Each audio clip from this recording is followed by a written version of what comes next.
The hidden Markov model is one of the most important machine learning models in speech and language processing. We previously spoke about part-of-speech taggers and how they are divided into rule-based taggers and stochastic part-of-speech taggers. Stochastic part-of-speech taggers involve approaches that incorporate frequency or probabilistic tagging. So there's a bit of a probability element to it. That's a difference between the stochastic and the rule-based taggers. Also, to just refresh your mind that the rule-based ones work really well for word ambiguity, but in this case, we use it for a different reason. Now, you will hear me say Markov chains, and then we will be using the term hidden Markov models. Now, the hidden Markov model is an extension of the Markov chain, but they are based on the same Markov property, the same principle. So after explaining to you the Markov chain concepts, then I would show you the difference between the Markov chain and why we need the hidden Markov model when it comes to our text and the applications for text, for instance, part-of-speech tagging. So let's look at the concepts of Markov chains or the Markov property. So to understand the Markov property, the first thing we will be looking at is the probability distribution element. What is the probability distribution? I find the best way to understand this is to actually build it ourselves instead of just reading it or looking at the diagram and having me explain that diagram. So let us look at my sample data. I want to demonstrate this concept to you using this sample data. So these three, okay, so here we have, I like fruits, I like cocktails, and I love tacos. So what we want to do to build our probability distribution would be to put these in the form of a sort of a stochastic form.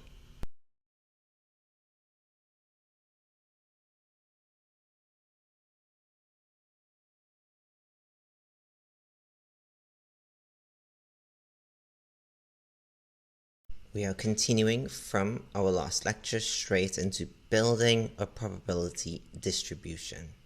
So keep in mind that the Markov property, the Markov chain, is useful for assigning probabilities. So that's what we will be doing. So when you look at I like fruits, I like cocktails, and I love tacos, we see that there are two possibilities. I can either like something or I can either love something. So what is the probability that I would love something or like something? So let's try to draw that out. Let's start with I, and we are looking at the probabilities that I would either like something or I would love it.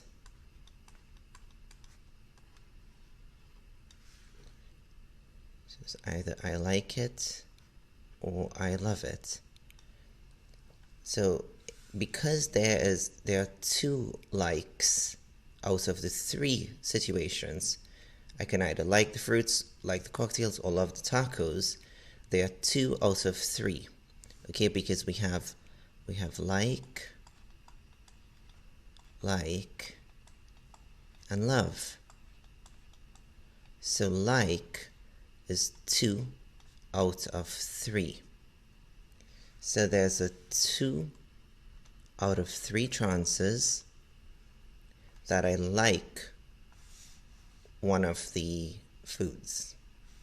So that leaves us with a 1 out of 3 chances that I love something, because here we have love being 1 out of the 3 possibilities that I can like or love one of the food groups, one of the foods that are available. So let's continue. What is it that I like? I can either like fruits or cocktails.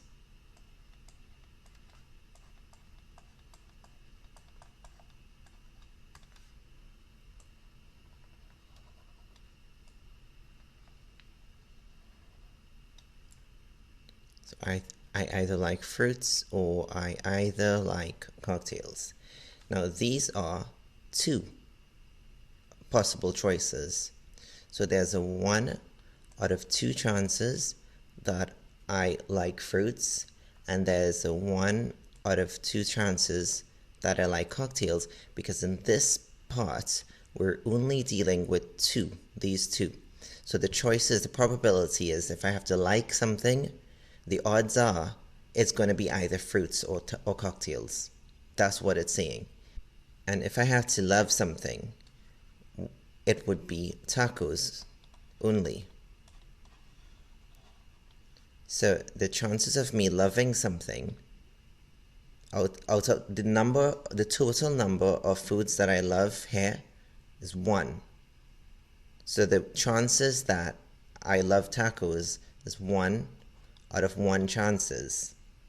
So this is a probability distribution diagram, and we have represented this as this diagram right here, and this is generally like how you would denote it, but it's so much nicer in the form of the diagram. So we have P, the probability that I like something, is 2/3, meaning that is 0.67 chance, 0.67 percentage of a chance that I would like something, because it's 2 out of 3. This is just 2/3. And 0.33, this is just 1/3. So the probability that I love something is 1 in every 3. So there's a 33.33% chance that out of this food group I love something. And what this line is telling you, that if I were to like something, and I say that in this food group I like something, there's a 50-50 chance that I'm talking about fruits or I'm talking about cocktails. Because if I were to like cocktails, you see here it's a 1 out of 2 chances that once it's something I like, it's 1 out of 2 chances that it's either fruits or cocktails. But if we were to look at items that I love, and we're only looking at like items that I love, it's 1 out of 1 chances that it's a taco, because it has to be a taco. So this is a guarantee that once it's something that I love, you're guaranteed that you're totally sure it's a taco. There are no odds about it. In this case, there's an odds with it, so it's 1 out of 2 chances. So that's like how you break down and talk about a probability distribution diagram in layman's terms. So after this lecture, join me in the upcoming one where we learn how to do a state diagram, which is very similar to this concept. And the reason we're doing a state diagram is because the Markov chain is usually depicted with a state diagram. So we're moving on to being able to construct a state diagram. We can predict some sort of probability, a future, some sort of future, without looking too far back, without looking too far in the past, or when it comes to language processing, without looking too far back in our text. Generally, the state diagram, or the Markov chain in general, the Markov property, is a mathematical system whereby a collection of these random variables transition from one state to another according to some sort of probabilistic rule. So that's where the state diagram comes in. So we are going to look at a very everyday example to show you what I mean by a state and a transition. So the example we will be using to explain states and how we change from one state to another and the possible transition probability is a nice scenario with Jane, and when she works late, like if she works overtime, how can we predict what she will be doing the following night? So the scenario is that Jane, if she works late, which is not often, but if she works overtime, on that night, after working late, she either goes to bed early, watches Netflix, or goes to the gym. These are the only 3 things she ever does on days that she works overtime. So what we want to do is to figure out that if one night she works late and she decides to sleep early, the following night, what are the odds that she would either watch Netflix, go to the gym, or sleep early? So each one of these represents a state. And whether she goes to the gym, so if the correct state tonight is she went to bed early, this is our current state, what is the chance that tomorrow, which is our next state, she either goes to the gym or watches Netflix at home? So we need to predict what she is going to be doing tomorrow night based on what she's doing tonight. I will draw the 3 possible states. So that would be sleep, gym, and Netflix.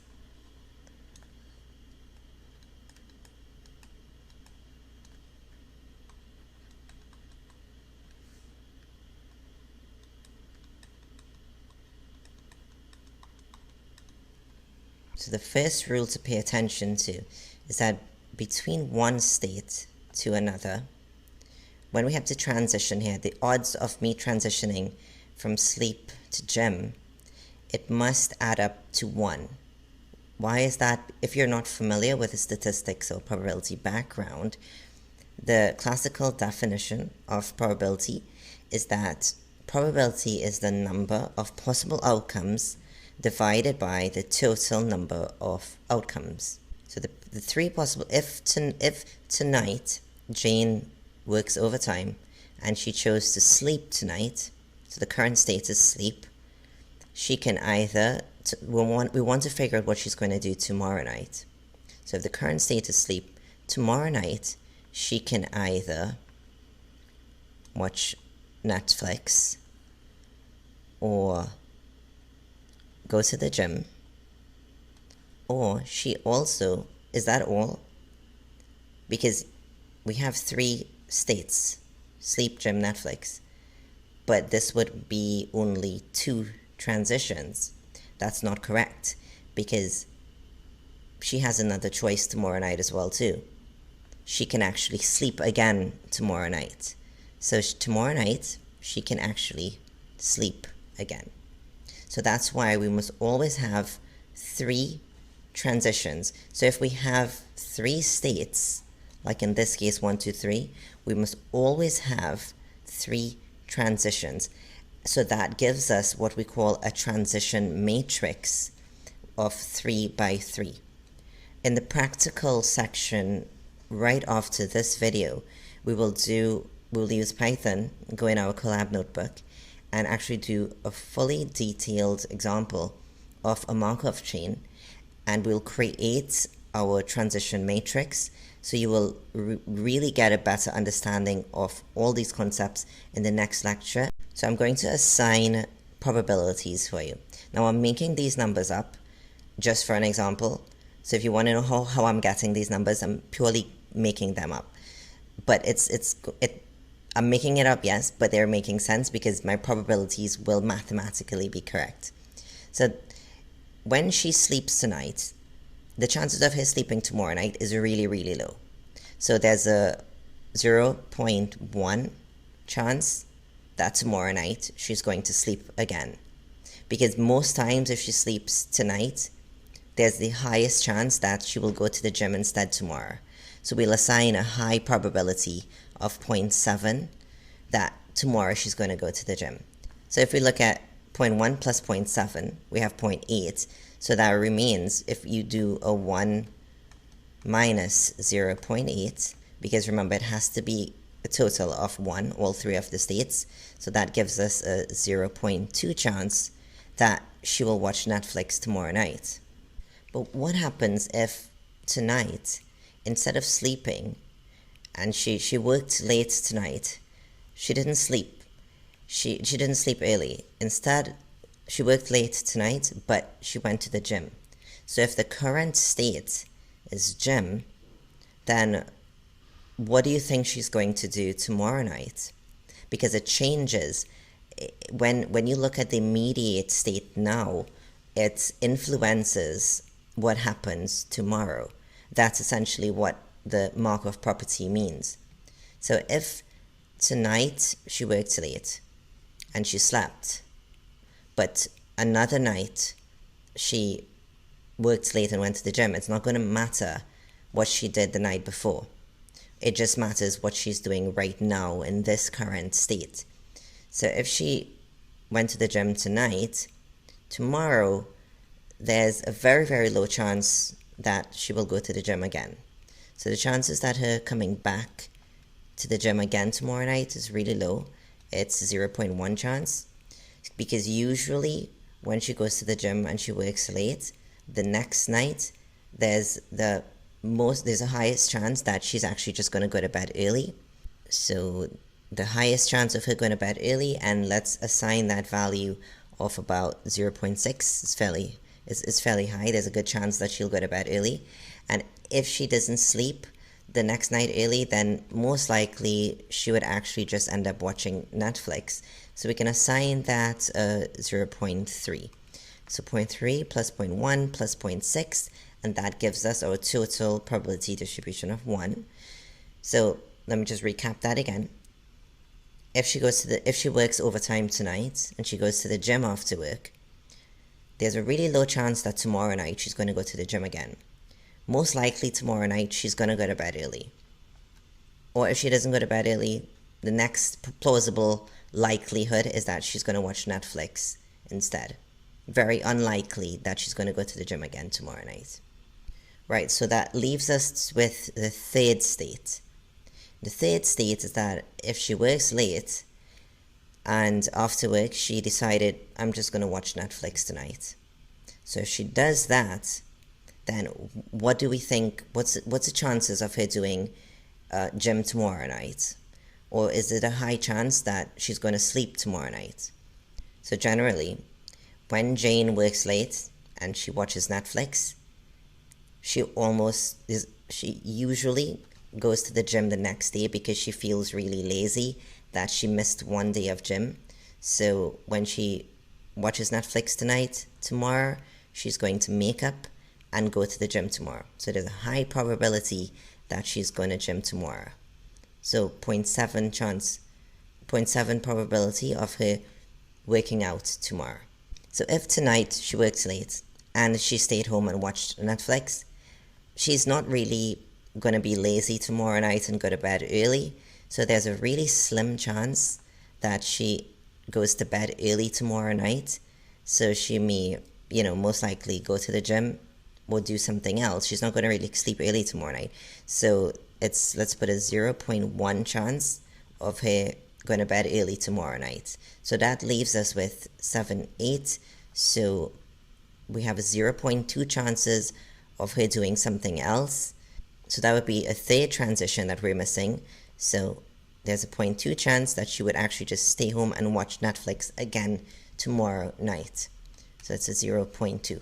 So the three colors, the black, blue, and green, represents the three different transitions that are possible for each state. So that's it for our state diagram. Join me in the next lecture as I construct a transition matrix on the information that we have displayed here. Today's lecture will be a practical example of Markov chains. We will be continuing on the same example we used previously, where Jane worked overtime and she had 3 possible states, as in she would possibly either only go to the gym, sleep early, or watch Netflix. And we created the probability transition matrix based on those 3 states, and we created our 3x3 transition matrix. So we are going to do that exact same thing using Python. So let's start by importing our libraries. We are using NumPy and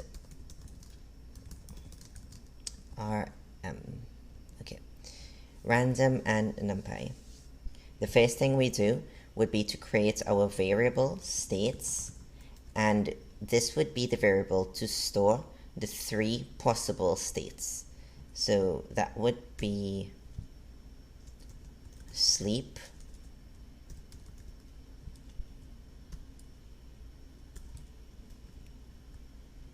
Netflix, and gym.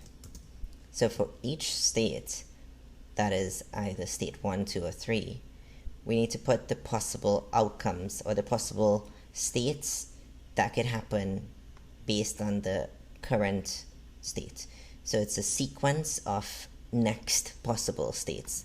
So the transitions, the transition equals to, the first sequence would be sleep, I'll put each one in quotes.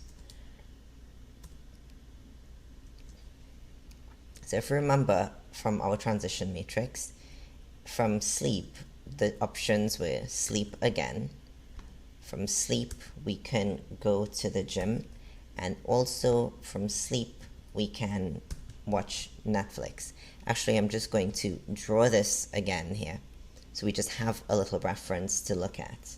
Just so that I would not lose you while I type these things here, I'm just going to put our state diagram back up here. So we had sleep, Netflix, and gym. And what we're doing here is that we're going to see the possible sequences, as in the possible transitions that can happen from each state. So this represents, let me just change that color for you. Okay, so sleep could have possibly slept again, or go to the gym, or watch Netflix. So these 3 green transitions are represented here. So these are our possible sequences from this state. So now we will do the possible sequences of events for Netflix. So that would be if today Jane watches Netflix, the possible outcomes can be she watches Netflix again, she goes to the gym, or she sleeps early. So the second one would be exactly like I just said. So it would be from, so that would be Netflix sleep, or Netflix gym, or Netflix. And then one last one, that would be, let me just write this out quickly for you. So the third one would be the states of gym. So she can either go to the gym again, she can sleep late, or Netflix. So these are your other 3 possible sequences. So here we would have gym and sleep, then gym and the odds of actually going gym again, and then gym or stay home to watch Netflix. And then let's just put this all in square brackets. So this represents, for each state, the possible sequences that could happen. Now that we have this, let's move along to create the probability matrix. Continuing from exactly where we just left off in the last lecture, we assume that if the change is equal to sleep, which was this transition, which was sleep to sleep, the activity list must be appended from whatever state we were at to sleep again, because now there's a probability in the event of the 0.1% chance that it happened, it will be sleep. It will become sleep in the next state. But if this is not the case, we do an elif, so change can be something else. In this case, let's have change equal to SG, which is our second possible transition sequence. So if it's SG, what happens is that the probability is equal to this one, which is 0.7% chance, 0.7, and the activity today would be equal to gym. And then the activity list will have to be appended.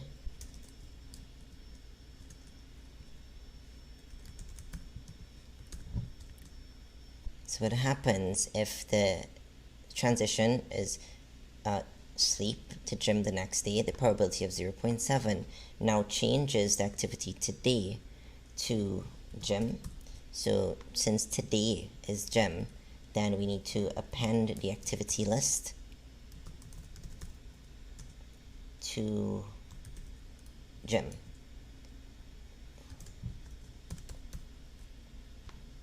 And the third case, because remember there are three possible sequences to the transition from state to state.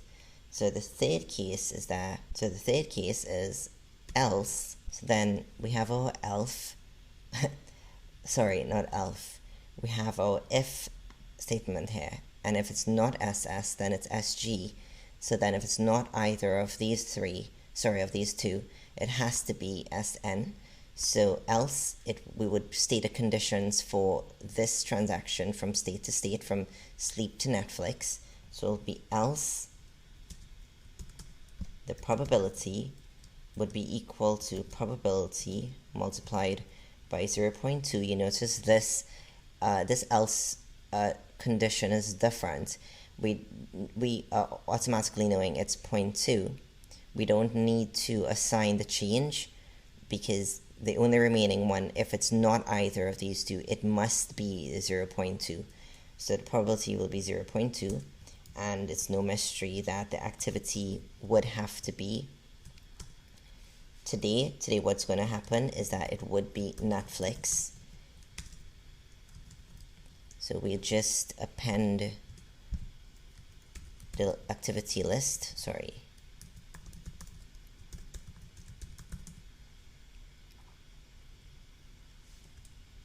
to Netflix. Okay, great. So this covers the first part of our transition matrix, where we deal with the first three possible sequences. So we're going to do basically this same thing, but just based on the three different states. So we did it first for one state, so we're going to do it for the remaining two states. And if you feel a bit confused, go back to the last lecture and recall or look at the transition matrix in the end of the lecture when I drew it out for you together with the state diagram, so you can envision this probability matrix in your mind, so you would understand that this part of the function that we just defined is telling you the possible conditions for the first three parts of the first three sequences, the three possible sequences if we were to have a starting state of sleep. Now we're going to repeat this for if we have a starting state being Netflix. So we're going to follow this basically similar format, and let's make sure our indentations line up. So because it's not this loop here represents these three sequences for this part of the matrix. Because we're moving on to this one, we're now using another part of we're now going into another part of the loop, which is why we need to change the alignment. So this is our new elif, and elif activity today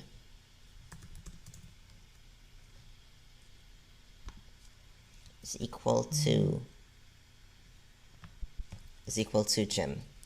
So what we are doing here is that the same thing up here, that if activity today was equal to sleep, and we did these three possible transitions, this would be, okay, so this one was sleep, and we can do Netflix and we can do gym as the starting state. So let's go with gym as the starting state. We don't have to always go in order like this. So we just, as long as we keep these three consistent. So if the activity today is starting with gym, let's copy the same thing here for the change and paste that right under there.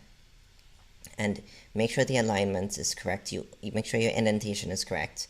So the transition here will actually, we'll change this to 1 and also put this as 1. Actually, since I'm doing gym second, I'm sorry about that. I'm just going to substitute this so I wouldn't confuse you. So I'm going to put gym as the second one. It's no big deal. And then make sure that these correspond. So I'll cut that out there and just paste it back in there. It's no big deal. All we did on the matrix was just put the gym state here and the Netflix. That really doesn't matter as long as each one corresponds with their corresponding 3. So right, so this was the 0 in the matrix in the column. So this would be 1 and this would, 0, 1, 2. So that's why the probability matrix and the transition value would be 1 here. And similarly, we're going to continue with the if and else loops. If change is equal to gym, meaning that you go from gym to gym, the probability would be really low. There's almost really low chance that if she goes to the gym tonight that she will go tomorrow. So the probability is equal to probability multiplied by 0.1, and the activity list would now be appended to gym. Okay, so let's pass that in. If that's not the case, we do an elif, and if our change is gym to sleep, right, then the gym to sleep, which was a high probability, if she goes to the gym tonight, most likely she will sleep tomorrow early. So then the probability is equal to probability times 0.6. What will happen in that case, that the activity today would be equal to sleep, and all we do is the activity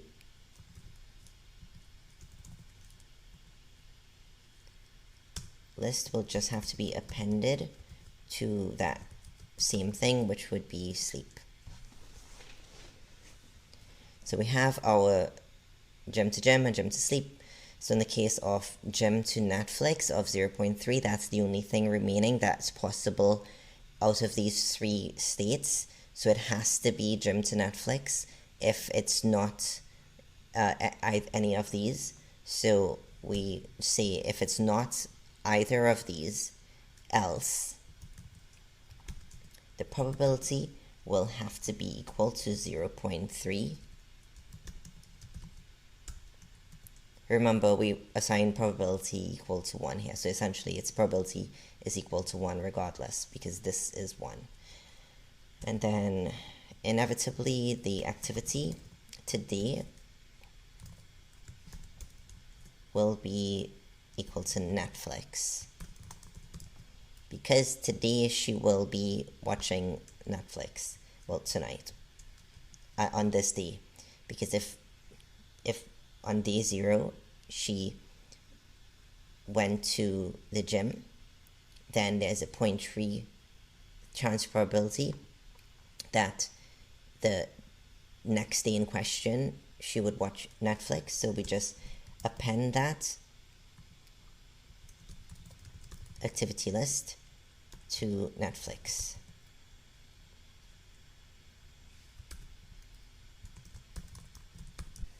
Okay, great. So if you can understand exactly what we did just now was exactly what we did before for the first state. So the first state of sleep, we had how we are going to determine the change based on our transition sequence information and the probability matrix data, those the probability values, and then we appended the state based on the probability and the initial sleep state. And then if we were initially gym state, then based on each probability, it would indicate after the day after, it would indicate what she's going to be doing the next day. Okay, so join me in the next lecture as we do the last bit of this function, and we will be putting the piece in for Netflix as our third state. Continuing from exactly where we left off from the last lecture, we will be working on the same function we were making to predict the state in an upcoming day based on what Jane is doing tonight. So if tonight Jane worked extra, this part of the function we're going to see what she does. If tonight she works extra and she watches Netflix, we need to predict if tomorrow she's going to sleep early, go to the gym, or watch Netflix again. And I know that while I created this function, I got really repetitive. If you caught on pretty quickly and you didn't need that extra explanations, then you can make the Udemy video faster if you'd like to maybe 1.25, because I'm going slowly, yes, just so that I wouldn't lose anyone. So if you are catching on quicker, I apologize for going a bit slow. I just want to make sure that everyone is up to speed. Let's finish up this quickly. And same way that we assigned the activity today as sleep and then the activity today as gym, we are going to assign the activity today as Netflix, because we are dealing with these three transition states. So if it's not sleep and it's not gym, we do an LF. Actually, before we continue, we need to fix our indents, because these three are inside this if loop.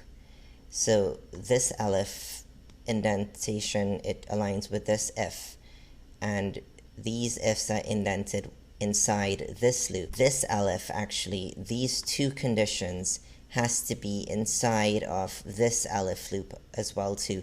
So right now we need to just indent this whole thing, just in line with this if statement. So indent this first one and the second one here, and then these two indent together. Okay, just that happens with the indentation with Python, and I'm sorry about that, because sometimes while I'm talking, I'm sorry if I talk and I make mistakes sometimes. So now that we have to do the if condition when it's Netflix, we need to align the indentation with these two. So make sure that our last LF statement for LF activity today is equal to, this would be, Netflix would be our last one, right? Okay, so LF is in line with this LF and this if, and now we go and work within this loop, so we indent exactly inside, so these would align with these. So we do change is equal to, actually let's just copy this again and paste it, and because this time remember we had 0, 1, now it's 2, so we have to change the number on our array to 2. I'm sorry, why did I put the 0 there? Okay, so we continue with our loop and we do if change is equal to nn, which is from Netflix to Netflix, the probability will be 0.2. So it's not really a great chance that you would watch Netflix again tomorrow night. We indent, and probability will be equal to probability multiplied by 0.2. So in this event, we have to amend our activity list. Append it to Netflix. So that on this day, this would be the chance of her doing Netflix again, but in the event that she does it, then it will be appended to Netflix. But if not, let's do an elif change would be equal to Netflix and sleep. So then we do the probability. Why am I forgetting my colons? Excuse me while I talk and make a million mistakes, but I will correct them fully for you, so your code will be fine. So elif change is equal to, it can be a little predicament while I'm talking and trying to think what I'm going to type for you. So so elif change is equal to Netflix, and then she sleeps to sleep state. So the probability here will be equal to probability multiplied by, what was that? 0.1. Okay. So she's not lazy. So if she watches Netflix late tonight, she's not going to go to bed early tomorrow night. So she's almost 0.1% chance that she'll actually do that. So the activity today would then be sleep in the event of that 0.1 possibility, and then we would have to amend the list to sleep. So you're seeing the pattern. I know you're probably really bored of having me type this over and over, but it's good if you are a beginner to get the hang of it and get the experience, and then you see the pattern, and patterns help you naturally just adapt, and it becomes easier over time. Right, so we have the two conditions, the two state transitions. So from Netflix to Netflix, Netflix is sleep, and that leaves us inevitably with Netflix and gym. So else, that would be the probability equals to probability by 7, 0.7, because that means that the activity today would be gym. It has to be. The highest chance remaining would be 0.7, that it'll be gym if she watches Netflix tonight. And then we would have to adjust the activity list to the activity she's doing today, which would be gym.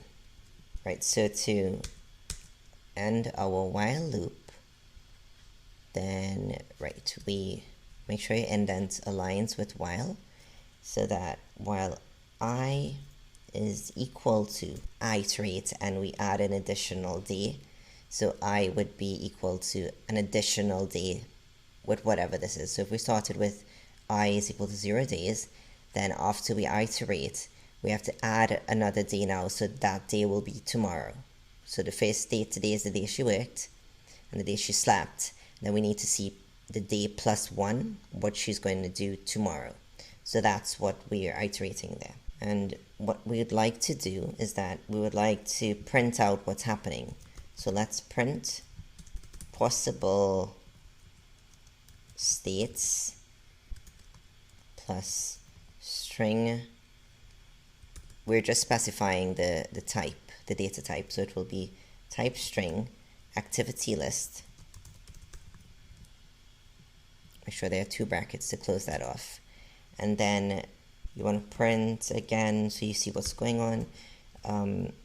End state would be the end state after, plus, let's put the format for days would be string as well too, and plus we want to write out days, and then activity today.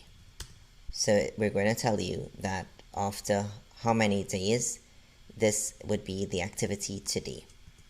And then we can print one last thing.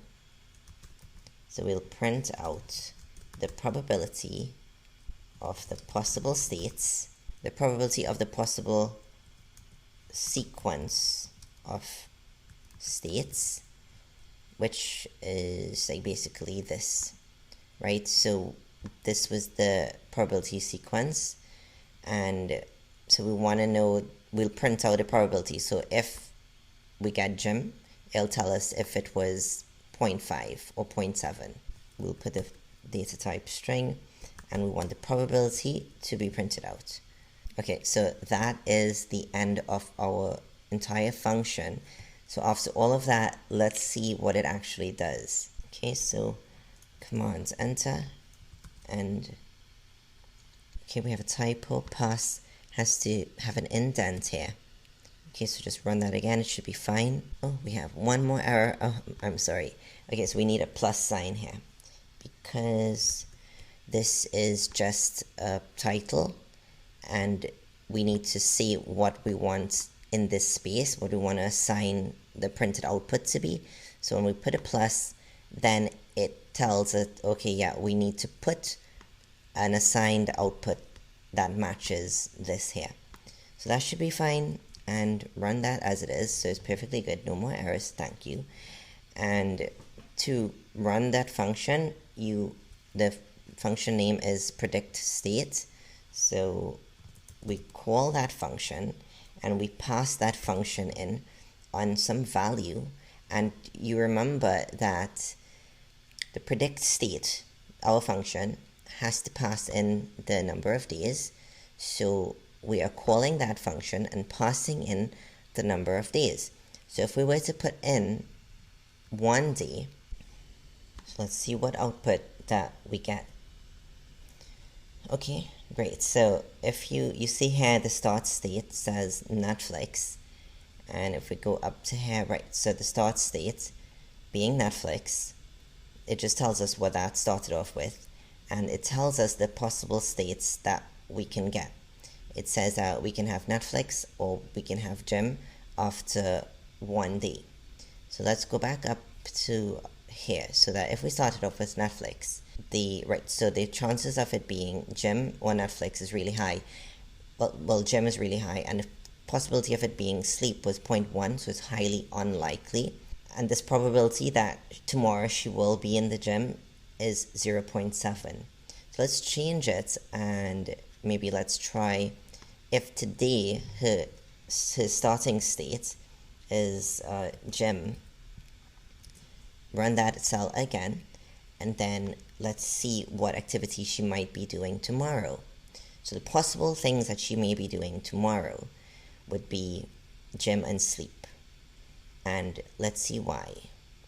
So if she's gymming today, so the chances are that she will be doing either sleeping or Netflix tomorrow. Let's see if this is correct. So it tells us here that if she gyms today, there's a high chance, the highest chance, that she'll be sleeping tomorrow, second highest chance that she'll be Netflixing, and the smallest chance of her going to the gym tomorrow. And if we do it for one last one, that if her current state is sleep, we were to run that again.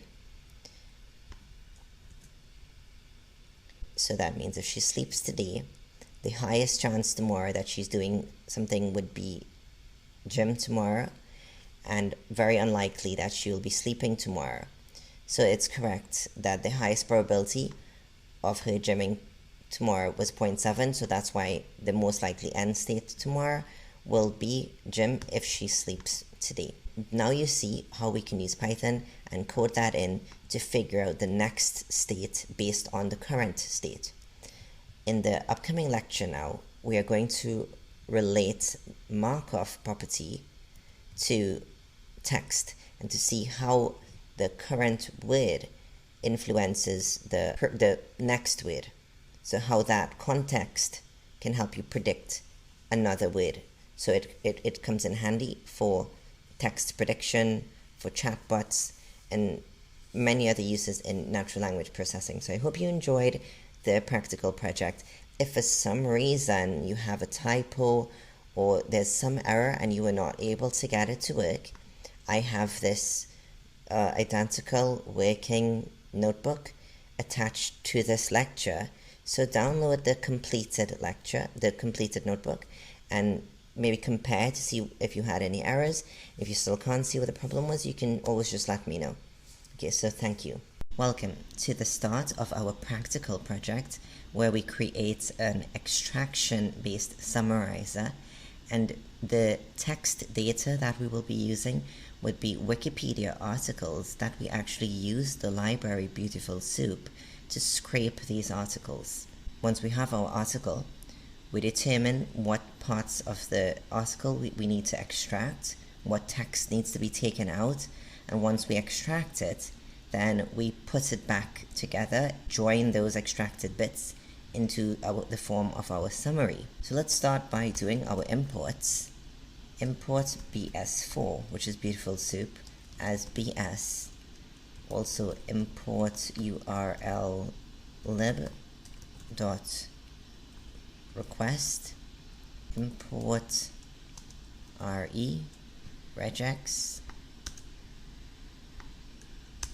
import nltk, of course, and we download the punct module again because we need to do some tokenizing. nltk dot download punct, import sys, and import, we don't have to import csv, so let's just import sys. In case you missed it, there's a section where I teach the basics of Beautiful Soup previous to this lecture, well, this section, so you can take a look at that in case you missed it. So now we want to scrape the data from our Wikipedia page. So let's go find a Wikipedia page. Go to Google, and how about we find something on Wikipedia about Persian food,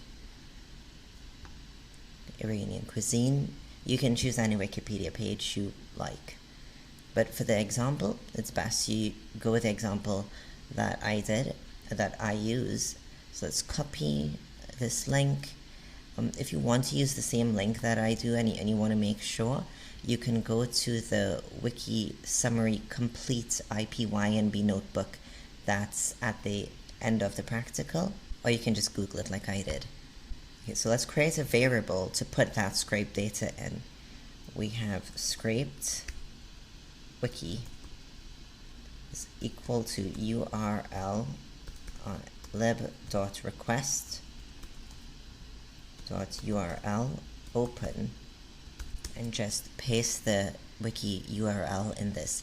And we're using the URL library because it opens up URLs for us. So we're running this URL lib module on our URL here so that it would open it for us. Then another variable, wiki, and wiki would be equal to the scraped wiki dot read, the read function. Now we want to pass this wiki data.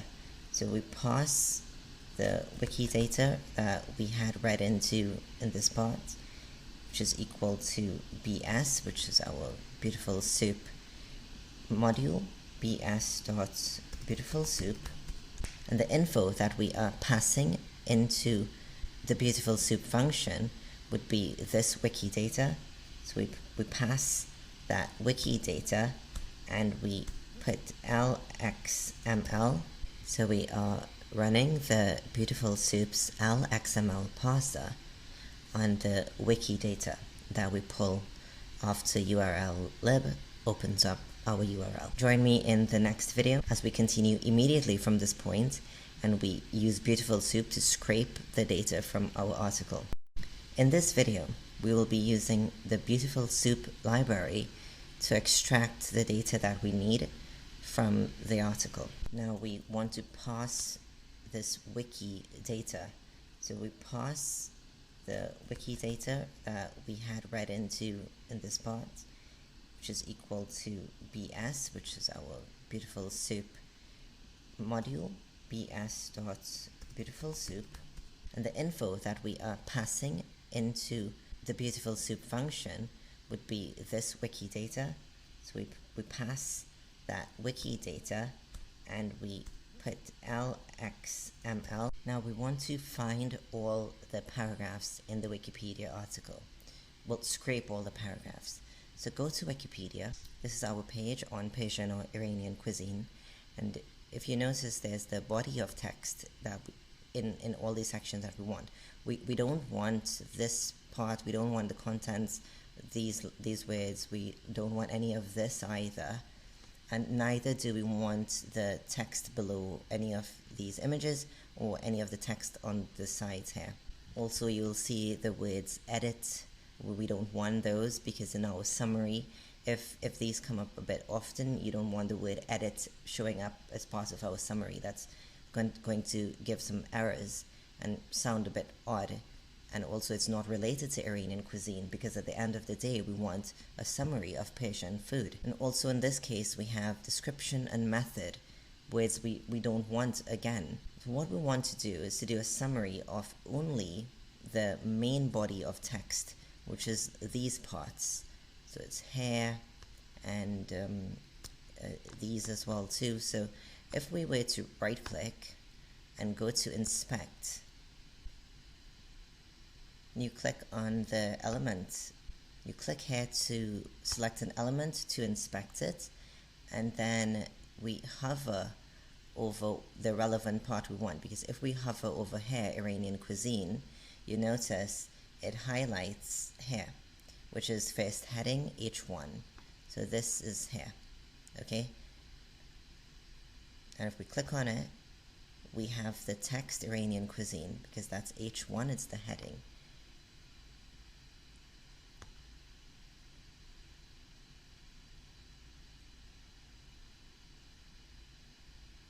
And this part from Wiki, the free encyclopedia, you notice it's correlating to this part, which has a different ID, site sub, and a different class, and it has its text here from Wikipedia, the free encyclopedia. But you notice it's separate from these parts, which is what we want. And each paragraph is actually separated into its own element called P, because if we are to select this part only, you'll notice that it highlights this part only. So if I'm to scroll to here and you highlight each one, you see this one correlates to this part, and then the second P as well highlights the second, third, fourth, each paragraph is highlighted. And if you scroll down a bit, let's find this one with the rice paragraph. Okay, and they're all P tags. So since they're all P tags, we can just find all the P tags, because then that would eliminate the H3s, the H2s, so we're not going to have the part like with rice and staple foods or Iranian cuisine or wiki in the free encyclopedia. We're only going to have the P tags, which would only be the main text content our summarizer to use. So keep in mind that we will be using the P tags only to get our data. So let's head back to our notebook, and the text body that we are interested in, which is actually the paragraphs, the P tags. Well, we can rename this to text or article text or article paragraphs. We can call it article paragraphs. Article underscore para, and we put equal to, and we are taking the past wiki info, the past wiki data, and now we need to call the past wiki, because when we find all the paragraphs, we need to run the beautiful soup LXML on this. So we need to open it, parse it with the LXML, and then find all the P tags. Parse wiki, and we want to find all, so we use Beautiful Soup's wonderful find all function.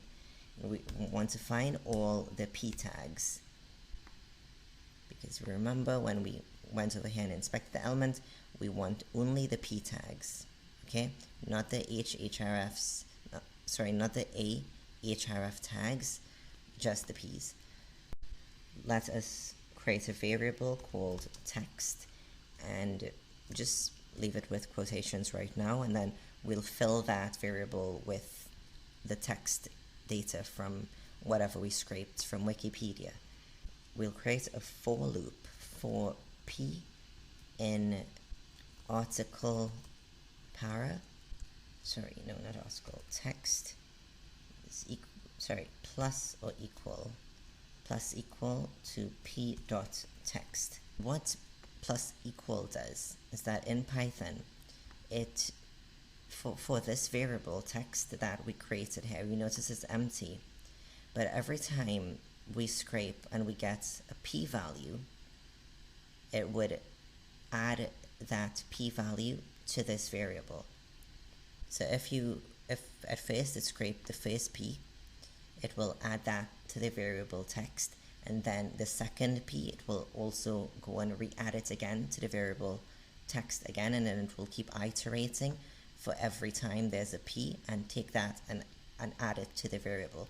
I'm just going to show you on a side note here what the plus or equal does, because I did not explain it in earlier in any way in the course. Let me show you an example of how the plus equal works, with how it adds something new to the variable, so you'll understand that why we're doing the p dot text. If I have a variable called a, and a is equal to 2, but then we do a plus equals to 10, this means that we have our variable a and it's equal to 2, but the second expression, it actually takes the value 10 and adds it to the variable, to whatever's already there. So it will basically be 10 plus 2. And to ensure what I'm saying is the truth, if we were to print a, perfect, there's 12, because it added the previous value that was there. So in this case, we're not looking at numbers, but we're looking at text. So each piece, every set of p text will just be added to this variable one after the other. Now that we have all our paragraphs stored in this variable text, we want to clean that up. So let's do some basic cleaning. A text cell. I'm putting a note that we are doing some cleaning on the text data that we scraped. The first thing we do is to remove square brackets and special symbols. So to remove our brackets, we are using regex. So on our text, we do re.sub into r backslash square brackets 2 pairs. Our digits we will remove first, so 0 to 9, and then star symbol backslash, that square bracket has to be bracketed off the digits. Okay, so the digits are in one set. It's an re.sub, substitute with a space anytime we have one of those. And then what we want to run this expression on is our text. The second bit of cleaning would be on our same text data. We will repeat an re.sub again, and we will do an r quotes, and we do a backslash s, because in regex world that means that's a symbol for white spaces, so we want to remove any extra white spaces that we have, as in a white space character, and then outside these brackets put a comma, we substitute it with a space, and then we run that. We want to perform it on our text data.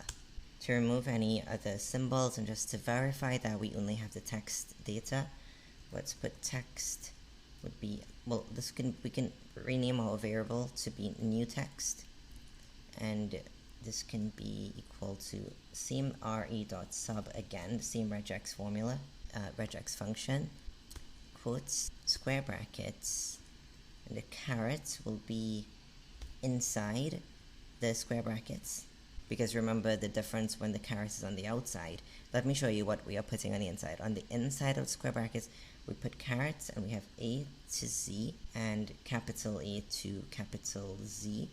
So since the caret is on the inside of the brackets, that means that we want these.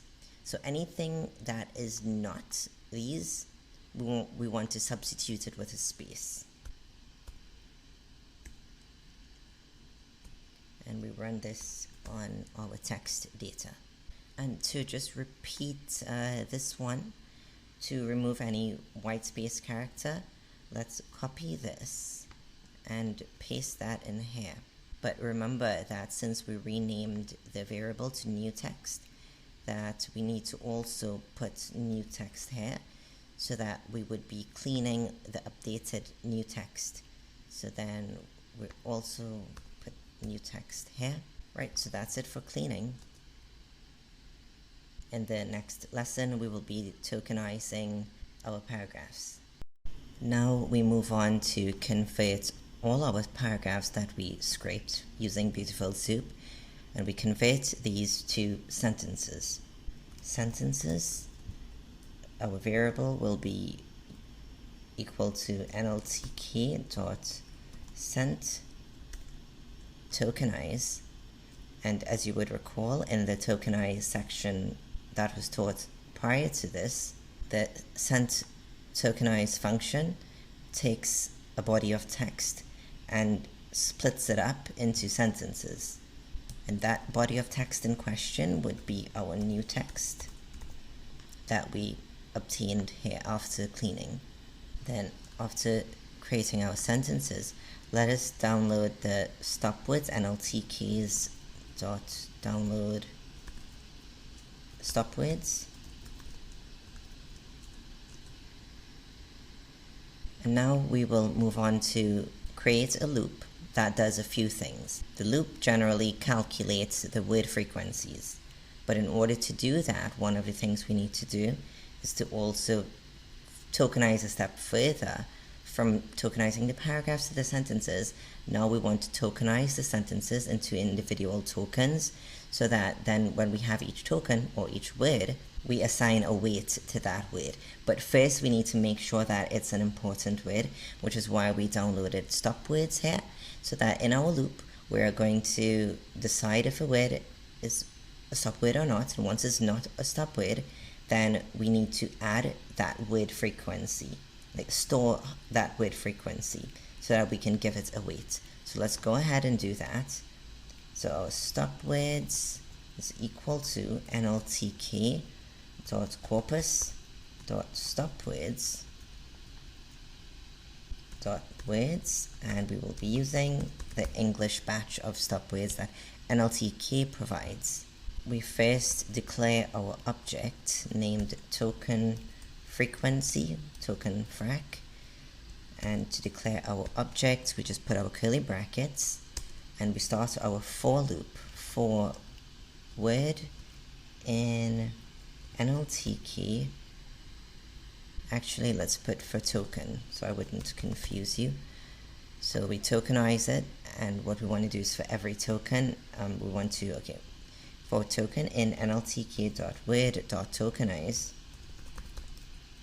So we want to tokenize everything in new text. And now we need to figure out if our token is, this is supposed to be word, if our token is a stop word or not.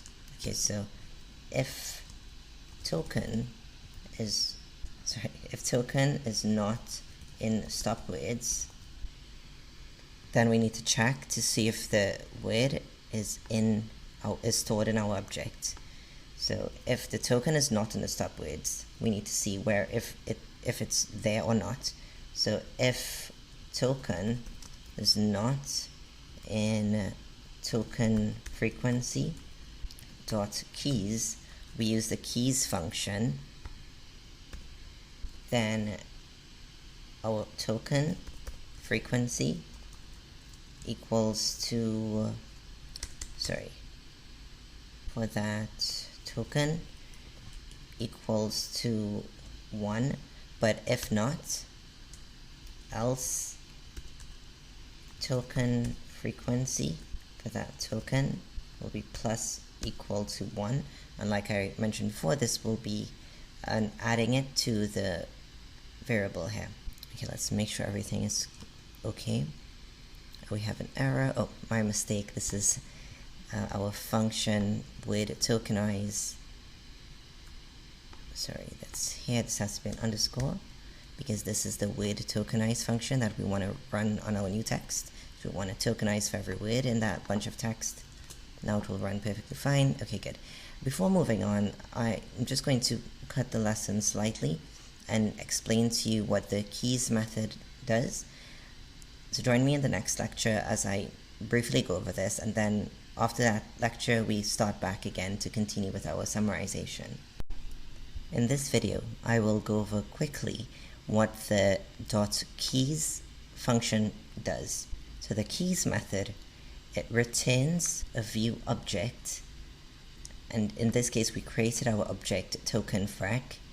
And what we need to do with the keys method, essentially that view object contains the keys of the dictionary as a list. And the best way obviously to explain what that means, I'm just going to show you. So let's take, okay, we are going to create a dictionary.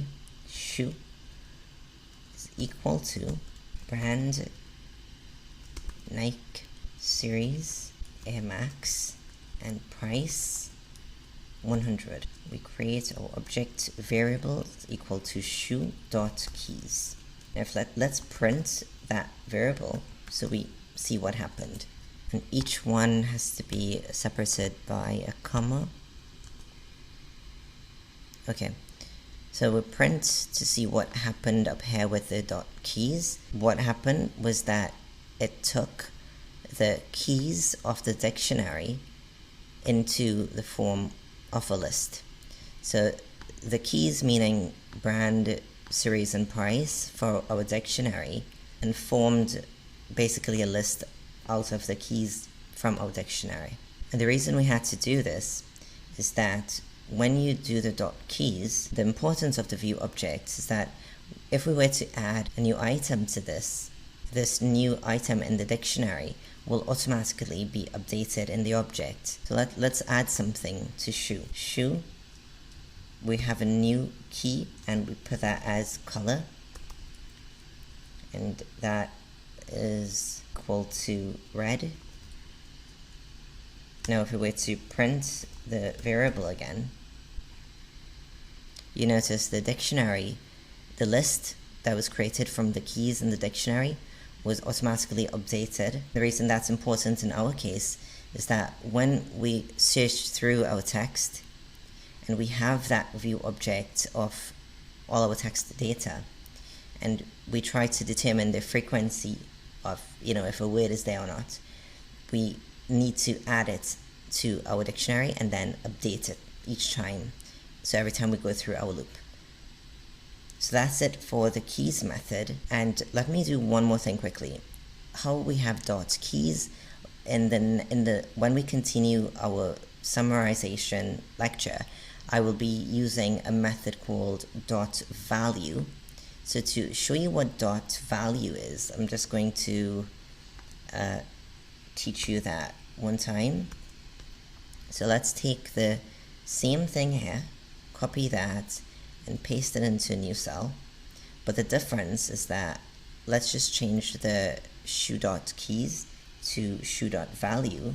Actually, this is plural, values, so it's the values method. Okay, the difference was that here we printed out the keys, which was this part of the dictionary, and the values in the dictionary that the dictionary was storing, Nike, Air Max, and 100, that's what the values printed out. Okay, so that was .values and .keys, and let's get back in the next video to the summarization project. Hi, in the last video we got a bit sidetracked, well not sidetracked, but I taught you two methods that was not really part of the summarization project. And now let us find the weighted frequency of occurrence. How we do this, let's assign a variable called max frequency and equal this to max into token frequency that we defined earlier.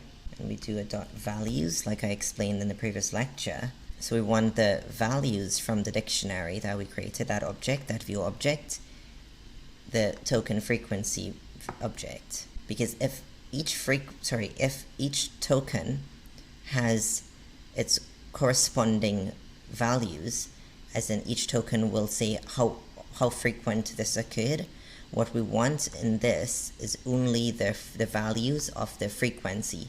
So we're not taking on the token. So in this case, if we were to look at our dictionary, here we would have our token, token, token. And then here we would have the frequency. So we're only looking at the frequency, which is why we have dot values. So now that we have defined that, we do our for loop for token in token frequency dot keys, token frequency for that token equals to token frequency for our token divided by the value of the maximum frequency that we determined here using the max function. So what the loop is doing is that it's taking the tokens from the keys section. So it's like for every token, which would be the key, we are looking at the value only and taking that value and dividing it by the maximum frequency. That's all. And that's how we do the weighted frequency of occurrence. We have a mini mistake, and that would be only our token alone would be in our square brackets. And then after this, we want to replace the words or the tokens with the weighted frequency in the sentences.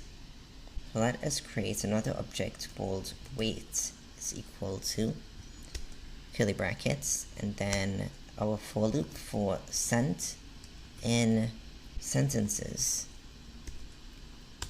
for token in nltk.stopwords word tokenizer, word tokenize into sent dot lower, that's a lower function. If token in token frac dot keys, we're using the dot keys method again, and now we consider the length. So if len sent dot split space is less than 30, if sent is not in sentence, actually no, it's if sent is not in weight dot keys, weight of sent is equal to token frac, token frequency of our token. Else, the only thing that would remain if none of this is true, our weight to sent, we do our little incremental update to our object with the plus and the equal. Token frac for our token in the array. Great, the bulk of the work has been finished. In the next lecture, the next video is actually very short, and we will see the output of our summary. This is the last video of our summarizer, of our extraction summarizer, and so far what we've done is that we have tokenized, well, first we got our text from Wikipedia by using Beautiful Soup. After we scraped that, we tokenized the data. So we broke it up into sentences and to individual words. Then we cleaned it up a bit as well too. We removed some of the unnecessary white space characters, symbols that we did not need, and unnecessary digits. So after cleaning, we took that new text and we calculated the word frequencies. After the word frequencies were calculated, we needed to find a weight, a weighted frequency of occurrences.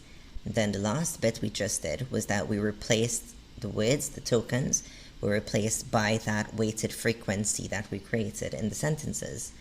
And now, since we have these words now replaced with weighted frequencies, we need to figure out what weighted frequencies we want to extract, and then those would be the elements we take out from the Wikipedia article and then stitch it back together and form the summary.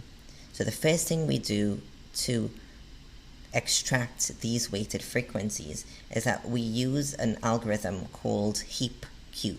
The heap Q algorithm, it makes it possible to view our data.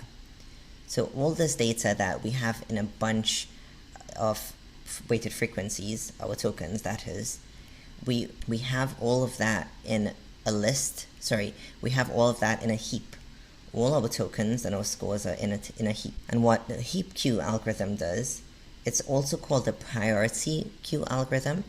It makes it possible for us to view that data as a Python list. So we import our heap queue. We have a variable called extracted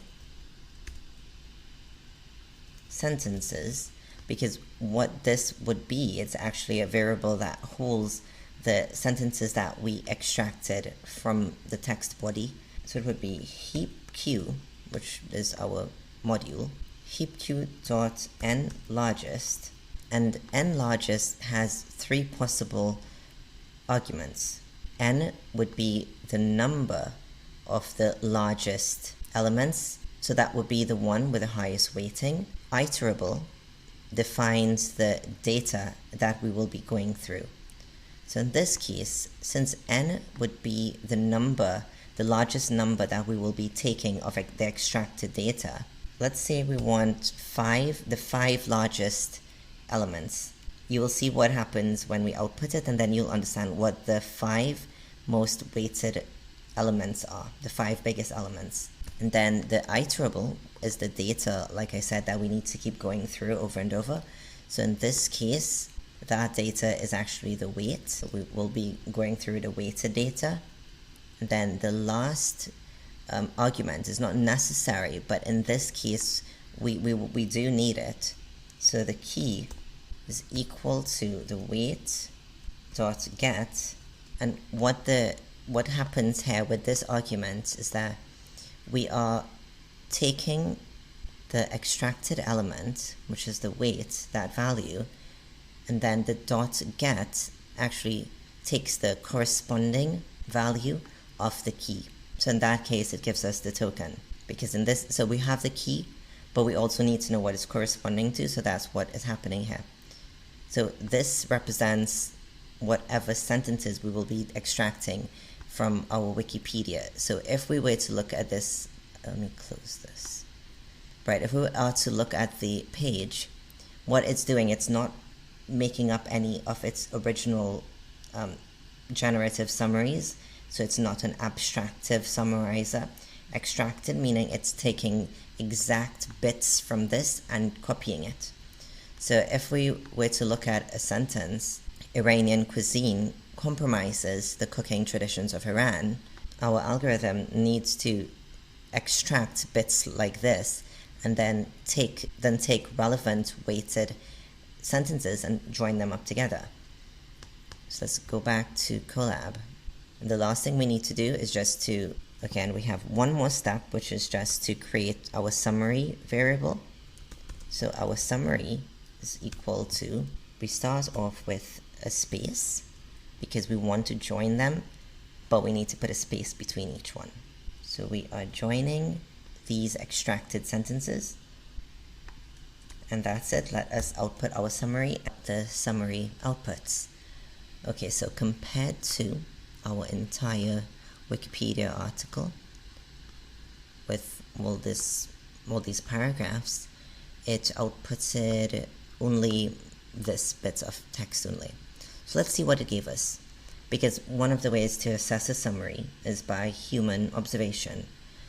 The first thing is typical Iranian cuisine includes a wide variety of dishes, including several forms of kebab, stew, soup, and pallav dishes, as well as various salads, desserts, pastries, and drinks. So let's look for this bit of text in the real body. Paste that in. Okay, so it took this entire sentence. Typical Iranian cuisine includes this entire sentence. So if we go from the top, it actually did not take this as the first bit of text. It took this as the first sentence. Let's see what the second sentence is. And if you did not get these results, go to the Wiki Summary Complete IPYNB notebook, which is attached as a resource to this lecture, and go through that and run that notebook. The second sentence is, apart from dishes of rice with kebab stew, there so and so and so. Okay, so let us copy this one and see where it got it from. Right, so let's see, the first one was where? Right, the first one was here with typical food and drinks, and then the second one is here. So it's below a header, and then it's the start of this, sentence.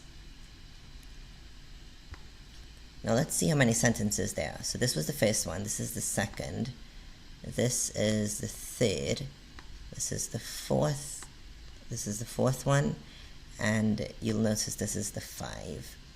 So there we go. We stated 5 for our heap and largest number.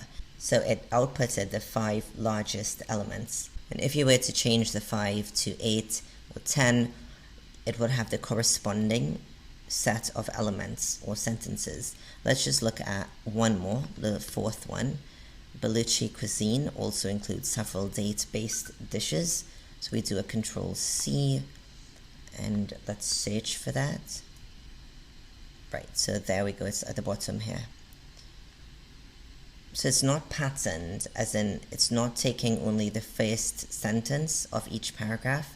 One can actually expect, you may have thought it would just take the topic, the main sentence for every paragraph, but it did not. And if, as a human, I were to read this, let's see if it makes sense.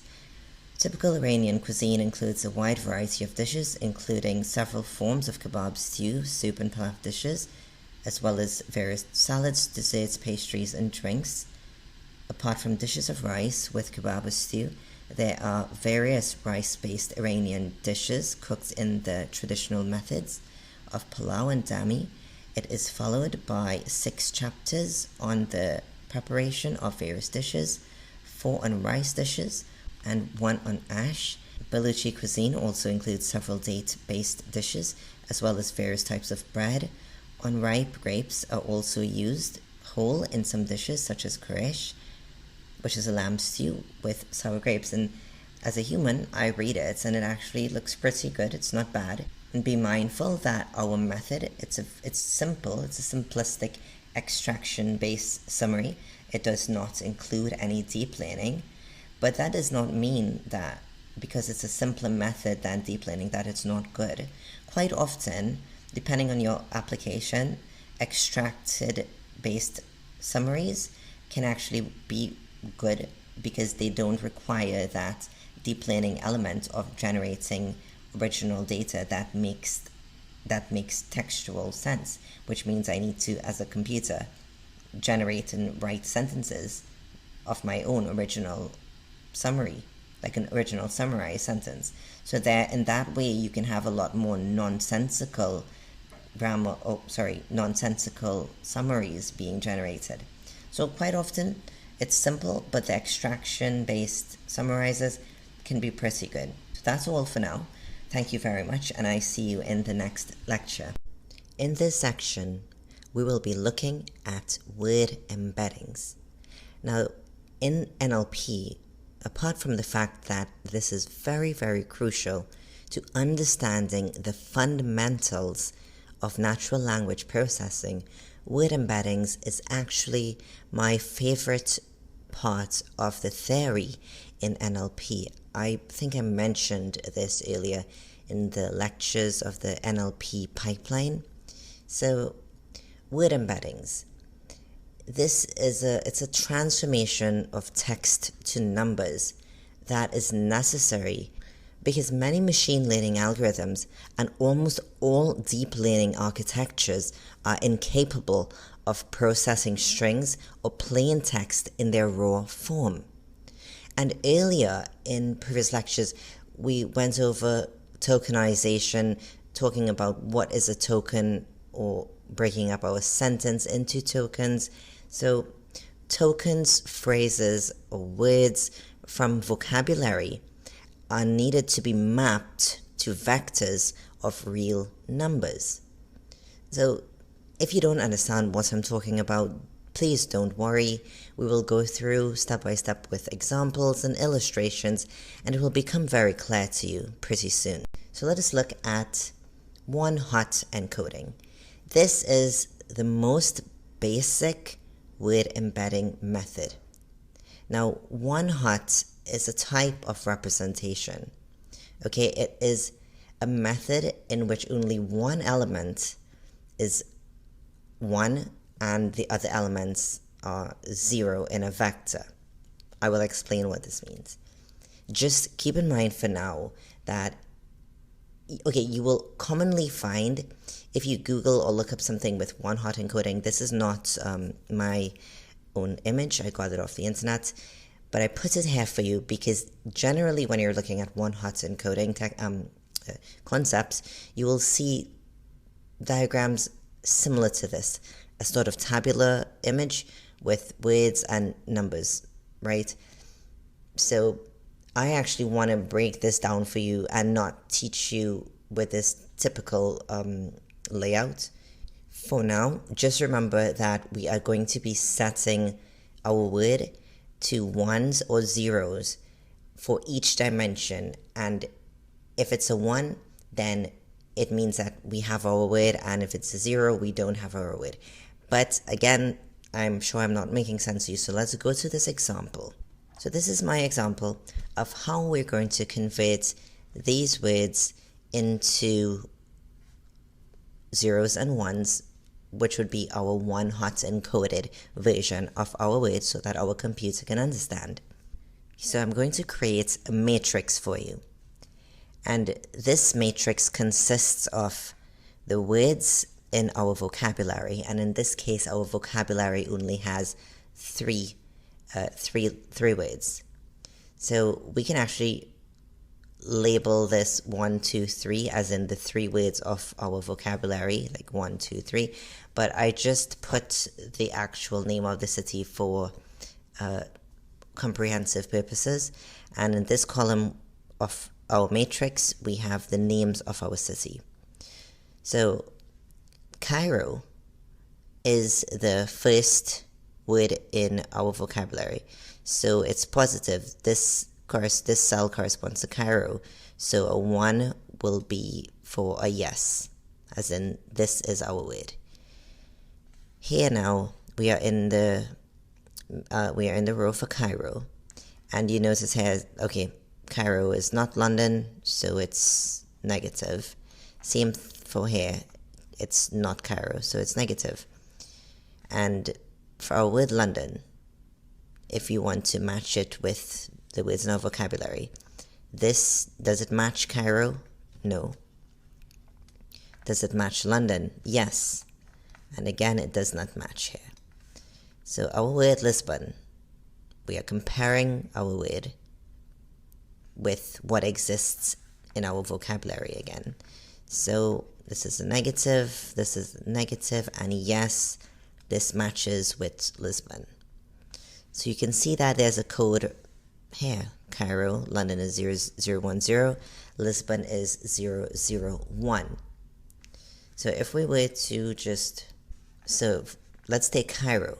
Cairo is essentially 100, and London is 010. Same as Lisbon. Lisbon is 001. So this number, as well as this and this one, is the one-hot encoded version of our word. So when you see one-hot encoded vector and you see it in the form of these ones and zeros, this is how it came about to be. Continuing with one-hot vector, in this example, so this was a very basic example. So let's expand on one-hot vectors. It's a 1 by n matrix. So what does this mean, a 1 by n matrix? Now, one-hot vectors, it represents each word as we look at an R mod V times 1 vector. Okay, so this R by V times 1 vector has all ones and zeros only, like we just saw here, ones and zeros only. Okay, and what does this represent? What does this formula look like? It's very simple. I'm going to show you an example, so this will all make complete sense. Now, in this formula here, V is nothing more than just the size of vocabulary that we're dealing with. So it's the size of vocab. And I mean, this can get huge. I gave you an example here where we had a fictitious world where we only had 3 words in our vocabulary. But in reality, for instance, with English, the English language, that vocab is about 13 million tokens.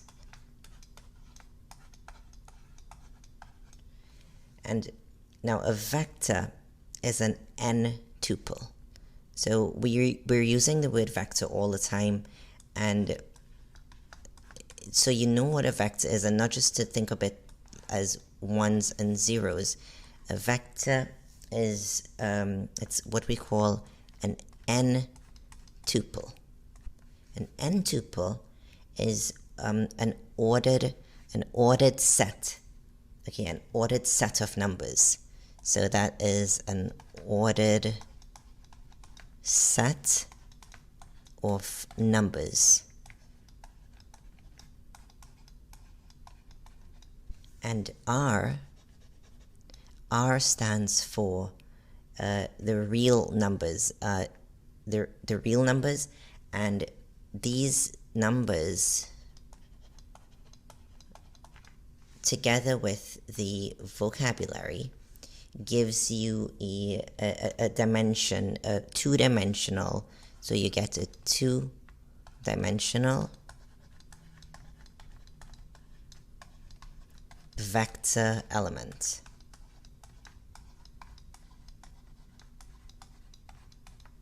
And the number of words in the vocabulary, so that the size of the vocabulary, indicates or signifies the number of dimensions in your matrix. And that sounds confusing, but it's really not. In this case, we had 3 words in our vocabulary, and that signified the dimensions in our matrix, because we had 1, 2, 3 dimensions to our matrix. So let's do one more example where we have a tiny vocabulary. So in reality, yes, we worked with huge vocabulary sizes of 13 million tokens, but for our example, let us create a word universe with a tiny language vocabulary of only 5 words. So the sentence or the vocabulary language that we're going to be using in this example is: I have a dog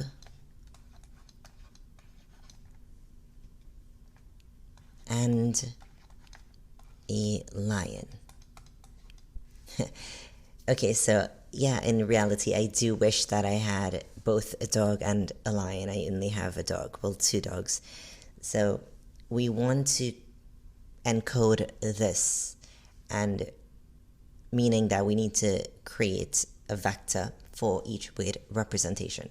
So what I was talking about just now with the vector n tuples and the order set numbers, and the R being it signifies the R meaning the real numbers, we mean here that let's create our matrix. So we have 1, 2, 3, 4, 5, 6, 7 elements here, but we only have unique words. We have 1, 2, 3, 4, 5 only. So we'll create 1, 2, 3, 4, 5. This would represent, the 1 would represent I, 2 would represent have, 3 is A, 4 is dog, and 5 is lion. Oh, I'm sorry, I made a mistake. So we actually have 6. So that would be the 6th one, and it doesn't matter the order we have them in. So that's pretty fine. That's pretty good. Then we will have here we'll have and, right? Okay, so I have a dog and a lion. So now to form our matrix, the vocabulary. So these are the words here that we want to encode. So as I have a dog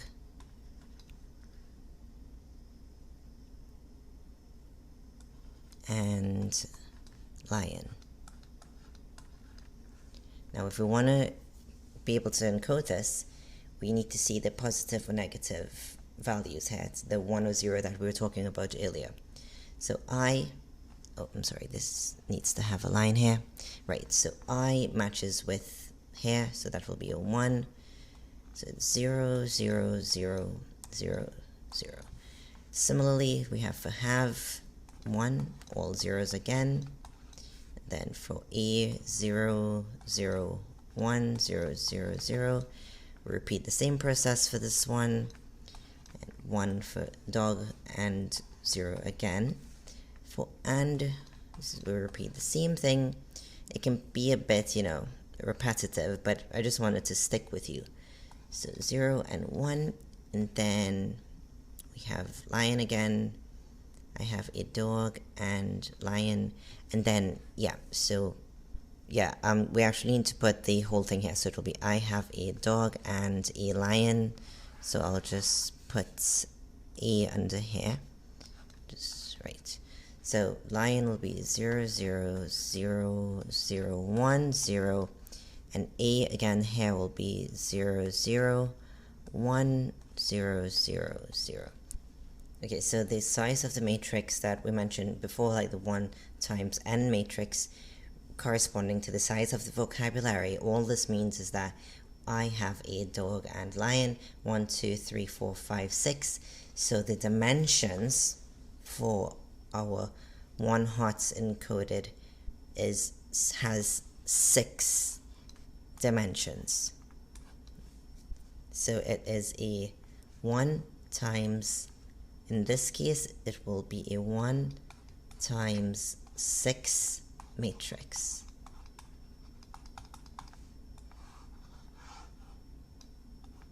Welcome to the topic modeling lecture.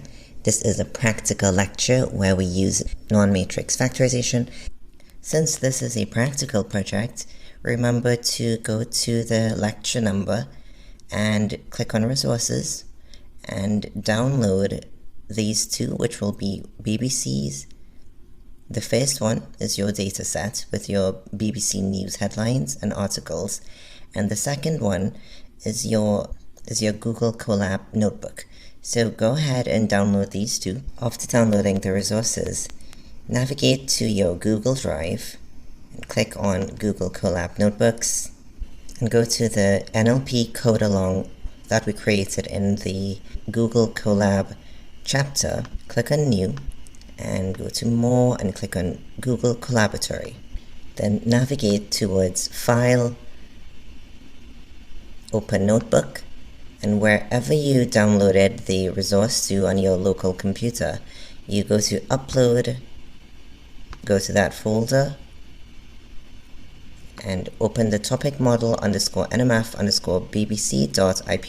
notebook. Okay, great. Now our notebook is open, so you have the notebook that I've prepared for you with some notes on topic modeling and notes about the code in between.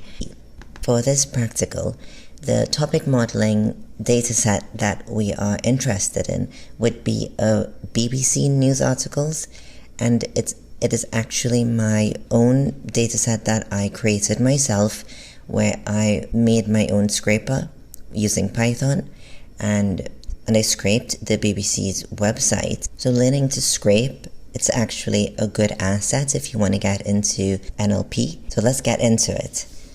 We are using NMF, which is non-matrix factorization with sklearn, and our aim here is to get only the political theme or governance theme articles that relate to the United Kingdom.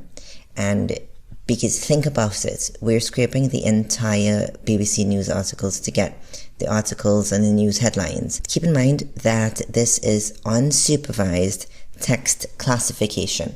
Now, before we did a lecture, we did an entire session on determine the Steam video game reviews to indicate whether or not the review was a recommendation, if it was positive or negative.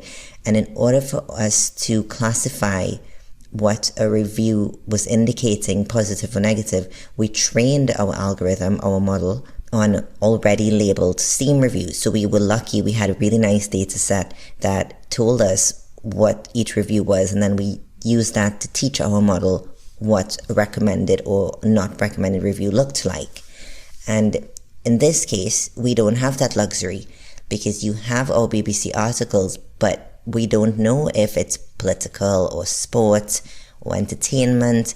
So let's get into looking at our data set. And so let us start. And then when you have a look at the data set, you would have a better understanding of what I'm saying.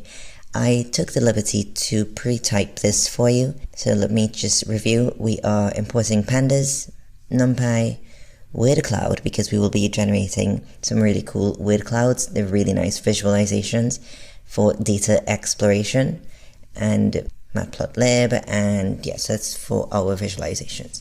So let us upload this BBC News articles dataset with our from google.colab import files and upload equal to files.upload. Choose your file, go to your dataset folder and click on the BBC April to June. So as you can see, the dataset that I created, I scraped the BBC's website. You would notice that the dates for my BBC articles range from April 2017 to June 2017. Why 2017 and not 2020? I was interested in election information. For that reason, I scraped from the snap election. So that was the UK's snap election in 2017. Let's read in our data and create our data frame. Let's call our data frame BBC equal to pd.read_csv. So you can just copy here and paste it in. It's much faster, and you just want to explore and see what it looks like. Okay, nice. This is my dataset that I created from my scraped information from my scraper, and these are our BBC articles, the date of the article, and the headline, summary, and the URL. What we are interested in would only be the headline, and you can actually do some really cool stuff with the articles as well, but for this lecture we're sticking to the headlines mainly.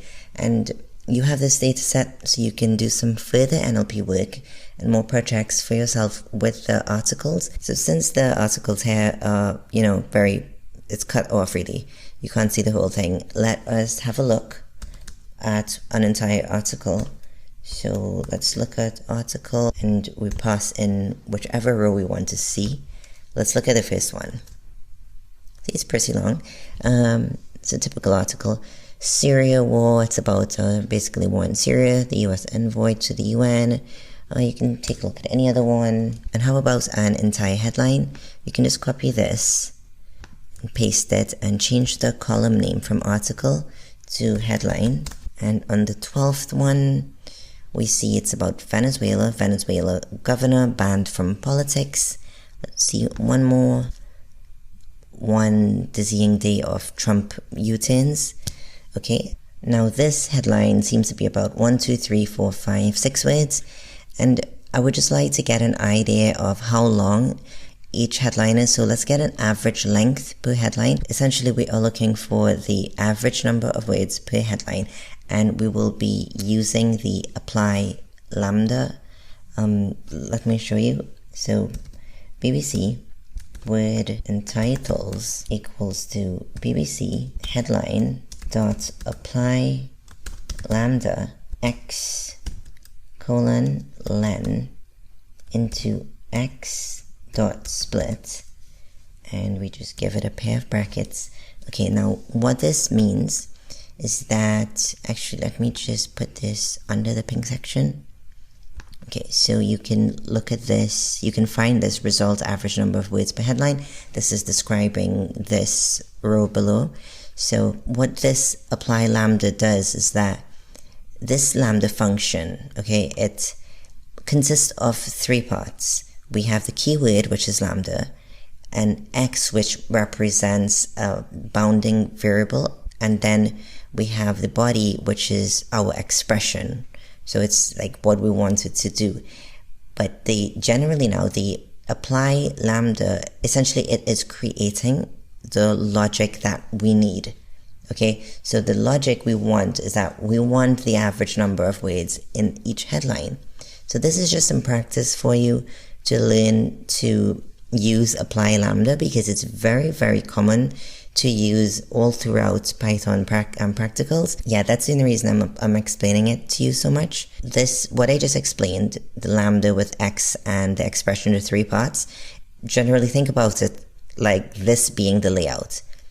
Keyword, lambda, then you have the bounding variable x, and then you have the body or expression represented here as x, but in our case, x is the expression that we need to find the length of our splitted up sentence, our headline. So we are splitting up our headline into tokens, and this amount of tokens will be added to our new column. So you create this column that has the number of words. Let us do a BBC dot describe.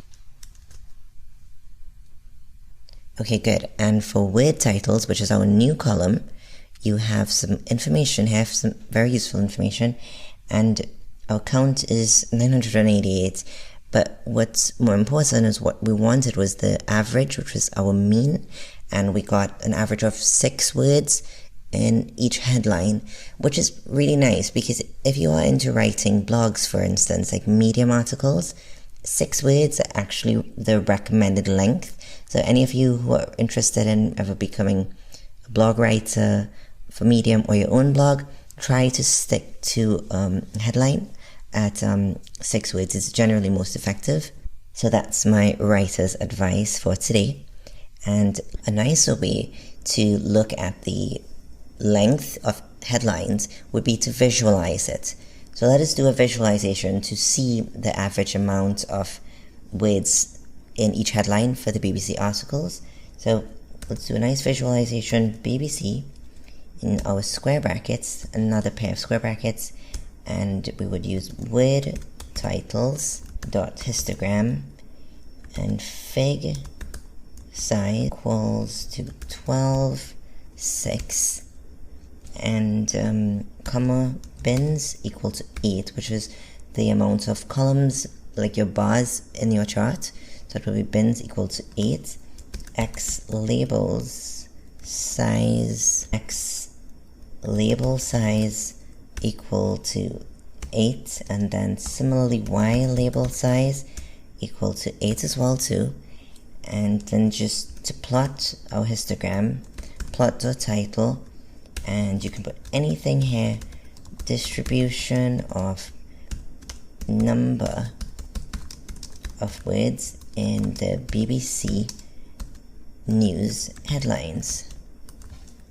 Okay, make sure everything is correct, run that. Nice, really nice. We have our histogram with our distribution, and here it shows us the same thing we had in our results, that the mean would be 6 words for each headline. So the majority, yes, is around 6 words. Then in second place, headlines with 7 words, then 5 words. Some are actually around 3 words, which, I'm not sure whether you may see. And then we have some that were quite long, 10 words. So it's nice to visualize it. So before we get into our topic modeling, let's just do a little bit of exploratory a bit more. So let's visualize the actual words in the headline. How about we use a word cloud to show the frequent words used in the headlines. So right under this pink headline, well, this pink heading, you can, where I talk about show the frequent used words in headlines, let's just go right under here and create our word cloud. So for all words, this is our object, we'll name it exactly what we're doing. So for all words, we would like to join word for word in BBC. You choose your column that we would like to do the word cloud on, which is headline, and for our array of 0 to 1, 2, 3, 4, we continue with our all words, and to create our word cloud, we would do word cloud equal to, we can adjust the size later on if you want something bigger, but we can do width equal to 800, see how that looks, height equal to 500, random state equals to 21, max font size equals to 110. This may need to go a bit smaller, but let's see. And dot generate all words to do our plot plt dot figure fig size equals to 15.8 plt dot im show word cloud interpolation equal to bilinear plt dot axis off plt dot title. So we'll just print any sort of title that we want. The words frequently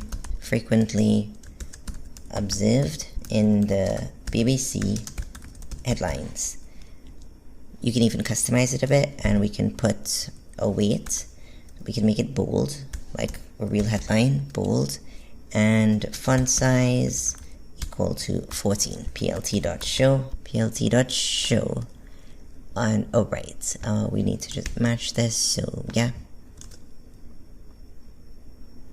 Oh, nice. This is our word cloud, and let's have a look. The size indicates the frequency. So Trump was significant, US, then Korea, attack, election, killed, police, die, Canada, gay, president, woman, Venezuela, German, fire, and then smaller we have Saudi, Russia, protesters. Okay, good. So we have explored our dataset and learned a bit more about it. We haven't done anything yet with actual topic modeling. So join me in the next lecture where we speed things up a bit. Welcome again as we continue with topic modeling, non-matrix factorization. We previously covered the data exploration. We have a good idea of how our BBC News dataset looks like. And from our word cloud so far, which we just created, you can see that the topics are a bit all over the place. We have American politics, we have crime, foreign news on Syria, Korea. So again, to remind you, the point of topic modeling would be to extract topics from a large dataset. In this case, if you remember when we did our exploration, the count was 988 headline titles. And that's not as much as some other some other data sets, which would be about 10,000, 20,000, 50,000 news headlines. So how could you possibly look at that and extract the relevant topics? After our recap, let's get straight back into our project. Remember to open topic model _NMF_BBC if you close it off, and scroll down to our word cloud, and let's get started to pre-process some of our information. The reason our headlines need to be pre-processed is that this must be done before it can be put into our DTM. If you recall, a DTM would be our document to matrix, and basically this is a matrix, with documents designed by rows and words by column. The DTM is constructed with TF-IDF scores, and if you recall as well in the previous lectures on the NMF theory, we use TF-IDF with NMF, but with LDA, as you will see in the other chapter, LDA can only use raw term counts because LDA is a probabilistic graphical model, which means that you count the frequency of the terms only of your words. So that's why we use count factorization. But in this case for NMF, we are going to do our pre-processing using TF-IDF factorizer. So let's do it right away. It's from sklearn.feature extraction.text. We are importing our TF-IDF factorizer. And throughout this course, you are going to get a lot more practice using TF-IDF, and you will become very familiar with its methods. Our object factorizer equals to TF-IDF factorizer. We are setting our max df and our min df. Max df equals to 0.95, and our min df, we can put it at 2. And of course our stop words equal to English. Okay, very well. And we go straight into creating our DTM, which would be DTM equals to vectorizer, which is from our vectorizer up here. Vectorizer dot fit transform BBC, which is our data set. And we are interested in the headlines. Actually, we can do it for the articles. If you recall, just to refresh your memory, the articles would be this column, and this is a sample of the information that was from row number 12, article number 12. We do a dot values dot as type u. What this does is that the as type u is telling NumPy to convert the data to Unicode. And to our knowledge, what that really means is that using Python 3, that Unicode, think of it essentially as a string. That's all. If you would like to know some more information on D-types, you can look at this source right here. Run both cells.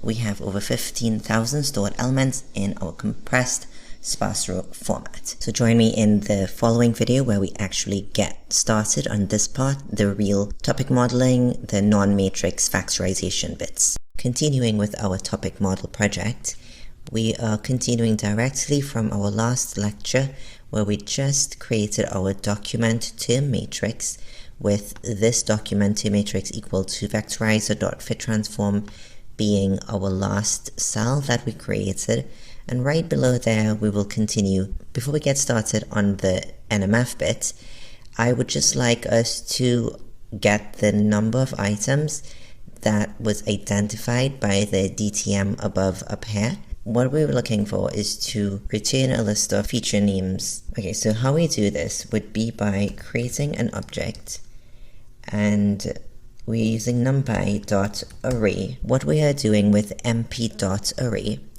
is that we are creating a numpy ndArray object by simply using the array function. So in our brackets now, what we are putting is our vectorizer.get underscore feature underscore names. Okay, and what we're doing here with the getFeature_names function allows you the logic to return a list of feature names ordered by their indices. So, mistake here, vectorizer. I'm sorry if I make a lot of typos sometimes while I'm talking and typing for you guys. I'm trying to do it as least as possible. So let's do a print to see exactly what that line on top there actually means and what it produces. len right here, what that does is that it produces the number of items in an object. So it is producing the number of items in our object word which represents this expression. Okay, and the number we got was 12,545. Now we get into the interesting part, the NMF, where we actually conduct our NMF. And like I mentioned before, NMF uses sklearn, and in our next lecture, when we use LDA for our topic modeling, instead of sklearn, we will be using GenSim. So just keep in mind that difference. So let's do our imports. So from sklearn.decomposition, we're importing NMF and also random. Let us actually write the code that would construct our NMF model using the function NMF. So that would be NMF mod is equal to NMF into n underscore components equal to, let's put 20 comma random state equals to 42. And let me explain to you what this bit of code is telling you. The first bit of input to the function, which is this, the n components equal 20, this is actually the number of topics which is set to our n components. So the number of topics, in my case, I'm choosing 20, but you will adjust this a few times before you get the actual topic that makes the most sense, and you'll see what this means later on. And the second input, this sets the seed for random number generators so that the function itself will yield the same result every time it is executed. So just keep in mind that NMF components actually are the topics. So we are saying components, but it's actually topics. And generally what we're doing in this segment of the cell would be to estimate the NMF topic model of the BBC news headlines. And our second line, we're doing an NMF for the same mod dot fit for our DTM. And here we are fitting the model to our document matrix. Okay, so let's see our output. Okay, so our NMF model has been constructed. Some of these values, this was our input, which would be our number of topics that we want our news headlines to be divided into. That the reason it can be 10, 5, or 15, you will see later on, we will see if 20 is a good number. Alpha, in this case, alpha is default set to 0, and this is a constant that multiplies the regularization terms, but we have no regularization, so it has been left at 0. Also, max iter, very self-explanatory. As default, it's set to 200, and this is the maximum number of iterations. And then here we have verbose equals to 0. This is an option for producing detailed logging information, and if it is set to anything more than the default 0, it would print out that logging information for you, but it is generally a very, very slow process. So it should be something that you should take in consideration, that very slow process. And then we have beta loss equal to Frobenius. And what this is that Frobenius norm is what the beta loss is naturally set to. And we would discuss this slightly, the mathematics behind it, later in this chapter, because Frobenius is a mathematical representation. So don't worry about that now. We'll quickly look over it a bit later, but it's not something you need to really bother yourself with at this stage. So for now, mainly just understand that our NMF model has a way to select the amount of components we want. So which would be, we're telling the model how much topics we want you to look for in all our news headlines. Okay, so now what we want to do is that we want an output that would show us these 20 topics that we are choosing to find in all these news headlines. But not only that, we want to be able to get all those topics, which would be topic number 1, topic number 2, 3, all the way to 20. But for each topic, we also want to get the most likely words that contributed to finding that topic. So it's the words that were related to that topic the most. So just keep in mind that this does not mean that it's the 15 words that repeated the most with similarity to that topic, because LDA works on probability like that, but NMF works with the highest coefficient, so it's a weighting for the words.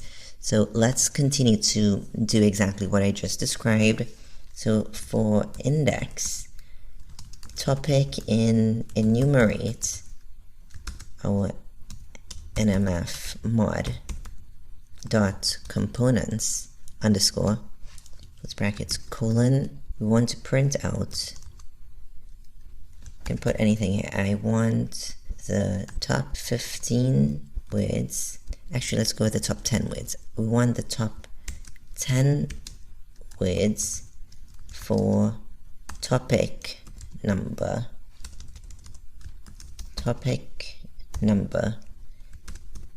index, curly brackets, index, close them up. This correlates to the actual topic number 1, 2, 3 to 20, and then we also want to print factorizer dot get underscore feature names brackets I for I in topic dot argsort brackets. The number of topics that we want is 10, so we put minus 10 here. Sorry, not the number of topics, the number of words that we want in that topic. So we want 10 words per our 20 topics. So, right, okay. Okay, so with the estimated model here, we are checking the top 10 most likely words in each topic with this dot components here. So that is what we're doing here. Only just pay attention to this dot components underscore, and this is what is being used to actually get the top 10 words per topic. Now, ignore me if you think I'm being confusing, because as soon as I print this out, you will understand it a lot better. And dot argsort, what this means, this function, honestly, all it does is that it lets you sort in ascending order. So let's see what we get. Ah, yes. This is lovely. These are our 20 topics. Remember, we start from 0, so it's 19, but it's actually really 20. 0 to 19 is 20. And for each one of our 20 topics, we have 1, 2, 3, 4, 5, 6, 7, 8, 9, 10 different words that our algorithm found. Our model went through all our headlines, all over almost 1,000 of them, and searched through these headlines and saw means of extracting these 20 topics. Now let's see what they came up with. Now for the first topic, we have officers, people, suspect, arrested, Mr. London, attack man said, and police. So we can see that this has something to do maybe with policing or crime within London, perhaps. And the second one, test Kim, China, a nuclear Korean. So this can be something with foreign defense, particularly relating to Korea. And let's go down a bit. Let's see. Soldiers, this is for topic 16. Soldiers, army, militants, military, Taliban killed. So let's see. Topic 16, that seemed like something with Afghanistan and Islamic extremists, because it has Afghanistan as well as killed and Taliban. Let's see. Topic 17, Haram, rescue, migrants, Libya. Okay, so let's just play with this again. Let's change our 20 topics to another value. How about we change this to 10? And let's change this to 15. So this is just a print. This doesn't change anything with our actual our actual output. So to get our 15, you have to change the value in the argument. And run this again. Okay, and repeat. Okay, so we only have 10 topics, and the difference here is that there's no hard and fast rule as to what topic number we go with. What we try to do is that you try to see as close as possible the best differentiation you can get between topic to topic without too much overlap. Because if you see there's too much overlap between these words and those words, then you can realize that we have topics that are too close together, so it's not too distinct in categorizing them. So there's a bit of play that goes on here where you have to realize, okay, yeah, 10 gave me a bit better results than the 20, or something like that. So let's see how our results came out. For topic 0, flight, life, school, yes, woman, Facebook, kill, total death, your family, court said. What can this be? This can be maybe something to do with a court case and school, but it's a bit difficult to classify this as one topic, so that we have some vagueness here. Because if you remember just now with the 20 topics, it seemed a bit more distinct. It wasn't that hazy as this is to figure out what the topic is. Let's see. Number 8. Corbyn, so this looks like UK politics. Prime referendum, definitely UK politics. General Minister, vote UK. Theresa, Labour, okay, great. This, and Brexit, yeah, this is obvious. Topic number 8 is UK politics. Then we have Brazilian, Batista, court, bribes. This seems something similar to a criminal or justice cases, but international justice, not UK or even European, because BBC News, they actually have it sectionized like UK, then there's European, and then there's world or Latin America, so we could consider this world. And let's see, topic number 3, Paris, party candidate, election. This is dealing with the France elections because of Prime Minister Macron. Right now he's a Prime Minister, so yeah, so this is about French elections. And let's see, number 2, intelligence, Clinton, state director, Russian white president, house, Russia, FBI, Trump. Okay, this actually looks like it's dealing with foreign international security or diplomacy and intelligence, because we are dealing with the White House, American, then Russian, as well as we have the word intelligence and investigation. So I'm pretty sure that has something to do with intelligence and security, international intelligence. And let's see, number 1, launch ballistic military missiles, test Kim. This again is South Korea. Now, I quite like the results that we got for most of these, but I think there's some vagueness, a bit too much. I mean, this one is good. It's killed civilians, Assad, Russia attack Syria. It has maybe a bit too much overlap. I'm not sure if they're talking about terrorism or something with Russia. So maybe let's just get a bit more detail. So how about we do a compromise and we put 12 instead of 20 or 10, and run that before we forget. Here we have our 12 topics, and we have woman, told, murder, school, family court. Okay, so maybe we can consider it as something to do with public safety, but also with crime victims or criminals, crime related. So we could consider this crime victims and public safety. And sometimes if you're not sure how to do your topics modeling, it could be because you're not as familiar with the domain that we're researching. So you can do your own research and try to see what a newspaper would usually have as topics to help you come up with ideas. And topic number 1 here, yeah, so we have our North Korea, foreign and defense. Number 2, Clinton. Oh, I now remember what this is talking about for topic number 2. this can actually go in the topic US politics, because they are talking about a covert issue with the Clinton emails, where they were after him for some issues with Russian emails, Russian hackers, where the FBI had to investigate with an FBI probe. So yeah, this is US politics. And the fourth one, international relations, war and conflict. So what we want to do is that each one of these are topic 0, topic 1, topic number 2. So let us create a new column for our topic names. Oh, just one more thing. Okay, so just to note that the components underscore attribute of this estimated model is a word by topic matrix, with each entry here denoting the weight of the corresponding word in the corresponding topic. Okay, so that's for each corresponding word for its respective topic.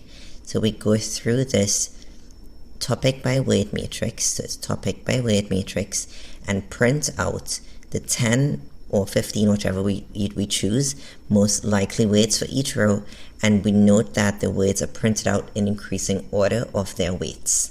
Okay, so I'm going to just leave this at 15 topics, and we're going to put the top 15 words. Okay. Now that our NMF model has extracted some topics from our articles, now it's time to join me in the following lecture, where we actually map this new information onto our existing dataset. Now we are going to use the transform function, BBC topics equals to NMF mod dot transform to our DTM. And what we are using the transform function here for is that we want to combine topics, these topics here, we want to combine it with the original data on the vectorized articles, so that we will attach a number to it. If you want to sort in ascending order, we can do our BBC topics and simply put 1 dot arg sort, and okay, so we have 1, 3, 4, 6, 9. This is our order. Okay, and to make some more sense of this, let's just look at something here. BBC underscore topics, but we're using, instead of argsort, we will be using argmax. And what I want to show you is that with argmax, okay, the only change here, we use argsort to argmax. So what this is showing you is that it is actually going to give you the index position of the most representative topic. So here we have 7. Okay, now this will explain it a bit better. So that now when we want to sort in ascending order, okay, you see 7 is at the top, it's the highest. So 7 being the most representative topic is at the most up here, and 1 being the least. So we'll keep this in mind for later on, but we want to do something. So keep this in mind, and we are going to give each topic a name so they will be easier to identify. But for instance, the least representative topic is topic 1, so the crime or the public safety is the least important. And topic number 7, which seemed likely to be Grande London concert, UK BBC. This actually is with regard to UK terrorism.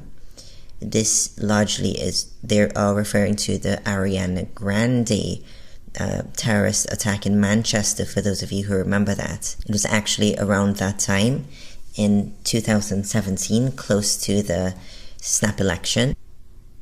And so if we would like to actually find the topic index with the maximum value, we can call the argmax method, but we want to pass a 1 as the value for the axis parameter. So let's go with BBC topic, or we can call it topic labels, equals to, and now we This is going to be a bit long, so bear with me because we're going to do it for all 15. I'm just going to format this a bit, okay? So it will be topic number 0, then 1, 2, 3, 4, 5, 6. You can actually speed this up to 1.25 if it's taking too long for you. 10, 11, 12, 13, 14, 15. Each topic would be in quotes and separated by a comma.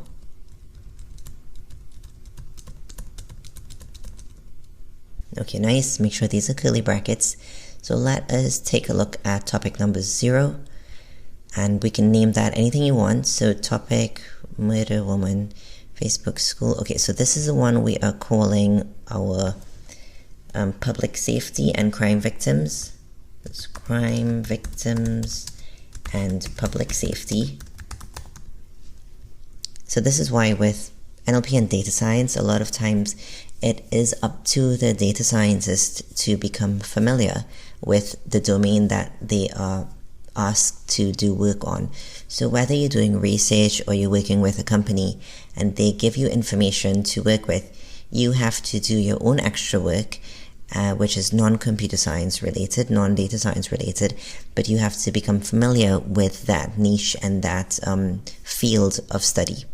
So let us look at topic number 1, and launch ballistic military Korea. Okay, so this one is, let's call it foreign defense.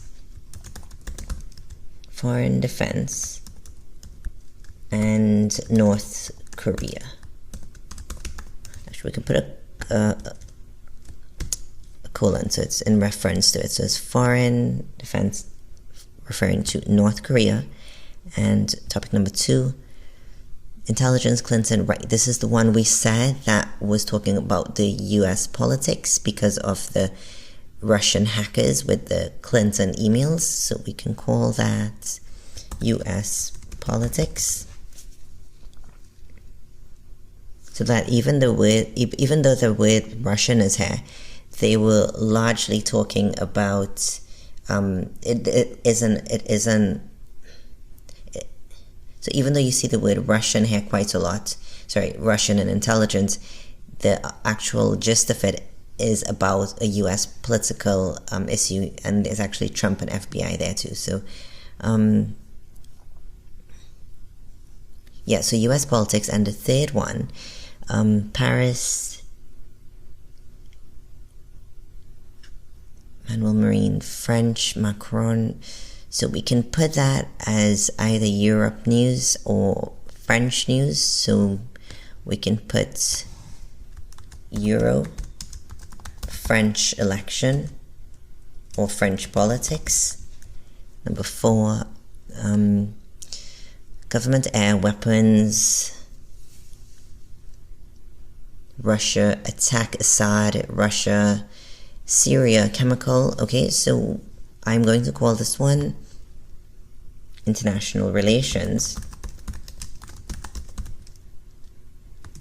pertaining to war and conflict. Okay, I hope you don't think this is too boring, because please don't think I'm lame, but I really do like this part when I do my topic model and I get to play with my numbers, see what topics numbers worked best to give me less overlap and give me nice clear-cut topics that are easy to distinguish from one another. And then, I do love this section when I have to go through each one and try to figure out how we are going to name this. So I'm having fun here. If for some reason you don't love it, you can just fast forward through the lecture. Okay, number 5, streets, elections, protesters, president, government, Venezuela, Caracas, opposition, Maduro. So this looks like it has to do with some sort of world politics or foreign affairs with regard to Venezuela. So for now we can actually just call that maybe Venezuela. 6, Iran, Obama, NATO, Israel, Arabia, Donald, Saudi, Paris. Okay, so this looks like US foreign policy. So we can put, because of NATO, US foreign policy. And number 7, I'm actually very much interested in foreign policy and diplomacy matters, so a lot of these things make a lot of sense to me, which is why naming the topics seem rather easy to me. So it's okay if you're not sure why I'm naming these topics if you're not familiar with it. This is actually not part of the logic part of the data science, so you don't have to really understand how I'm naming my topics. But it just goes to show you that when you are in data science, a lot of times you need to be aware of certain information in the domain of the data that you're actually working with. So number 7, that was the one largely with the Ariana Grande terrorist attack in Manchester. So we can refer to this mainly with UK terrorism, so UK security and terrorism. Number 8, vote Labour Prime Minister Corbyn, UK Theresa May. Labour, this is definitely Brexit, so this is UK politics. We can even put Brexit, we'll see how it works out. Number 9, Eduardo recording President Rousseff Brazilian. This is also South American, it has nothing to do with Venezuela, so maybe we can put it in Latin American politics, which should have been here with Venezuela, but I'll just put that for now. And number 10, Grand Tour Sports. Okay, this is tennis, Williams, most likely Venus or Serena. Okay, so number 10 is definitely sports. Number 11, bomb, Soviet militants, military, Afghanistan. Oh, you see we have some vagueness here. I'm actually not sure what this is about. This is Heathrow Airport, Chicago flights. So we can maybe put there's something to do with travel. I'm going to just fill them out for you and you can look them over afterwards. Alright, I forgot it's 15, my mistake. So that means out of 15 topics, we have 0 to 14, giving us 15. So Egypt, Turkey, Afghanistan. Okay, so here's the topic labels. You can go through them on your own and even change them up a bit. We are almost finished with this project, but join me in the upcoming videos to finish up some bits where we map this information back onto our initial dataset. So the next argument written would be BBC into title equals to BBC topics dot argmax, and we choose axis equals to 1, and then I will explain to you what this means, but let's just type this out first.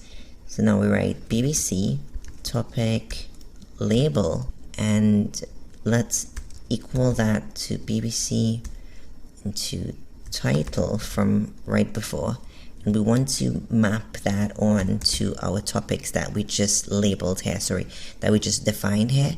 So we are mapping that onto our BBC topic labels. Okay, so we want the topic label, okay, as a new column. So topic label is a new column in our data set. And this new column wants to have the information that we define here to be mapped on to our actual topics. Well, the actual news headlines. So each news headline have to tell us what the corresponding topic is. That's what we're mapping on here. So what we did here is that, first of all, this is using the argmax argument.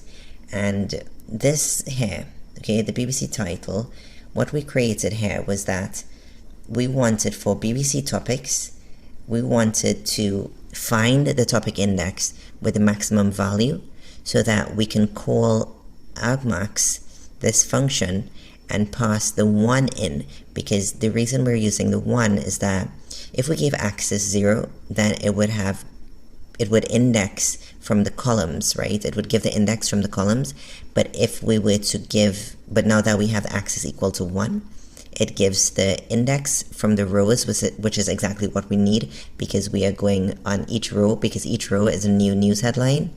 So for each new news headline, we are trying to get the maximum topics index value to be able to know what this corresponds to, what its corresponding topic label is. So let us run it, and then you get an idea of what we're doing. So run these two, and then we have one more argument to write. We will create a new data set with this new information that we want. So we will do a group by, and we are grouping by these titles that we created here. This column we are grouping by this new column title that we created, which represents this argument. Okay, so we are grouping by this new set of information with the column named title, and we are doing a count on that. Okay, and let us have a look of what that is. The initial data set. Look at it, it's updated now. We don't just have up to URL, we also have word titles, topic title, and topic label, which is what we wanted. Let's have a look at some more. Let's do BBC Head 15.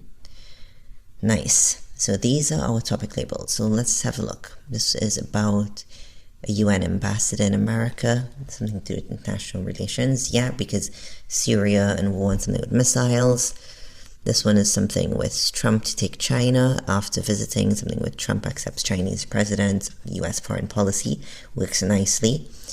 Venezuelan opposition, something to do with their candidates, banned from politics. Venezuela again, correct. Travel websites, ticked off, right, that's correct. Okay, British Columbia ends up with a high heel dress code. This is definitely not UK politics, so this is actually not correct. Did I mention that we don't have 100% accuracy here? Don't worry about it. There are more accurate methods or even deeper things that you can do to try to improve on this. One thing you can do is go back and adjust the component number to maybe 10 and adjust those values, the n components, and try to see which one gives you better results. But when we do something else in LDA, we use GenSim. GenSim actually allows you to go in a bit deeper with these things. So don't worry if we're not getting 100% accuracy as you would like. But again, it works really well still. Here's the Westminster attack. This was when the driver went and just hit some people. I think that's what they may have been talking about here in April. So this was a UK security and terrorism issue, so that's correct. Put this back to brackets so it's smaller here. But let's have a look at what we made here. If you remember, we are trying to map the topic labels that we define here onto our new column, which is our new column title. And we want to do a count with this mapped data. We want to do a count of how much topic labels was there for. We want to do a count of how many headlines were there actually with topic label security and terrorism or Venezuela. So for each one, we want to do a count. So that's what BBC Two is going to show us. Let's just take a look at BBC Two. Okay, nice. Our titles, that was between 0 to 14. These are our topics, the corresponding numbers. So it shows us that we had a lot of articles with topic label 269. We had a lot of articles with the topic labels 0 and 6. So if we were to see which ones those were 0 and 6. So a lot was on US foreign policy, and a significant number was on crime victims and public safety. Let's see what the third number was. Topic number 2 was quite a lot. Actually, no.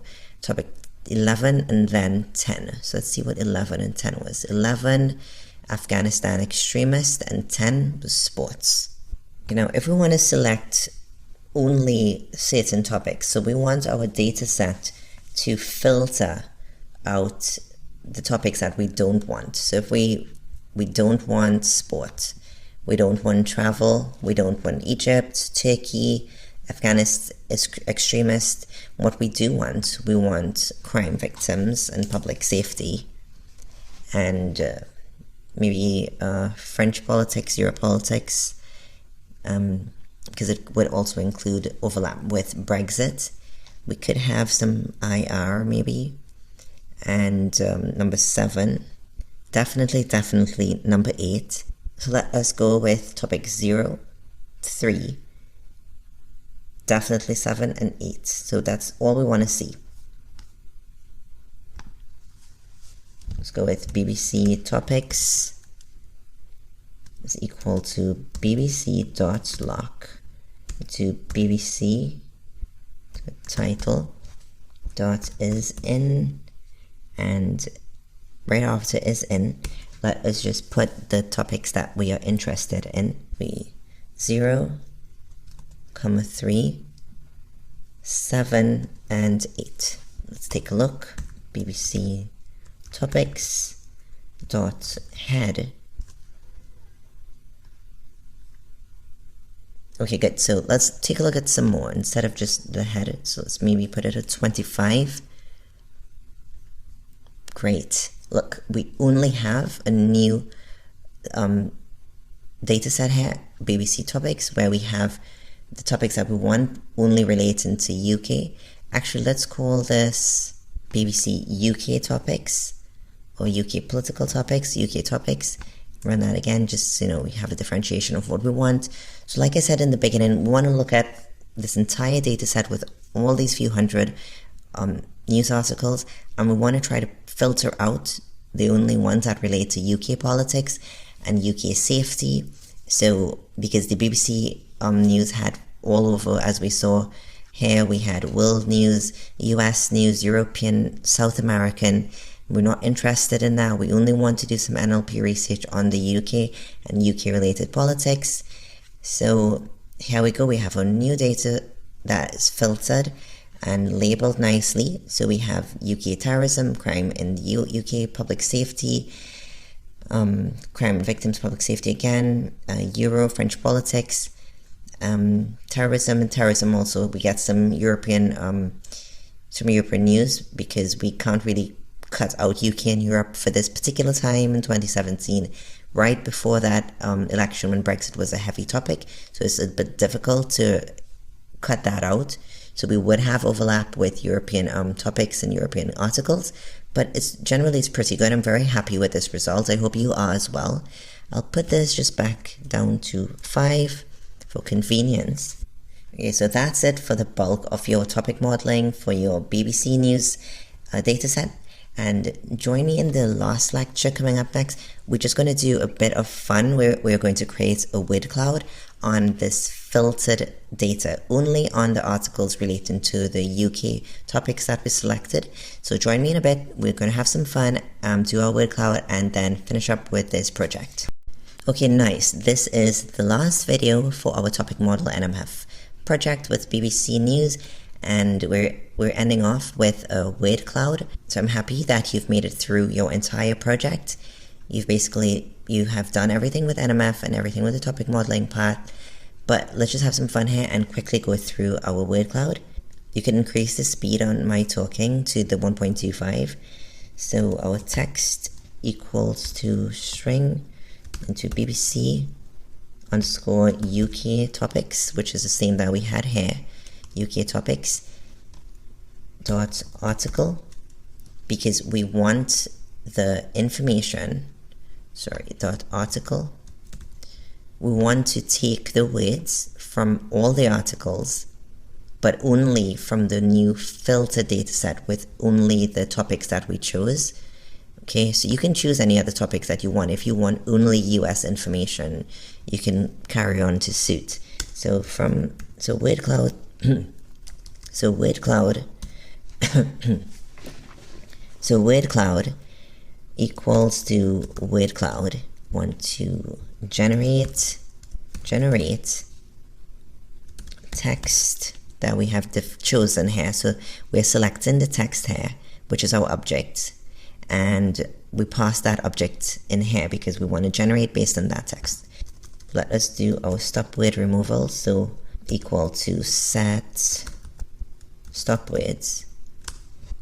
So let's just put in the parameters for how our word cloud would look. So it would be word cloud into max font size equals to, let's try it at 60, and max words, we can set it at 40, and you'll see how it looks, and then you can always play around with what you like. background color equals to, let's put white, and yeah, that's it. So we generate from the text that we chose, and we quickly just do our plot figure, and we plot dot im show. What we are plotting would be our word cloud, and we choose interpolation of bilinear. We do plt.axis, just choose that to be off, and that's it. So let's just show what we just made. plt.show, plt.show. Okay, so let's see what we just made and just check this over. This is definitely not correct. This has to have a dot generate. I'm terribly sorry. Okay, so everything else looks great. Let's see our word cloud. Oh, really nice. It's actually a bit small. If you want, you can go a bit bigger.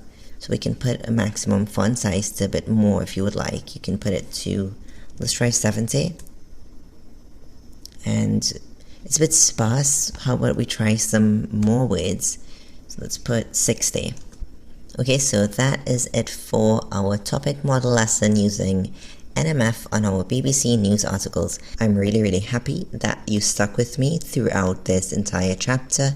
You did brilliantly, great job. You can play around with this on your own time and even adjust the n values to get different numbers of topics. And I've actually also included a data set with news headlines for India's. I've also included a data set that has a lot more news headlines for an Indian media house called India Times. If you want, you can use the Indian news with the Indian news headlines, and you can run it through, so you can upload it and do your own NMF topic model and choose your own topic labels and stuff like that, and then you can actually upload it for me and you can send it to me if you have any questions, or I would just like to see what you did. Okay, so again, thank you so much and great job, and see you in the other lectures. Welcome to our practical project. We will be creating our Netflix recommendation system. So great job on completing the previous bits of the word embedding theory lectures, and this practical today will demonstrate a lot of what we've learned in the previous lectures, but sometimes it's okay if the theory seems abstract, so that doing these practicals now, as you code along with me, I would explain some of the things, recap a bit on the theory from before, and then it will start to make a lot more sense. So don't worry if you haven't understood everything. Trust me, with a lot of things in data science, it will seem abstract, but then afterwards you'll realize, oh my god, this is really nice. It's so easy and simple to understand, and the practicals are essentially the way to solidify the theory, and then it all comes together. So let's get into it and let's see what we're about to do today. So we are using Word2Vec, and keep in mind that what we are making is a content-based recommendation system.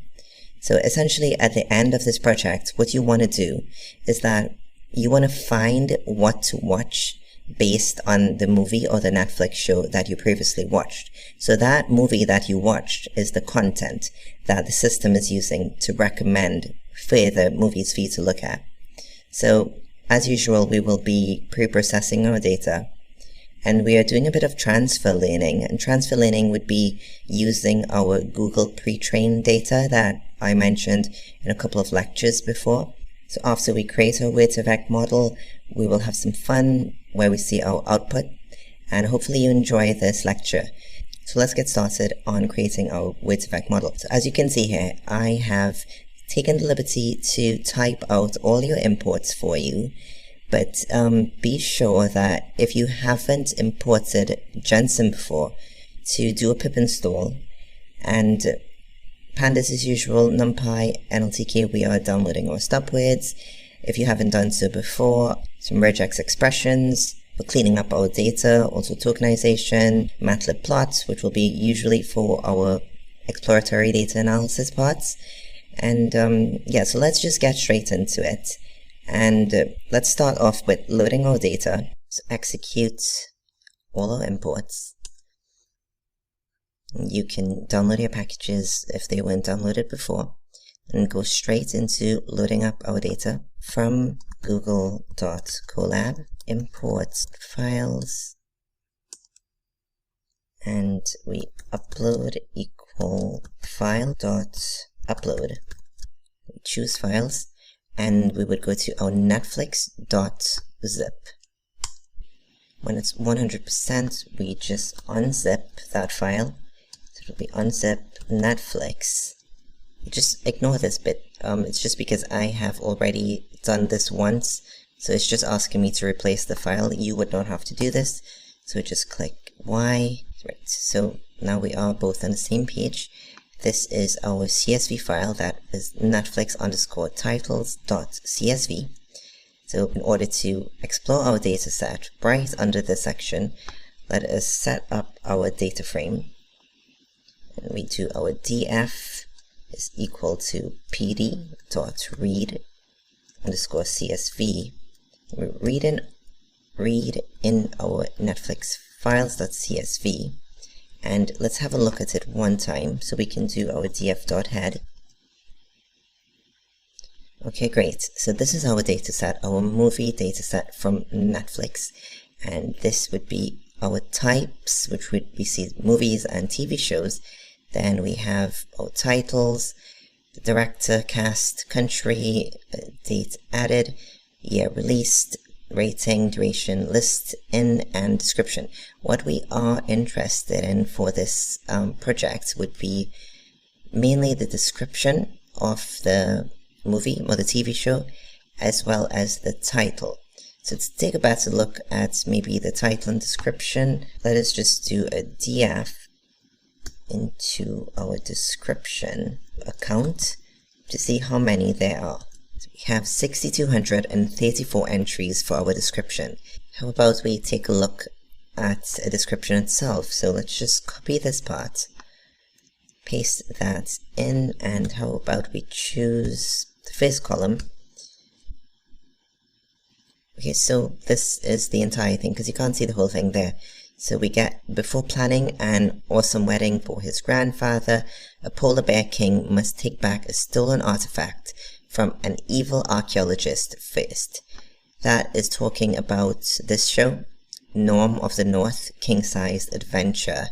It is a children's movie, and it was directed by these people, and it is a movie, not a Netflix TV show. How about we just take a look at one more? We can look at a title. So let us have a look at the title lower down, maybe title number 1000. So that is a show called All's Well, Ends Well. And how about we look at the description for this movie located at index number 1000. And that would be 1000 here.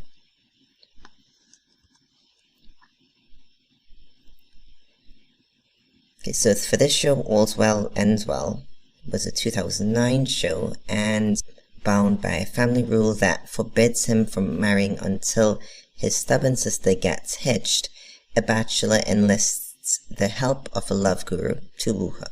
Sounds pretty silly if you're into that sort of thing. And okay, so this is quite lengthy. I'm just going to choose the columns of interest to display right here so it's easier to, visualize it. To show the columns only that you're interested in, we can name our dataset df2. df, we want 2 pairs of square brackets, and we just put the column names that we were interested in. So we want the title, the description, and also what about the list in? Actually, that is listed in. Okay, and have a look at that df2.head. So it's much easier to look at this way. So it will be title, description, list in. It's much nicer. You can take a look at a bit more df2.head for the first 10 in the dataset, Transformers Prime, Transformers Robots in Disguise. I love Transformers. I hope you do too, so you don't think I have tacky tastes in movies. I just love superhero movies on the whole. Let's take a look at, you saw this part here, the type, the data, the movie types. So just to make sure there's not more than movie and TV show, let's see if there's any other types in our data set. So let us do a df.type.unique to see the unique types. Let's just make sure that's lowercase. Yeah, it's all lowercase. So it tells us that in our array we only have 2, which was movie and TV show. Okay, and they're both of the type object, which is good. Okay, let's take a look if there are any null values in the description column in particular, since that's the area of interest to us. That would be a df dot is null, and we want the sum dot sum. So the ones we're interested in, the columns that we're interested in, would be title, which has no null values, and where's the description? Right, the description also has no null values, so there's no need to drop anybody. If we were interested in the director or cast or something like that, we would have needed to drop some of these rows, but it's all well and good. So let us jump into visualization of the descriptions. What I want to show you is that for each description, let's just write. So for each title, I want to show you the average length of the description, so you have an idea of how many characters we're working with. If we're looking at a very long description of like 1,000 words, or something really, really short, like 10 words only, which can make training a bit difficult. So let's visualize that and see how it looks. So to do our visualization, we do a df square brackets.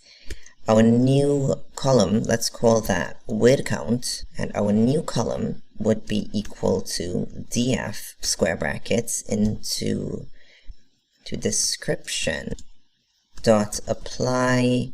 We're applying lambda x len. This is our expression. If you remember the format of the lambda expressions, I had explained that in a lecture previously.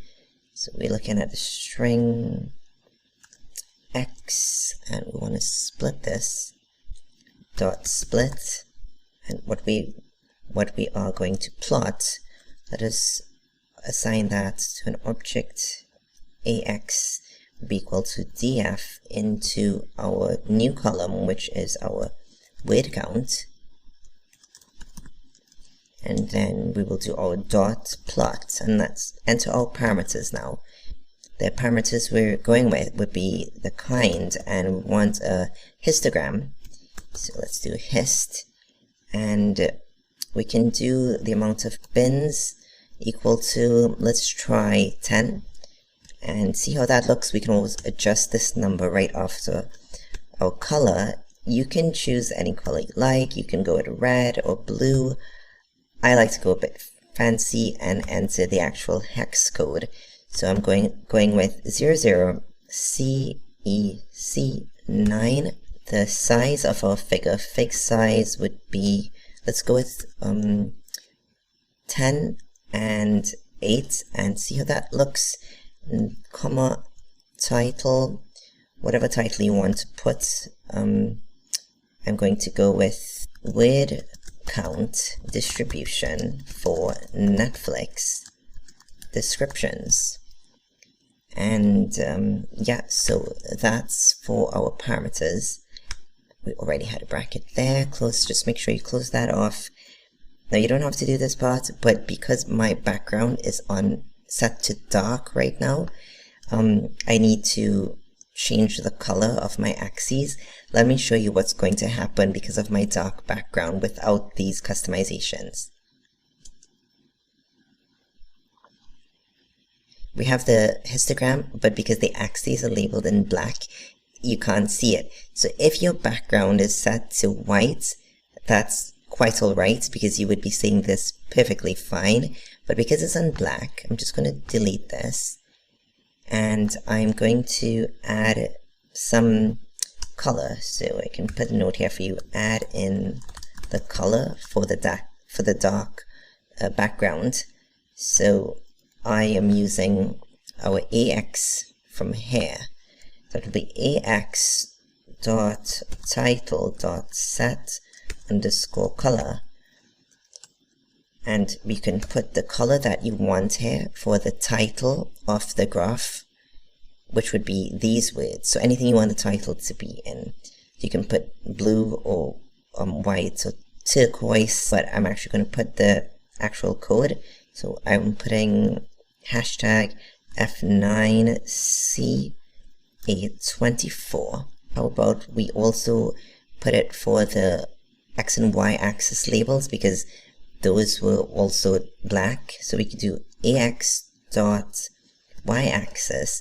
And even if your background is white, you can experiment with this for later on when you want to do custom visualization. So y-axis dot label dot set color, and we can use the same color from up here. So copy and paste that.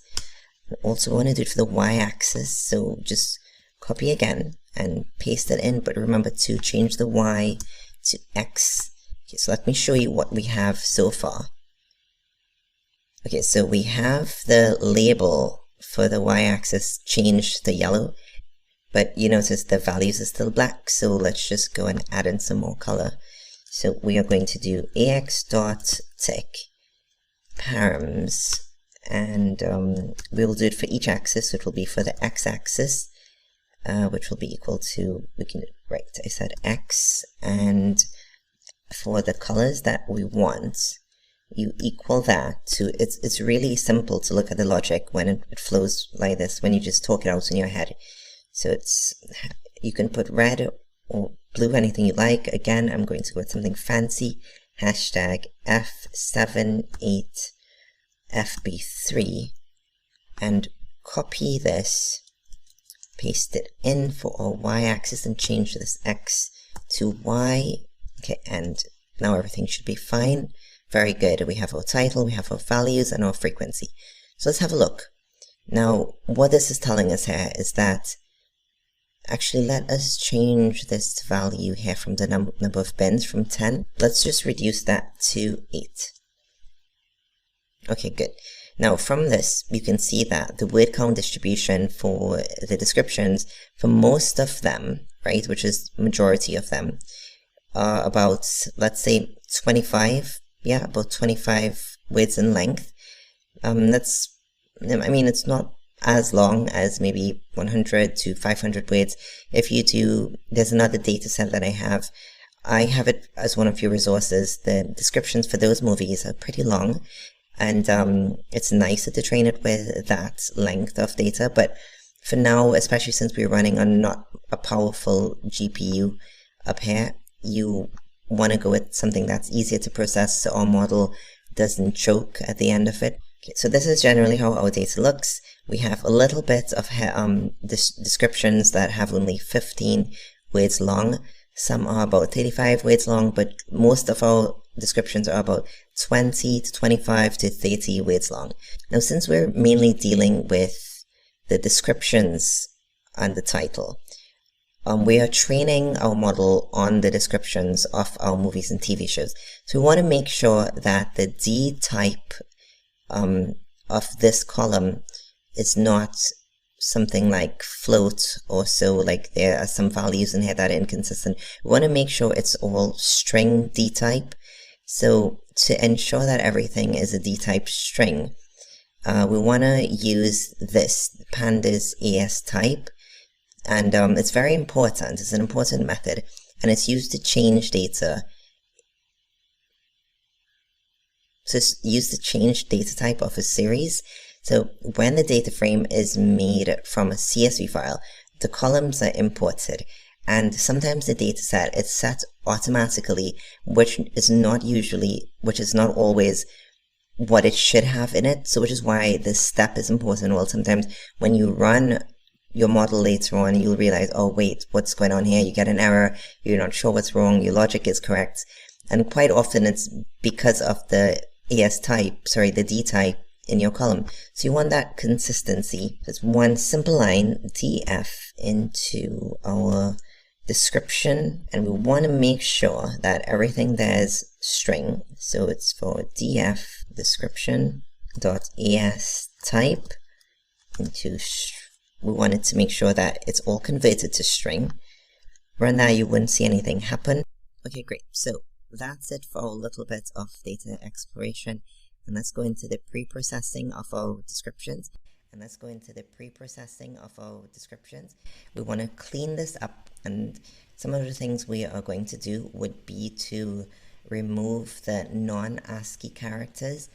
What that is, ASCII characters, it's based on English-based letters and digits, so commonly like what we would know as A or B, regular letters that we would write. But the non-ASCII letters are letters, well, characters that you would find in other languages like Hindi or Chinese, Hebrew, Arabic, that would look like these. We are removing those because some of our TV shows and movies are foreign films and they could have some of these descriptions in it, but we don't want to train our model on that, so we are going to remove those. So let's get into the pre-processing of our data. So to remove our non-ASCII keys, we would define our function as non-ASCII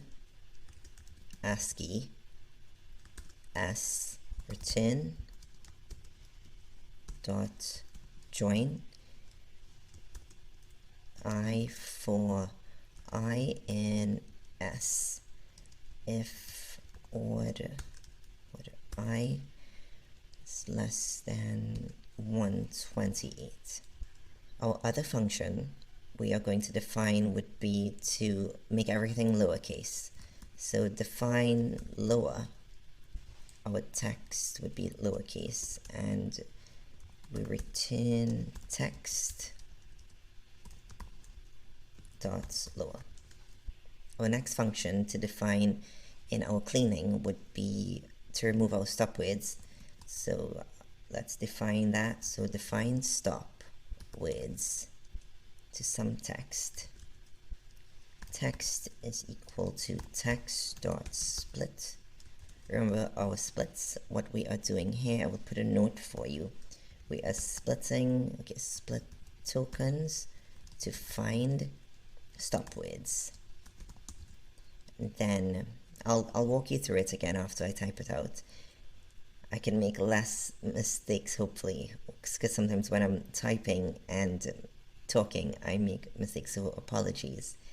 So stop equal to set stop words dot words English. We've done this a bit before in other lectures. English text equals to square brackets W for W in text, if not W in stops, which is stops here. And text equal to dot join again, join to text. So essentially what we're doing here is that in your text, whatever text we run this through, this function through, it would split up that sentence into tokens, and then from those tokens, individual tokens, you will pull out the stop words and throw them out, and then we'll join our sentence again, so it will be able to make sense of it and get the context and whatnot. So then we just return, oh, I'm sorry, I'll make a note of this for you. So we join into a string after removing stop words. Okay, and we just return text. Our next cleaning function we are defining would be to remove our HTMLs, so that would be clean HTMLs, and text equal to HTML equals to RE, we use regex here, dot compile. This would be our expression terms, which is a less than dot star question mark more than or greater than symbol. Just put a note that we are using regex to clean up here, and then we return our HTML and dot sub into, remember, our regex substitute, and R into text. Okay. So what we're doing here is that when we have these and we notice there's some sort of HTML like expression, we are replacing that, substituting them with a space, and we're running that through whatever text that our function is going through. And yeah, so we did our return. That's it for that function. And one last function, we are defining to remove our punctuation. So let's do that. Punctuation on our text.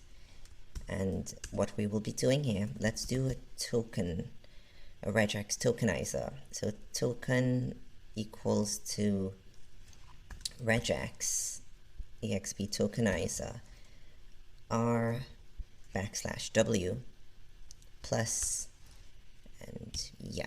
So we covered what this means in the tokenization or regex expression chapters. So you can go back to those lectures if you're a bit confused. Regex text equal to token dot tokenize. I'm going to tokenize our text. And after we remove our punctuation, we call our text object again, and we do a join just like we did before. So put a space dot join, and we join in our text, same thing like up here, and return text. Okay, so that's it for defining our cleaning preprocessing. And now let's create a new column to store anything that we've cleaned. So all our descriptions that we preprocess using these functions, we're going to store them in a brand new column. So let's quickly just write that column and call that df square brackets. This is the name of our new column. You can put it anything you want, but just make sure to be consistent throughout the rest of the method. So it will be new description equals to df into, this would be our old column with our original data. So this is original description. So we're taking that, calling our functions on it, and renaming it our new column. So from our old set of data, we are applying the first function here, which is non-ASCII. So apply our function non-ASCII.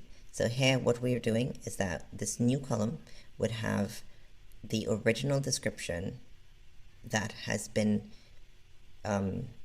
cleaned. So we are applying this non-ASCII function that we defined up here as. So what we're doing in this line is that this new column takes the data from our description column, our original descriptions. We are applying a function that we defined up here, which is named non-ASCII. So we are running this on this data. Okay, but now that, okay, so this line created the new column.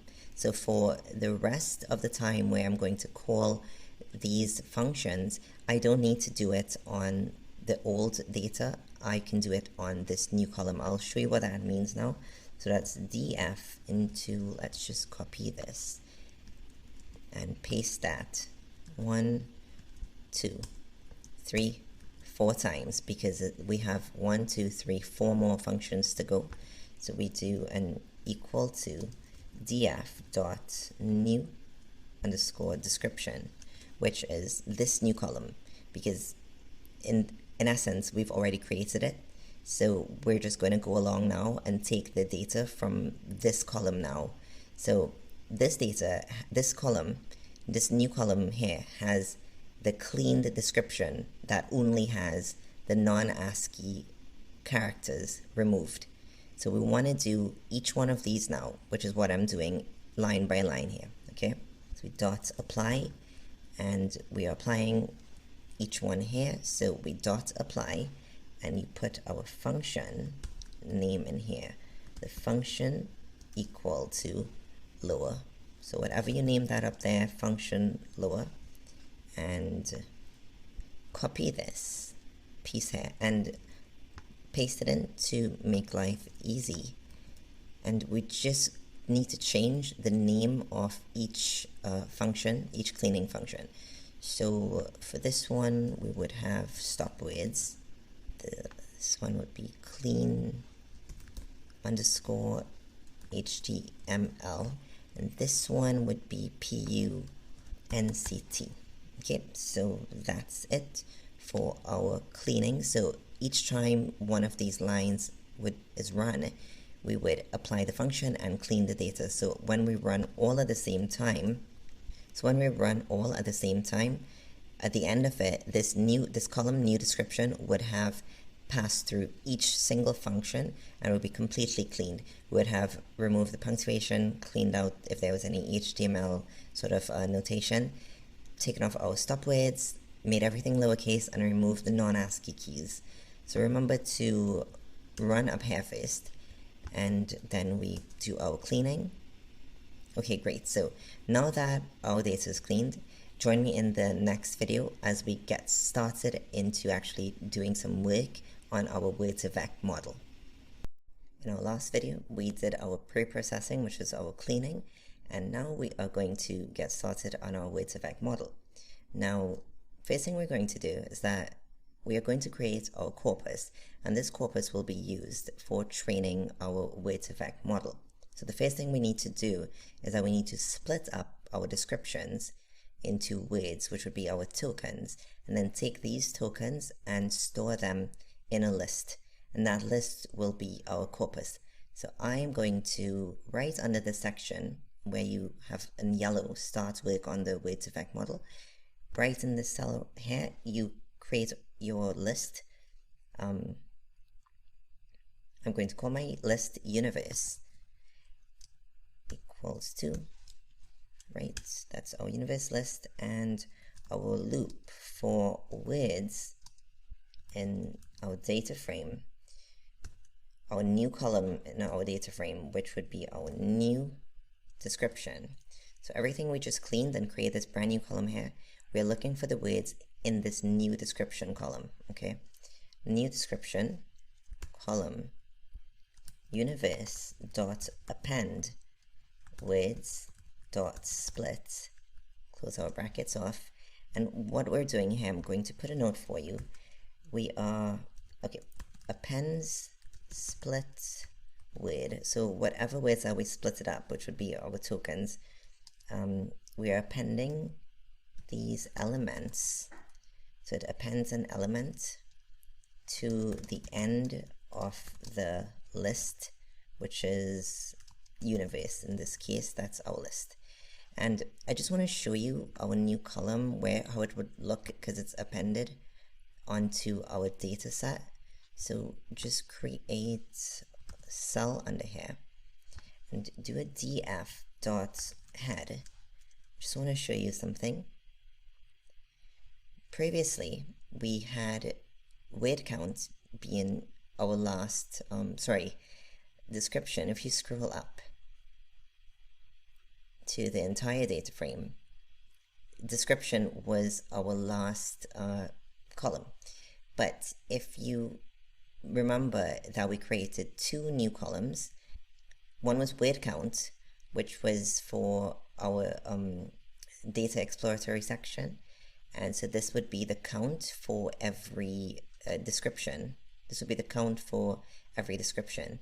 And now we have our new description here, which has our cleaned data.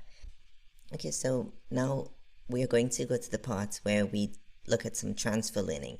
Now, you are familiar with the pre-trained Google News model. I did a brief tutorial on it previously. And what we are doing here for the transfer learning, you are using the word-to-vec pre-trained Google News model with the Jensen Python library. And we are going to get the Google News pre-trained data. That's what we're doing. It may take a few seconds to load in Gensim. I have taken the liberty already to leave it here for you, so you wouldn't have to go copy paste it from the resources. But in the lecture right after this, there's I have a document for you with the resources from this lecture, and you have this information, okay, for future use. So run this. Okay, everything is now loaded up 100%. And if you scroll to this part, the embedding file as the Google News Vectors file, that is what this is here. This is your Google News Vectors negative file that we will be using to train, to use as our pre-trained data, and that will be used. We're feeding it into this object embedding file.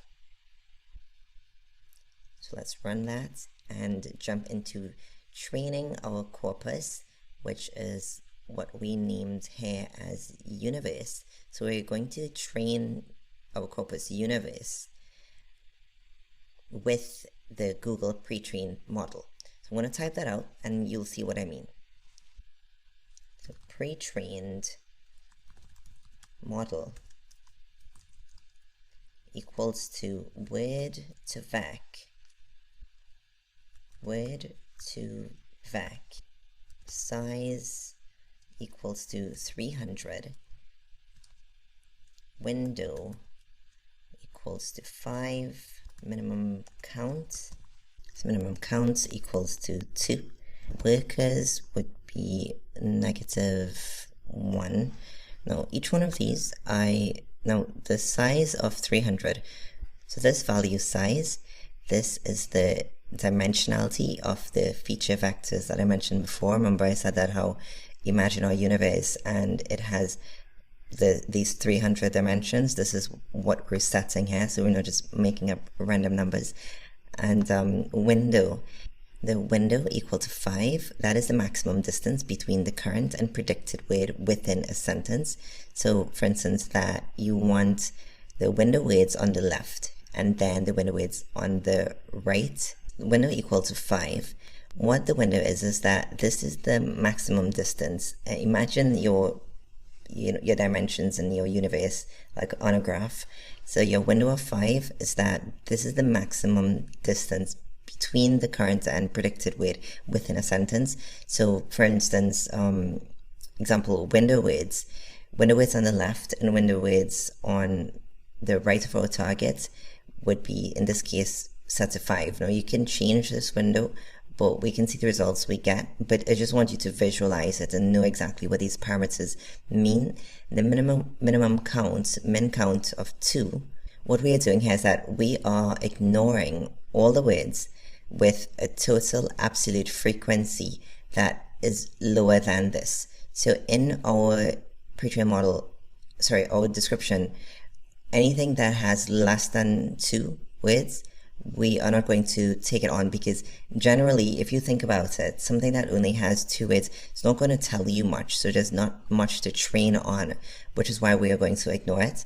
The workers, that just kind of depends on the machine you are using, and if it's multi-core, it would be faster. We don't have that luxury right now, so we are setting it to -1. Continuing with the pre-training, pre-trained model equals to, pre-trained model, we need to build a vocab now. So the reason we do this is that word to vec needs a vocabulary table.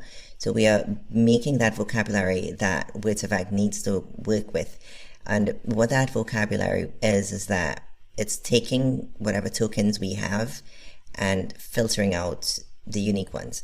So our model.build vocab from our universe corpus that we defined earlier. Pre-trained model dot intersect word to vec format. What this does, dot intersect word to vec format, we have our pre-trained model here, and the words are intersect word to vec format. And what we do here is that this function, we are merging the input hidden weighted matrix from our original words to vec format, and the intersect that we are speaking of here is that this is where it intersects with the current vocabulary that we made here, that is based on our corpus, that universe of words, that entire universe that we created before. So keep in mind, it is intersecting the original vector format with the current universe vocabulary.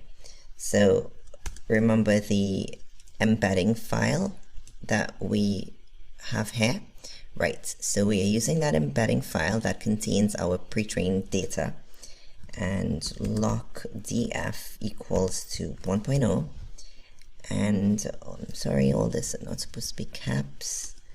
Lock df equals to 1.0 and binary equals to true. So lock df equal to 1.0. Lock df is a lock factor value to be set for any imported word vectors, and the default value is actually 0.0, which further prevents updating of the vector during subsequent training. But in this case, we use 1.0, and you use 1.0 to allow further training updates of merged vectors. And this last bit here, binary equals true, this is automatically set default to false, and it's basically just a boolean that indicates whether or not the data being fed through it is in a binary word to vec format, and it is, so we just set that to true, because if we don't, the default value will be false. Then pre-trained model dot train, because obviously this is the last part of the section, so dot train, this is when the training happens. So we are training our universe corpus. Total examples equals to pre-trained model dot corpus count, our number of epochs, let's put it at 5 and see what we get. Okay, just remember, just in case you did not run every cell before. Oh, I'm terribly sorry. I'm so used to typing df. This is lock f. So please be sure to change that to lock f equals to 1.0. Okay, so now everything's okay. And let's train our corpus universe. It will take some time, so just let it run until it stops circling. Great, in the last video, we had just finished training our corpus with our Google pre-trained model, and it's finished training because it stopped spinning.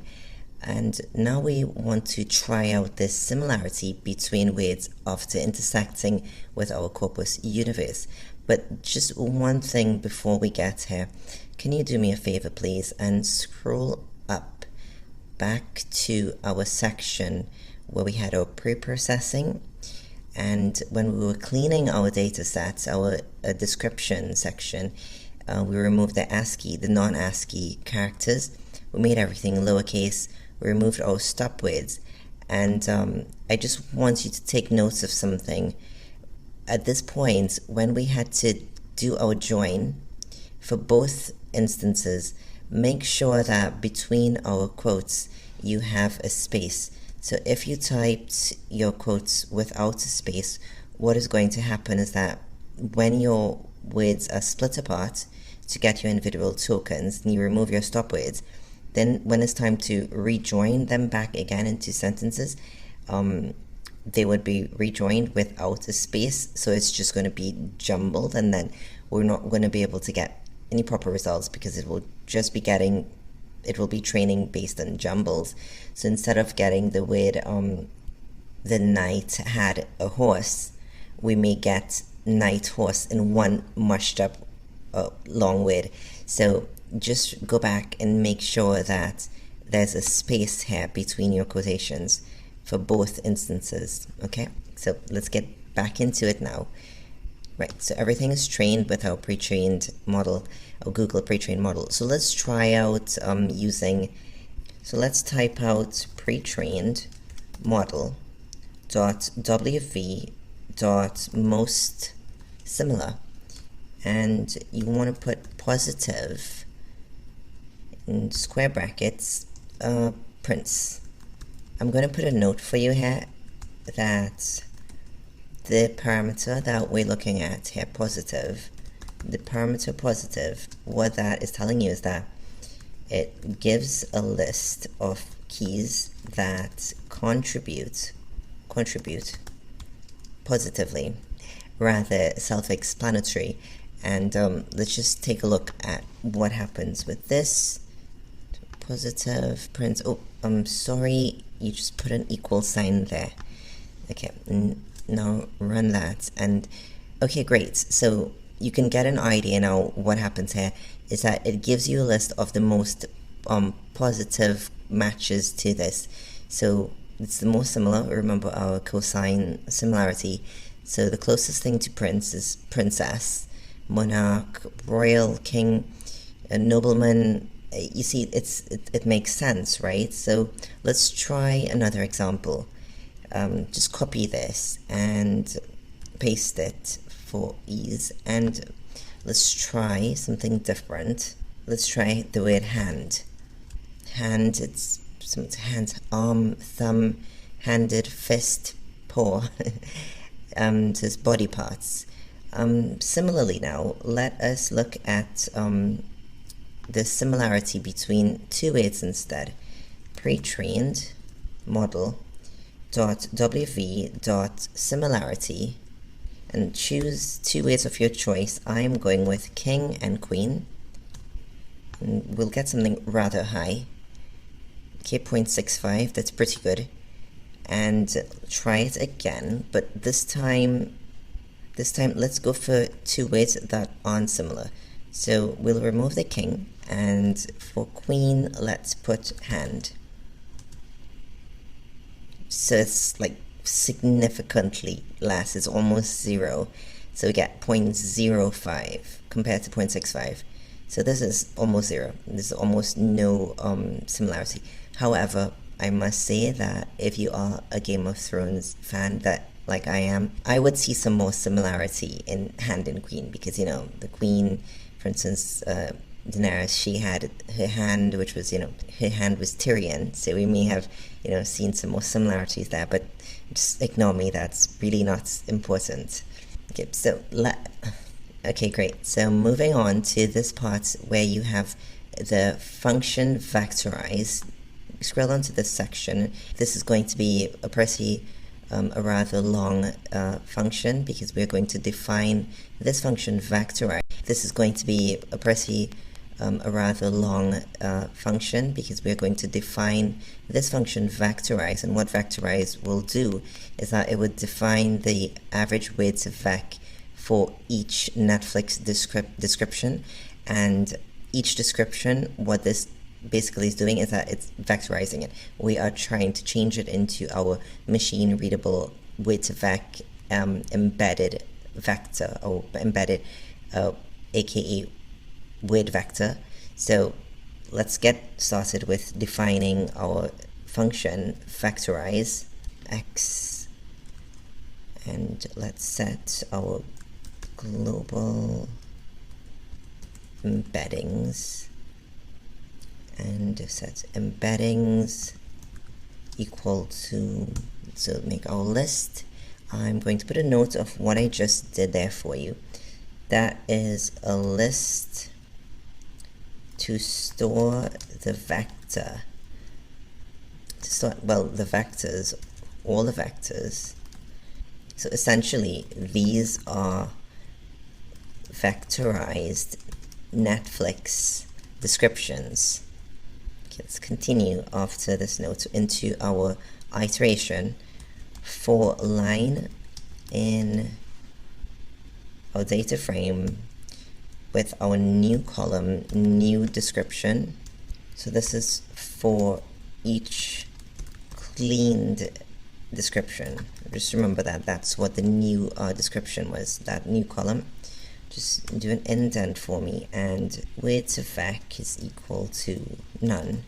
Count is equal to 0 for width in line dot split if width in pre-trained model wv dot vocab count plus equal to 1 if width vec is none, then width to vec is equal to pre-trained underscore model, and that is for every width, else width to vec is equal to width to vec dot plus pre-trained model every width. So remember when we did the different types of width embeddings, and we had the section in the theory on iterative methods, and width of vec was in that category. Well, that's essentially what is being done here. This is what I meant by iteration, and we're not finished. I just have to finish this this for loop. So in line with our for, if width of vec is not none, then you'll see at the end of this what I'm doing, so you'll understand the loop a bit more. Width to vec is equal to width to vec count. So what I'm doing here, I'll put a note, is that we want to append the element to the end of the embedding list. The embedding list, what I mean here is that, embeddings list, right? So we want that every time we have an element to append, that it goes to our list here, okay? So each time we go through the Netflix description, so with this list, every time you have a word in your Netflix description, the first thing we need to do actually is that for each description we have to split it up into our tokens. And when we have our words, then for every word now in that pre-trained model that we created, in that vocab, that universe vocab, let me just show you what I'm talking about, right? This vocab that we built, right? For every word there, from our description, you increase it with a count. And once you have one, that element will be added to our embeddings list. So in order to actually do our appending, we have embeddings dot append, and the text that we are doing this with would be whatever is in width vec. So this is essentially our text. That's it for this function, and we have to define one more right after this. So let's hit the next lecture and get started on that. In our last lecture, we created the function vectorize, and we are going to create one more function now. So when we define that function, we will actually call on this vectorize function as well too, so it will be nested in our new function. And the reason we're writing a new function is that it has to find the top 5 most similar recommended Netflix shows. So based on what you previously watched, which would be the content-based recommendation system. So based on the TV show that you previously watched, it is supposed to give you some sort of similarity of the 5 closest movies and TV shows. So essentially what we are going to be doing here is that we have to create something of an invert index. I'm going to type it out for you, and then I'm going to explain it a bit as we go along. So let us create this function. Let's define it as Netflix because you watched. It's a bit long. I like it because when you're watching Netflix, it comes up at the end because you watched, and then it shows you the rest of the recommended shows. Title, this is when we call the function vectorize from up here. So vectorize df. So obviously we are calling this function on our data frame.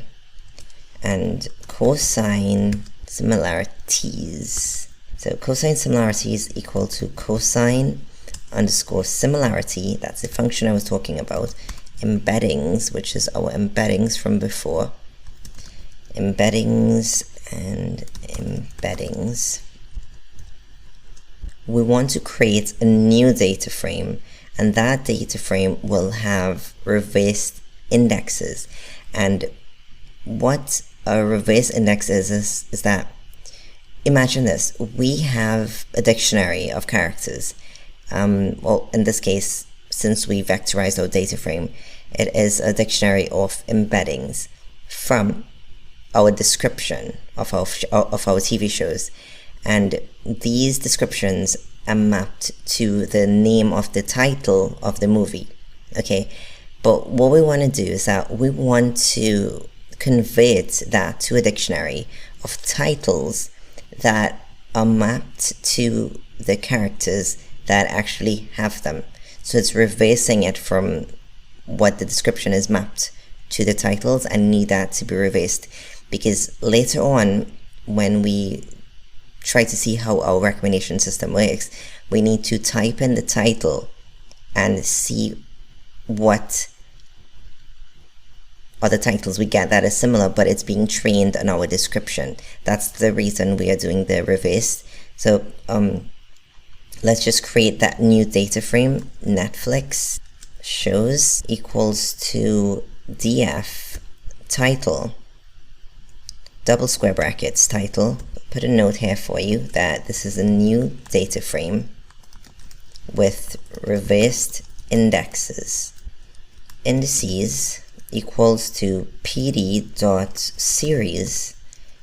and in brackets you put df.index, comma, index equals to df title dot drop duplicates.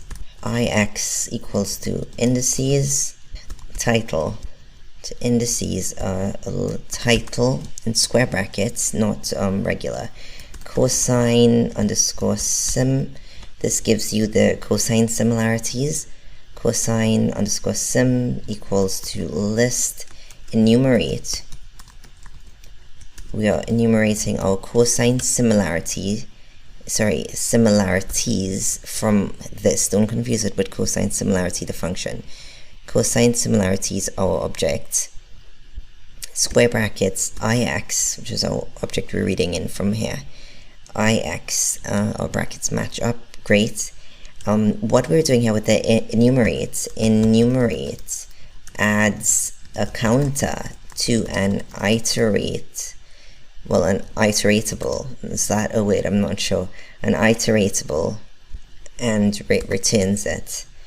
And continuing along with our cosine sim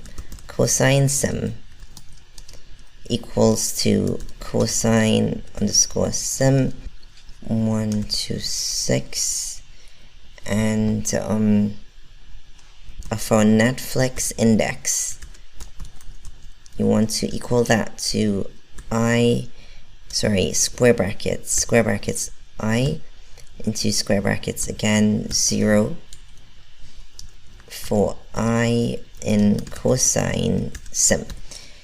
If for some reason you aren't getting the iteration, you're not understanding how it's enumerating, go through step by step.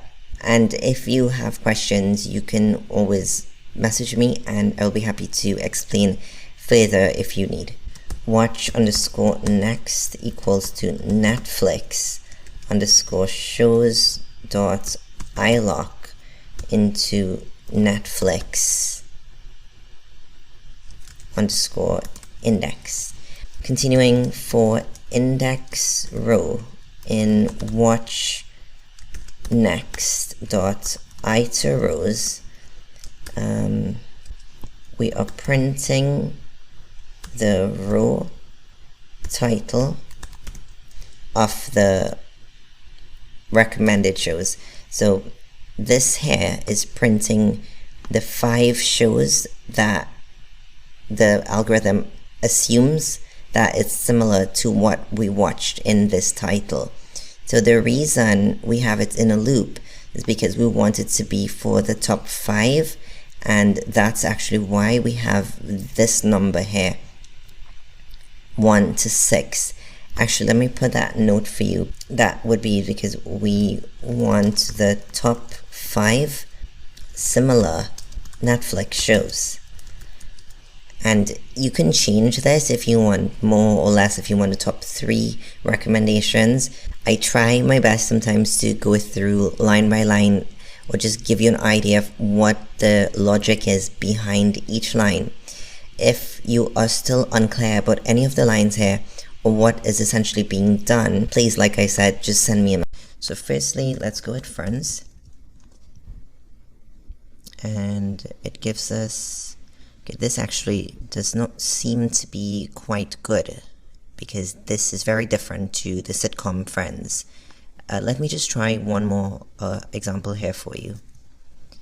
And we can actually take the example Transformers Prime. So this is telling you that because you watched Friends, it's recommending these shows, but something does not seem quite okay here. But let's just try it again, and then we can rectify if we have a problem.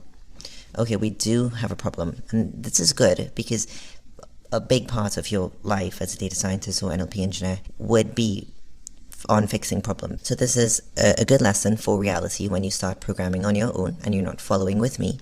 So you notice we had 2 very different shows giving us an identical output. So let's just go up to our data set, and okay, so I see a pattern here. 1, 2, 3, 4, 5.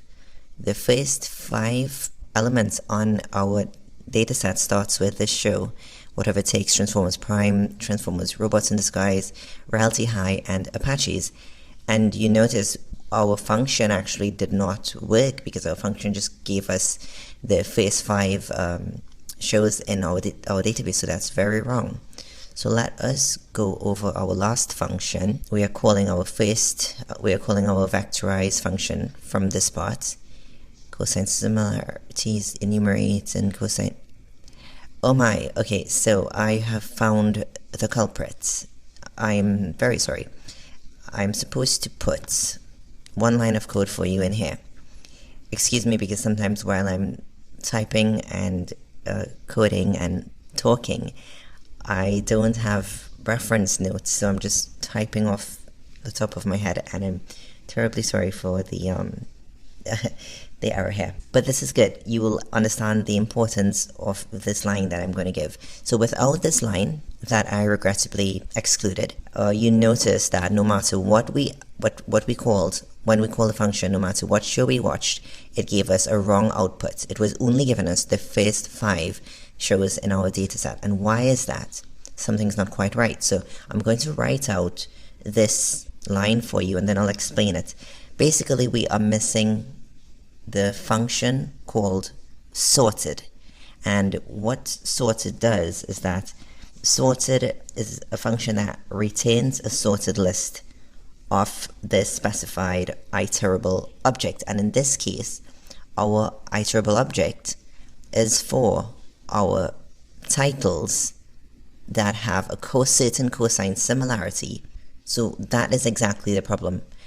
The function was not iterating our eyes, which is our titles for this new clean data frame, and it's not going through the list, enumerating 1 by 1 to 2 to 3 to 4 and going through our data set. It's not doing that to look for similarities. So it was just not iterating, and you notice here we have our cosine sim set from 1 to 6, meaning 5, because that's, and you see here we set our cosine sim to 1 to 6 because we want the top 5 Netflix shows, but what we wanted was the top 5 that met the cosine similarities criteria.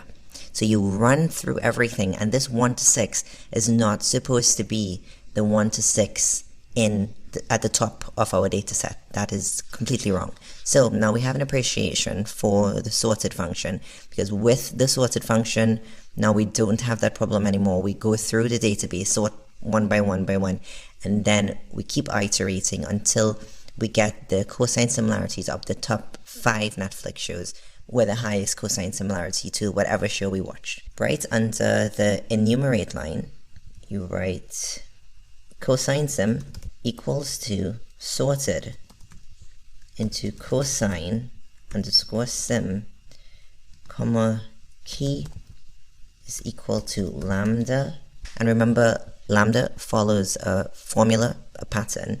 So that pattern in this case is x to x into our iterables, which is 1, reverse equals to true.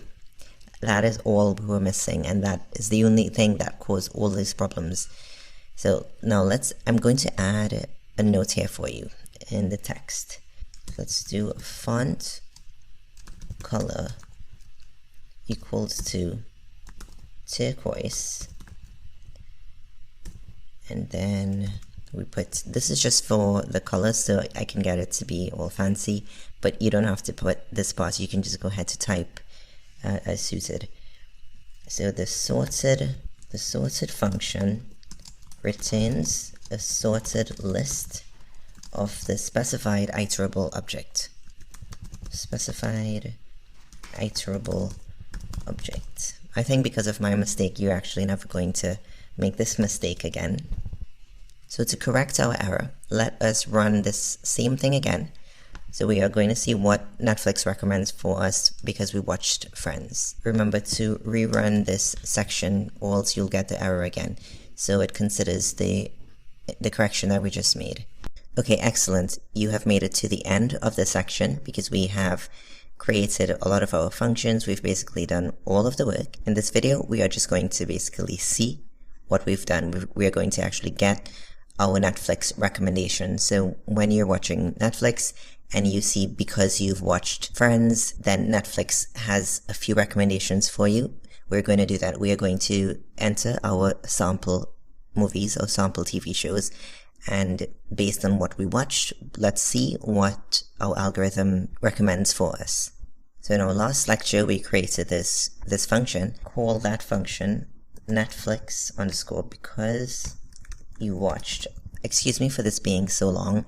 I just wanted it to be very self-explanatory for you, as it's an introductory sort of course, and it's very literal. So you can always shorten this if you have prefer in future when you get more used to building your algorithms and functions. Okay, so let us go up to our data set to get some examples of some TV shows. And this is only showing our first 10, so let's look at our first 20. Okay, so let's go with Transformers Prime. So here would be the column that gives you a description of the show, a nice little summary. This would be our cleaned version of it. So let's go with Transformers Prime. And the second one we can choose is Friends, the TV show. You're not seeing it here, but it is in the dataset. I know that from looking at it from before. So let's try it with Friends and Transformers Prime. So firstly, let's go with Friends. Okay, so this would be our 5 recommended shows based on Friends. However, if you notice you get any sort of error before your results when you run this function, you see here it says call to deprecated get item, and method would be removed 4.00, and the error recommends that you use wv dot before your function. Simply, we just need to make a slight alteration to our function. So kindly go up to our vectorize function, and for where we have our pre-trained model .vocab and pre-trained model word, all you have to do is just put wv wordtoVec.vocab, as well as here as well .wordtoVec, and just don't put a dot between this and word, and rerun this again. Also make sure that you had wv here as well too after pre-trained model into word, and that would be it. And then run your Netflix because you watched function again, and then let's see what Netflix recommends Perfect. We have the show Big Mouth, Haplanid, Lego Friends, Single Lady Senior, Working Moms, and in this case, this is a similar this is a comedy, a series comedy. This is a show based on friendship. This is a Lego show, but it's not a sitcom, but it got the recommendation merely because of the words friends in it so much. And Single Ladies Senior, I did not know what this is, but I had to Google it, and it is actually a show, it's a Taiwanese comedy based on four best friends trying to succeed with their modern careers. And I can see the similarity with Friends being, a similar show with Friends in the City, but I would think that given that it's Taiwanese, it's very different. And again, a show like Big Bang Theory, How I Met Your Mother, or shows along that genre would be better recommended. And Working Moms, that's a Canadian sitcom, and again, yes, it matched it because it's a sitcom, but it may not be the best recommendation similar to Friends. So it recommended similar shows for about, let's say, 3 out of the 5, but it's not ideal. It's not the best 5 recommended shows for a Netflix recommendation system, because Netflix recommendations are really, really good usually. It would be something that you may be interested in. So it's more fine-tuned to the user. So this shows you the need to get even more sophisticated with your development. But shows such as Big Bang Theory and How I Met Your Mother were not included in this entire dataset because it's a really small dataset. But the actual size of the dataset, if we were to use one that is about 80,000 entries in that dataset, with a much better range of Netflix shows, a good volume, that would be much better because of the amount of resources we have allocated for running. If you're running on your local hard drive, or if you are running on the free GPU offered on Google Colab, we are limited in the data sizes that we can do for our tutorials. But just keep in mind that if we were to use a large data set with way more movies and way more TV shows, you can get a lot better trained model and better, more accurate or more relevant recommendations being given. And now for our second example, Transformers Prime. Okay, we have the Netflix recommendation system telling us that because we watched this, it recommends the Shannara Chronicles, Transformers, Robots in Disguise, Power Rangers, Megaforce, Westerplate Resists, and then Naruto, the movie. This series Will of Fire, because this is based on a few different series. I think it's 6 or 7, I'm not sure. So this first one, it's a fantasy series, so there's some similarity. Then there's Transformers, Robots in Disguise, Power Rangers. I can see the similarity here. But Westerplate Resist, this is definitely a problem here.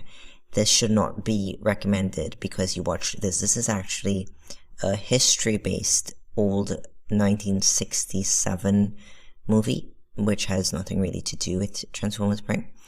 And then there's Naruto, which is a anime manga series. So this not the best because you watch Transformers Prime, but I can see why it gave us the fantasy series for this, and also a fantasy series animated for this as well too. This was obviously part of the recommendation. That's good, but definitely this one, it's a no. So that's it for our Netflix recommendation system using Word2Vec. I hope you enjoyed this practical and learned quite a bit.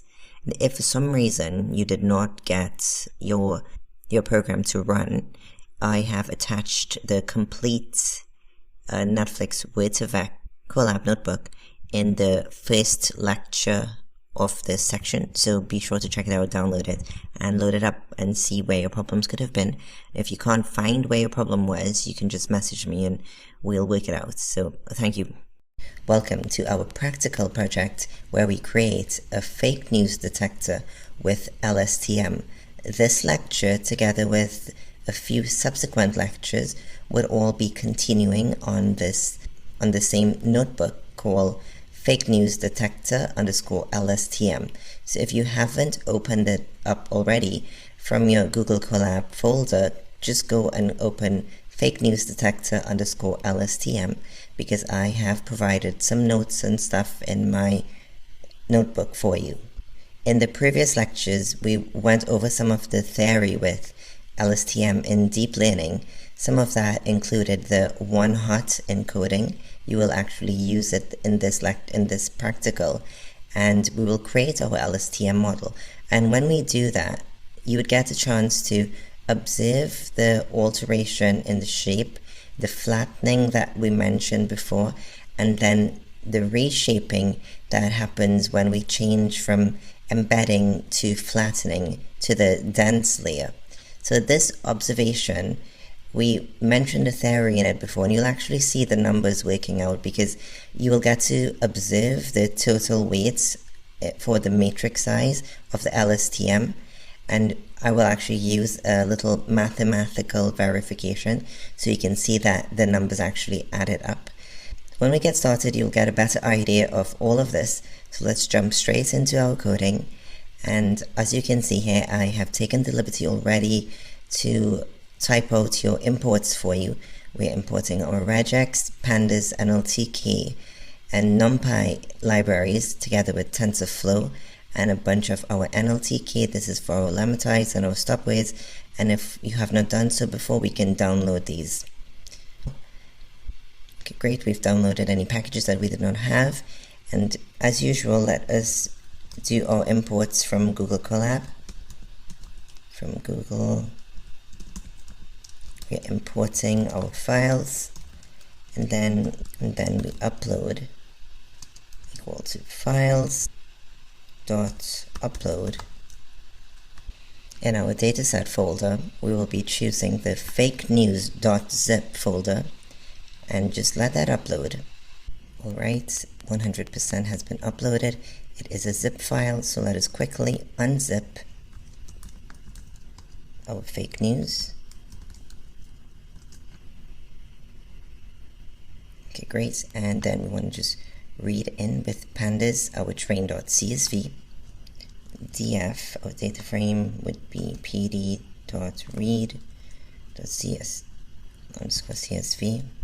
train.csv. And take a look, head at our dataset. Okay, nice. These are IDs, our title that we are interested in, author, text, and label. So for this project, for fake news detection, what we want to do is to be able to train on our titles and have an idea if our text contains fake or real news. And if you can look at the label here, the label would be consisting of only ones and zeros, where 1 indicates fake news and 0 indicates not fake news. So join me in the other lecture as we continue to work on this project. Continuing on part 2 of our fake news detector, let us take a look at some of the titles and texts in their entirety, because we can't see the entire thing here. So let us do a df into the column name title, and we would like to see, let's see the first one, 0. Remember, they're both square brackets, and this is the entire title from this first line. So it's house them aid.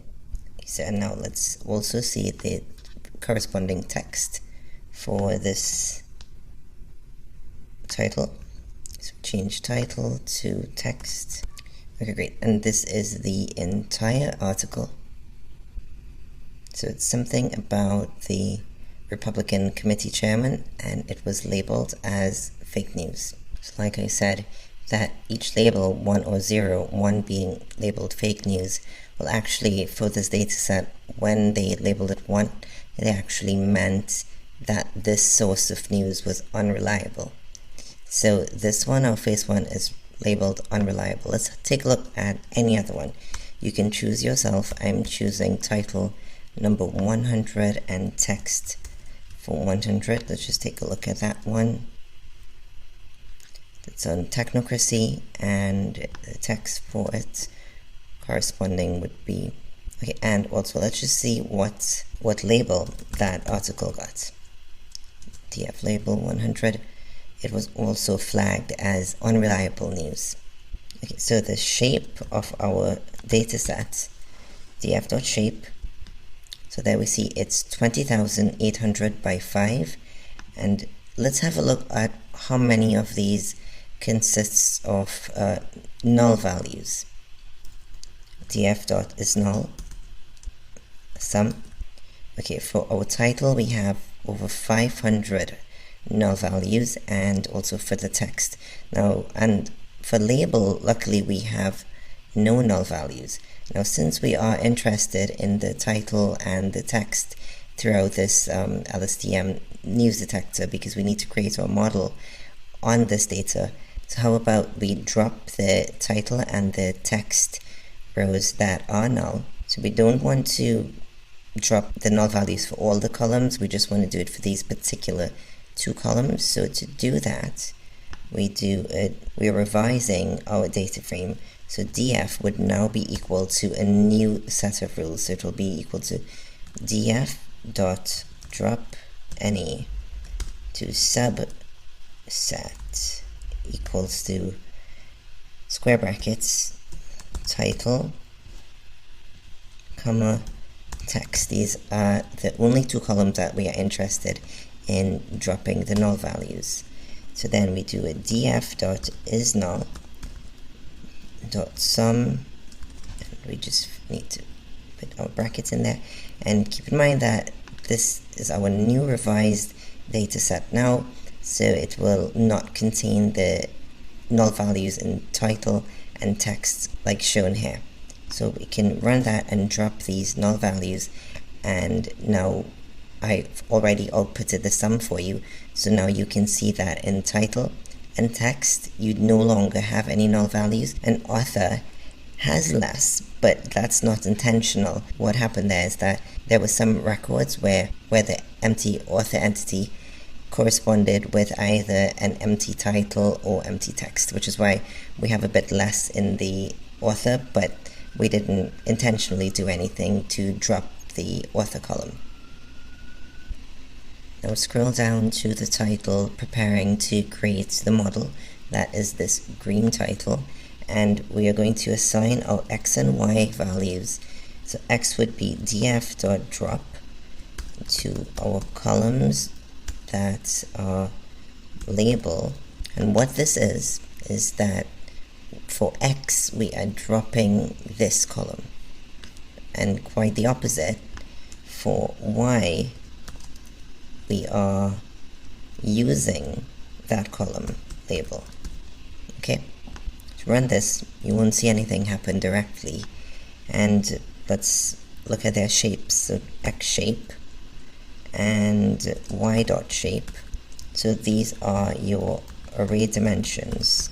Nicely done. 20,203 symmetrical, but the x shape 2 has 4. Now this tells you what I just described to you here. The x shape, which is 20,203 times 4, what that is telling you is that, let's just bump up to here, is that if we were to scroll down to the entire dataset, I'm only showing you 5 here, but the entire length of it is 20,203 rows coming down. So this 20,203 times 4 for your x shape is really this. But imagine we have over 20,000 rows coming down, and then the times 4 in the shape would be our 1, 2, 3, 4 columns, right? And the label, that one does not, it's not counted. And for the y, you notice we have the same number, 20,203, but that's it for the shape. But because we only have the label, so yeah, so it's 20,203 labels basically for y. Okay, great. So let us jump straight into the next video and get into our data pre-processing. Continuing to part 3 of our practical for our fake news detector, we are doing our data pre-processing for this lecture. And let us start by creating a shallow copy where we create a new object. I will put a note here for you. We are creating a shallow copy. So we need to create a new object, and let us do that by copy equals to x.copy in brackets. So that is our shallow copy. And what we also want to do is, I'm putting another note for you, we want to copy the reference of our nested objects. So we do a copy dot reset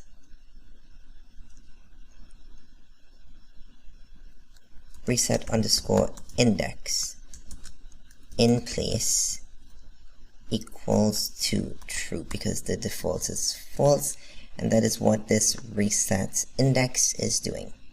Okay, it's copying the reference of the nested objects.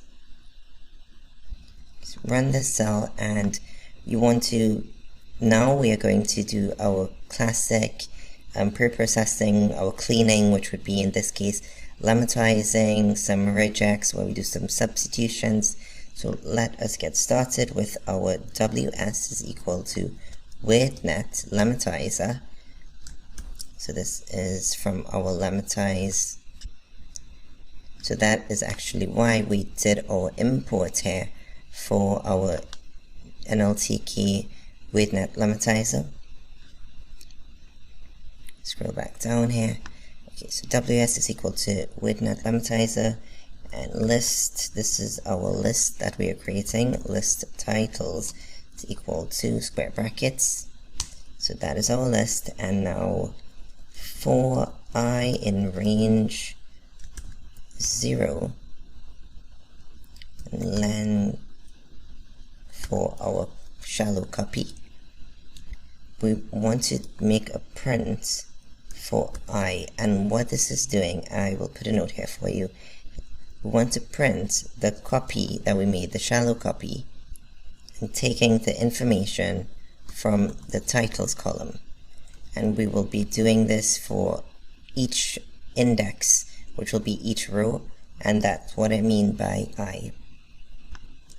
So that's why we have I here, but it would be for every index, which would be every row. And we say for headline is equal to RE, which is our regex, dot sub, which means we need to make a substitution here into our brackets, apostrophe, and square brackets. Pay attention here to our caret, common A to common Z, and capital A to capital Z, and you close that off in its square brackets with the apostrophe on the outside.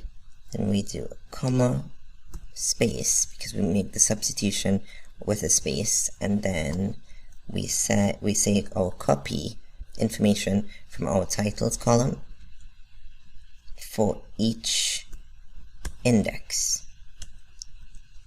So take a note here that the caret is on the inside of the square brackets. Now, as you would recall, when we did regex, we can create our expressions to tell our algorithm what we want and what we don't want, and then we make a substitution, in this case with a spacebar.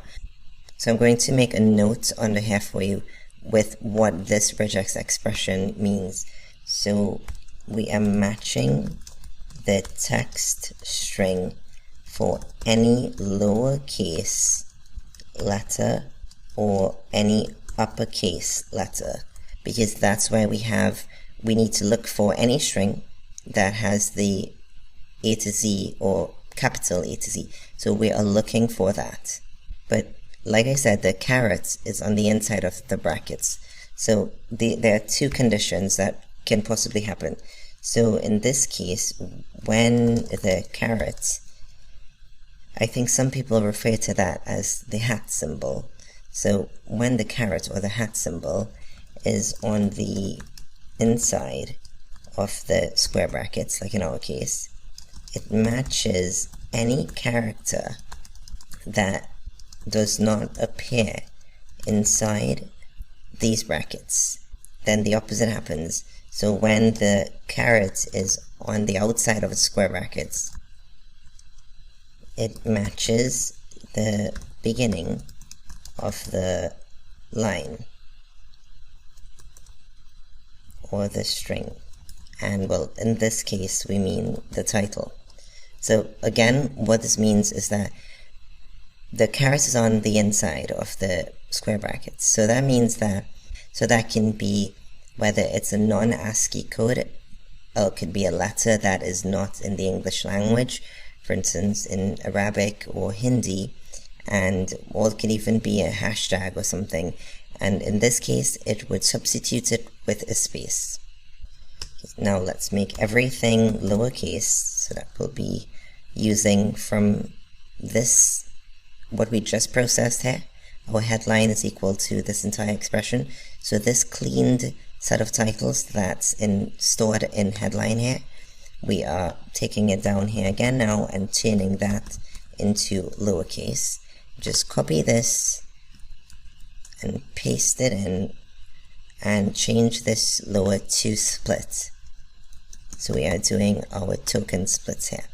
And then for headline is equal to ws dot lemmatize word for word in headline if word not in stop words dot words, and for English. Okay. And then after doing all lemmatizing for each word and they're split up, we need to join it back again so it can be in context. So headline is equal to space dot join headline. Please make sure that you have a space here, because what's going to happen is that when you run this, it will be a complete jumble. So your titles would actually not make sense, because after splitting it here and we rejoin it without a space, like for instance some of these words, if we have why the truth might get you fired, if we drop the, considering that a stop word, then we will have why truth stuck together, which you don't want, which is why you put the space there. That happened to me a time and I got a disaster when I trained my model. So just, you remember things from your mistakes. Lastly, we would like to append to our list titles dot append these new clean titles that we just pre-processed. And basically what the append function did is that it adds a single item to the existing list, which is this list here. So if we run this, because we have a print here, you would actually see the iteration being done. So it's a bit long, but I prefer that you actually see what's going on. So for our entire array, so let us run this and we will see the iteration. Okay, good. So you see it starts with, it's from 0 and then it continues. Will continue to go down. Now that it's finished running, so when you scroll all the way down, you will go down to 20,202. And if you remember, that is the size, it corresponds with the size of our array. And let's just go all the way back up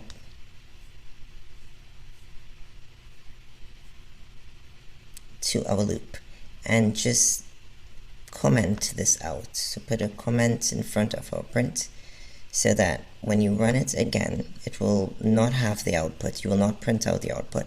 So your notebook can be neater. Just give this a couple of minutes to finish run.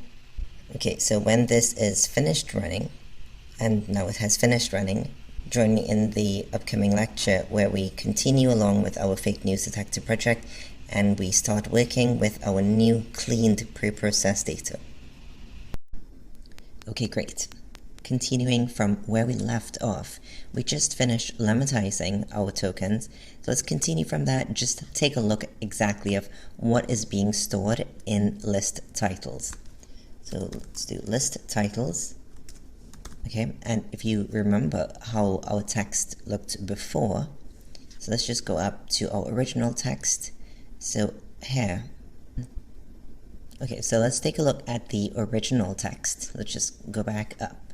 This was our sample set, the head for our data set, but let's just do a little contrast to see the differences. And here we're showing you the first 5, which was our head, which would be 0 to 4, and exactly what our list titles, our little demo is showing you here, where we put 4. Here I'm showing you the top, 4. So these would be 1, 2, 3, 4, and it will be up until the third one. So just remember everything starts from 0, so it's 1, 2, 3, 4. So we're looking at something from the house would be around the first one, the first title, to this something about civilians. So let's just go back down and do a df, which is calling. So remember when we call this on df, this is calling on the original data, and this was on our nicely cleaned data. So let's take a look at the df title for, let's look at maybe the first one, and then maybe the fourth one. Okay, good. So here it's much longer, and here it's shortened. Everything is in common letters. So you see here, this name Commie, it's common letters, and the punctuation here was removed, the colon, and some stop words were removed. Here we removed we, and didn't, also it, and tweeted also was turned into common letters. So that's just an example. You can go through to get a better idea of how the info was cleaned. If we can take a look at just one more briefly. So let's look at the last one, which will be our third one. Remember that. Okay, so it was initially 15 civilians killed in single US airstrike have been identified, and we've removed the digits because we're interested in what's giving the words context as in word-based meaning. So we remove the digits, so that's why in our cleaned version here we don't have the number. Similarly to the first example, everything was reduced in changed to all common letters, and yeah, so it's basic cleaning. So let's move along to more important stuff. As we know, one of the common things with NLP, the whole point of it is that we need the computer to be able to read text. So the whole point of it is that we need to find a way to change these titles here. Yeah, they're cleaned, but they still need to be translated into an integer. So the first step into translating into an integer is that we're going to be using chars to provide this function one hot. And one hot, it's simply a really nice, simple, but it's very basic. Keep in mind that it's basic. It's a basic, simple way to efficiently encode each word, which would be each word in our titles, into an integer. Okay, and this step that we're about to do, this char step where we're using one hot to encode our titles, this must be done before we get to word embedding. And earlier in the chapters, I did an outline for you where we looked at word embedding and some examples on how to conceptualize it. So keep in mind that even before we get to that, there are some things we need to do before, and the one hot encoding as we turn into integer is one of those.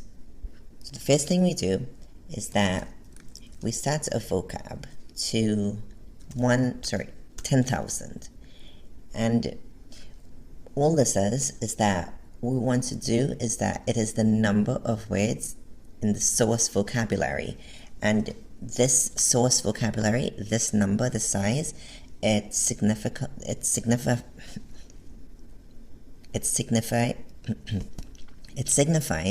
the number of dimensions. So in this case we have 10,000. Don't worry about that. I'll actually show you a nice example within this a few minutes from now what exactly I mean by this being some form of dimension. So let's just have a hot title equal to one hot, and we're using two arguments here, I and vocab, and this is our vocab from here. Okay, so that's our second argument there, and we're saying that we're doing this for I in list titles. So that would be for our list titles here.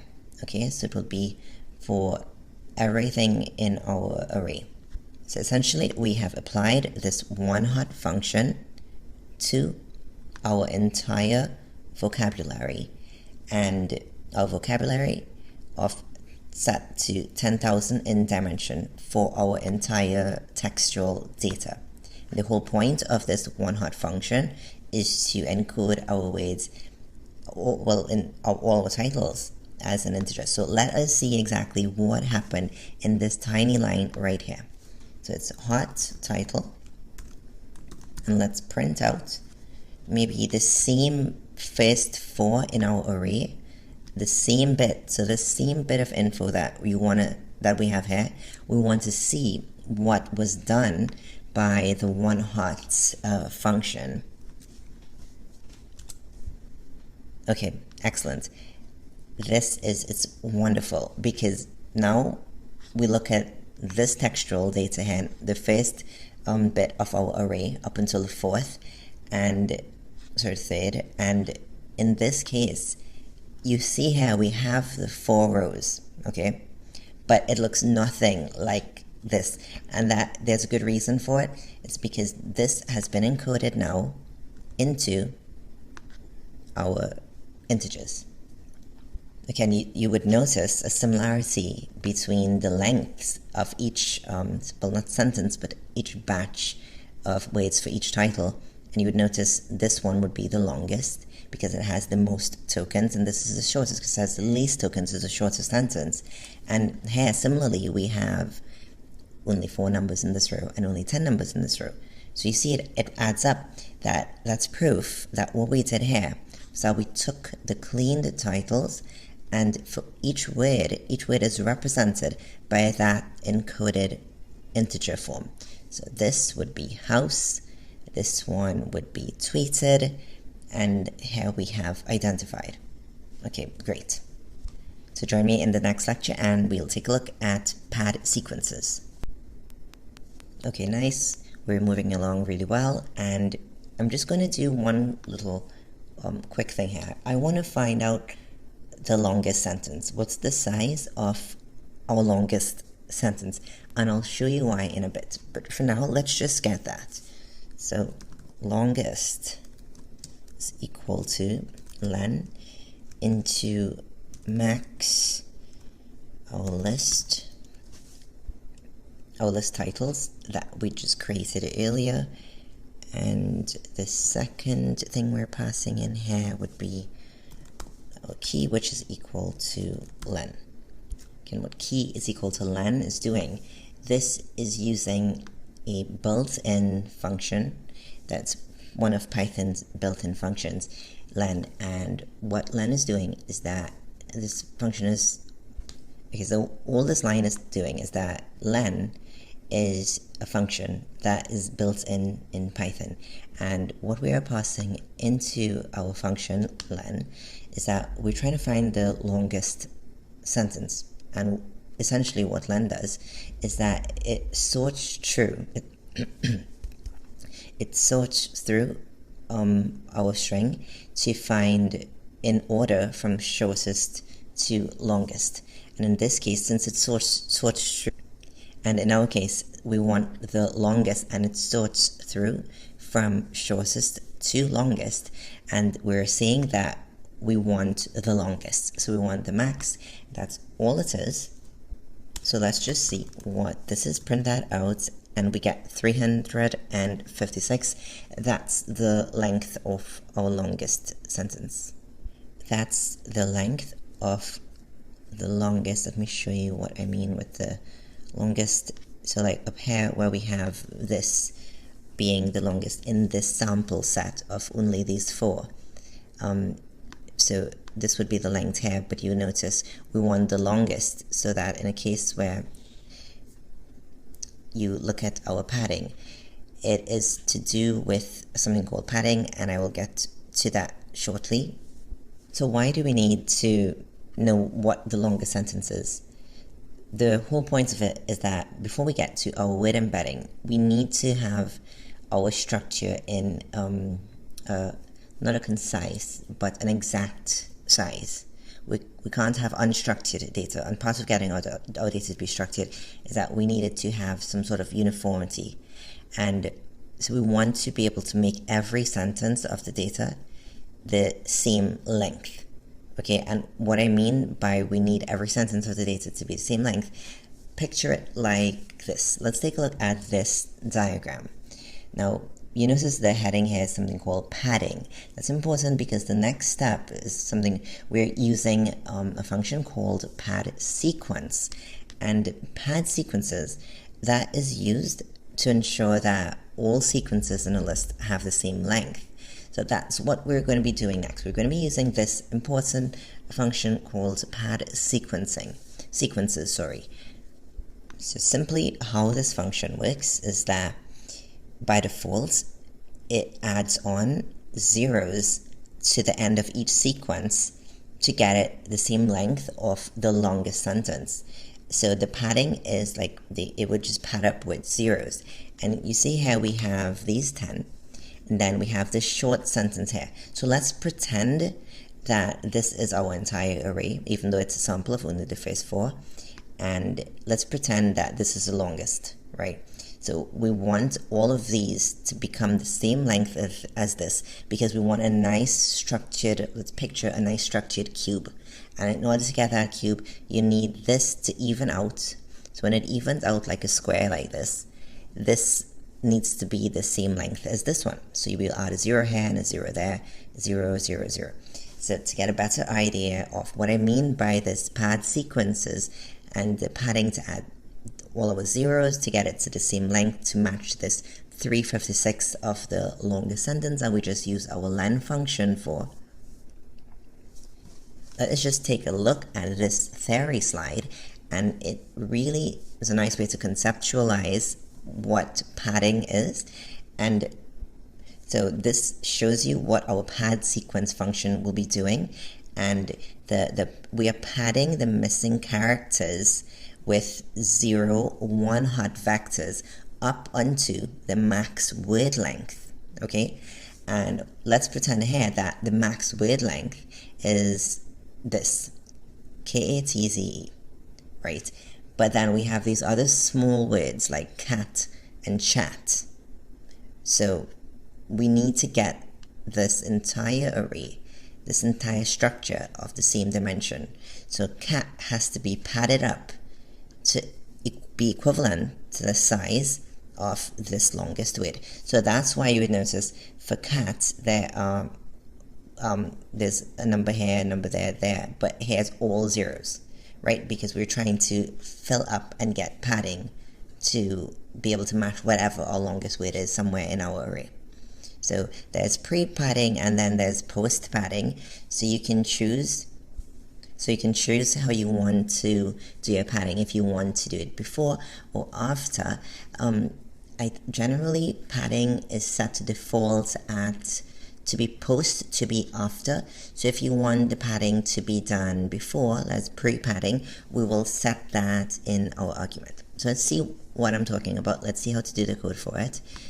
So to do our pad sequences, to use that function, it's very basic, it's very simple. So we set our max length that we just determined to be equal to 356. So let's set our maximum length to what we found it to be here, 356, and our embed input is equal to our pad sequences function. So that's pad sequences. And remember our hot title from previously, our max len would be equal to the max length that we calculated previously right here using the len function. So this is the len function, and whatever the len function found, we set that to be equal to max length, and we're just putting max length into this argument here. And the last thing is what I was just talking about with our padding being set to pre, and that's all I'm doing right here. So we're setting it to pre, to have our padding before our tokens. That's all this is telling you. So let us print this and see what happens. So remember here, we went from printing out our array for our cleaned titles, and then we printed it out another step when we changed it into integers with our one-hot encoding.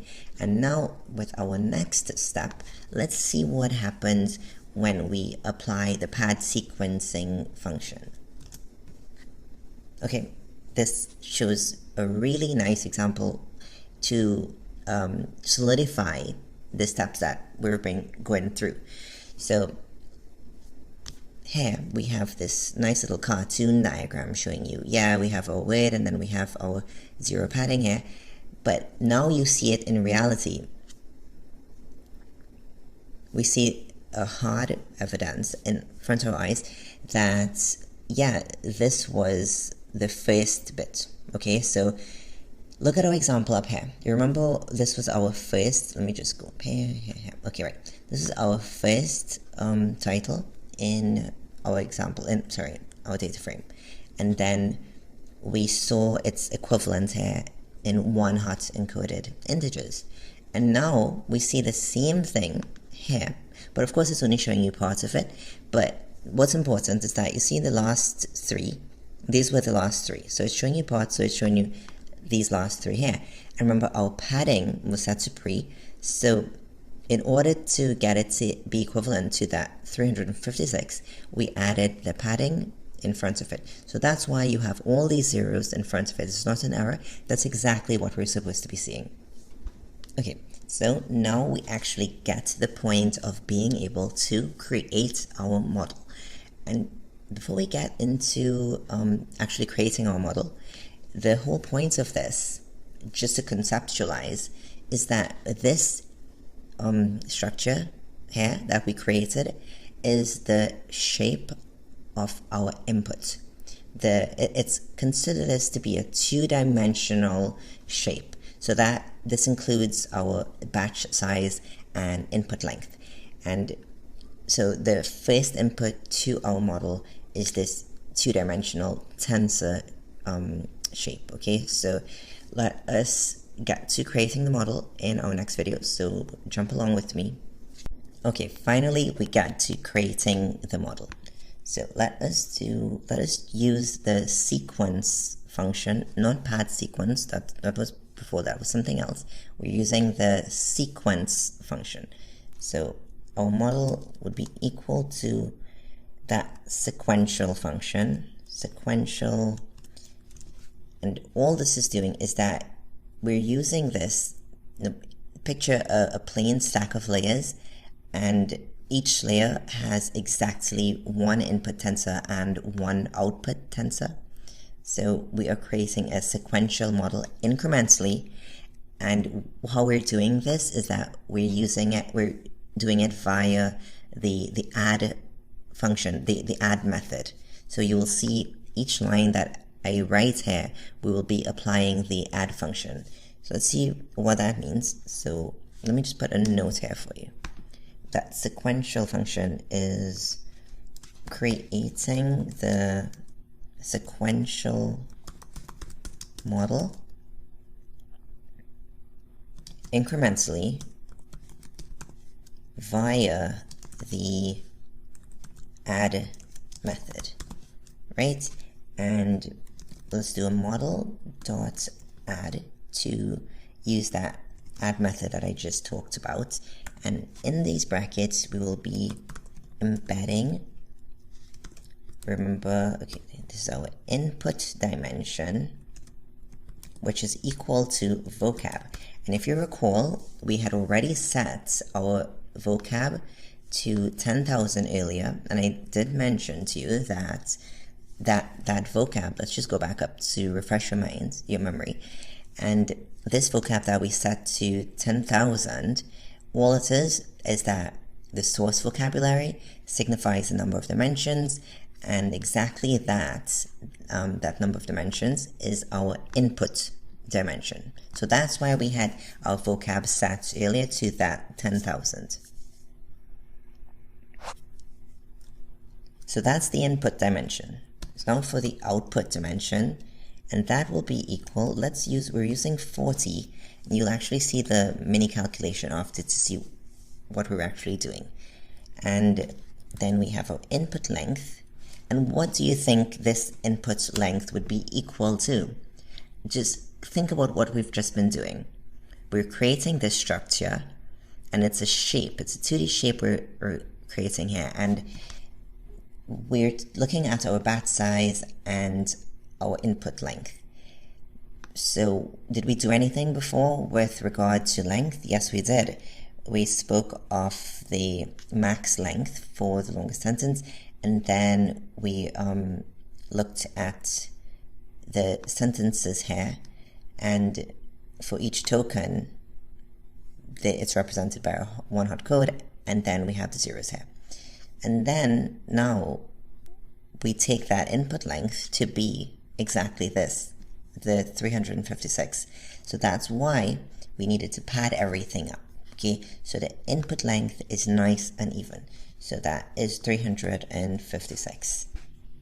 So the next part of our sequence is that we are adding another method. So that would be model.add, and this, what we're setting here is that we're assigning the dimensions for our LSTM model for our output.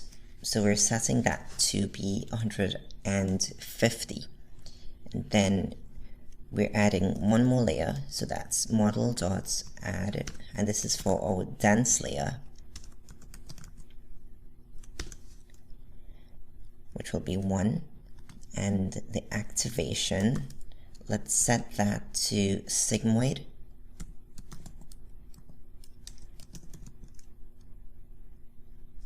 and what sigmoid does is that it retains a value that's close to 0.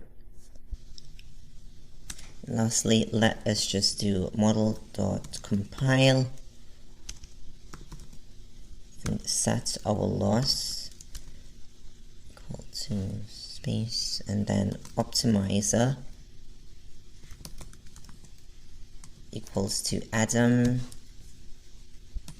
and matrix equals to accuracy. That's it. So just print out our model. Let's see a summary of what we just did here. Welcome to the first chatbot practical. This will be the first of 4 practicals. This is a rule-based chatbot, and we will increment from chatbot number 1 to 2 to 3 to 4 as we increase the intelligence abilities of the chatbot. So we first start with rule-based. Now to get on with our project today, remember to download the chatbot_rule.pynb file attached to this lecture. Go ahead to open it from your Google Drive or your local computer, and let's get started. So remember that this first chatbot we are making, it is not using NLP, neither machine learning. And we will be making this chatbot for a banking customer service. But it's very simple, but it's important to see the progression from rule-based to machine learning. May I remind you that rule-based uses hard-coded rules, and there are many limitations of this, and during the practical we will actually see all about this. So let's get started. And also, if you were to download the chatbot_rule_complete notebook, that would be my already completed notebook. In case you had any issues, you would have the finished working notebook also with you. First thing up, we are going to create a list that we are predefining for our chatbot to match its responses with whatever the customer inputs. So this is a list that we need to create that is a predefined, that has the predefined responses. So let's call that match list equals to brackets, just put that there. Okay, so our predefined questions would be, my credit card was stolen, what to do, colon, and then you put the corresponding, will you assign the corresponding response to this question. we would like to, so the response is call 1-800-123-5000 and an agent will cancel your card. A second instance we can do would be, is the bank open on Sundays? It's the same thing like above, and the response is yes, from 10 to 1400. And lastly, remember I said we would only get a response if it's hard-coded, but what if it's not hard-coded? So in that case, let's put a generic response for our chatbot. So generic, colon, I did not understand the question. So now we would like to format our chat in the sense of an input and output, like how if you are chatting with a banking assistant or your friend, you would have your name and then your friend, and then your name again, your friend. So that sort of format is what we would like to do right now. So our conversation format equals to customer, so it will be labeled customer. You would see how it is when we actually run it and you see the output. Input for new line \n, and then in our new line we have banking assistant. Actually, let's make it a bit more personal, and instead of banking assistant, let's put George. And what George wants to say would be whatever our output is, then a new line again, so that we would have another, customer George. So that's what our new line there is for. And right below here, we are going to define a function. So I'm putting a note here for you. We are defining this function, and the function has to figure out which response would match the input question. It's very simple. So let's define our function called match_response, and that would be for our input, whatever the customer inputs. We want our chatbot's answer to be equal to, referring to our list from before, our match list, dot get. We would like to make everything lowercase. We would like to take everything from here and make that lowercase. So that would be input dot lower. That's the normal lowercase function that you should be familiar with by now, not just for these, but also our generic input. So that would be match list to our generic. And what we would like to return, we return in the format that we defined up here. We return in the conversation format dot format our input equals to input. Maybe I should have named it two different things for you, but you get the gist. And then our output equals to answer, which is answer from here. Okay, so let's run that and create a new cell. So for our response output, we are calling on this function that we just wrote. We are taking this function and running it on whatever text that we choose to play with. So let us print or match response function would run on our sample data. So that would be it's actually, we have to match it, so it's the same thing from here. So let's just make life easy and copy this and paste it in. And let's do two more. So we will do one and copy paste another one. So we would like, this is the bank open on Sundays. Copy that and put that as our second inquiry. And for the third inquiry, let's try to make it realize that it's not in the list. So it has to give a response with the generic I don't know. So anything really that's not this. So we can let me show you how exact it has to be. Instead of saying my credit card was stolen, let's just put credit card was stolen. And let's copy it again and paste and do one more, which is totally different from everything we just did. Would I qualify for a car loan if I have no collateral. Okay, nice. Let's see what we get. And remember, whatever output we get is supposed to follow this format that we have. So it's customer says something, then George, and we have a new line between each one of them. So let's see if it worked. Okay, so let's see if this is correct. So this is correct, but this one is not. Oh, I'm sorry. This has to be in common letters. Okay, so this did not work. This one only, where there is the bank open on Sundays, but that's because this Sunday I want you to just go back up there and change that capital S to a common for me and run each cell again. And 1, 2, and then run this one for a second time. Really nice. Okay, so it works well. Let's go through this output bit by bit. So first we have our customer who asks, my credit card was stolen, what to do? And George says, call this number and an agent will cancel your card. Then the customer asks again, is the bank open on Sundays? And George says, yes, from 10 to 1400. Then the customer asks again, and take note of this. In this instance, we have my credit card was stolen, what to do? He gave a perfect match, a good response. In this case, we said credit card was stolen, what to do? It is almost identical to this input. And look, he says, I did not understand the question. So when I say that rule-based chatbot using exact matches has to be exact for what we predefined it to be, it has to be exact.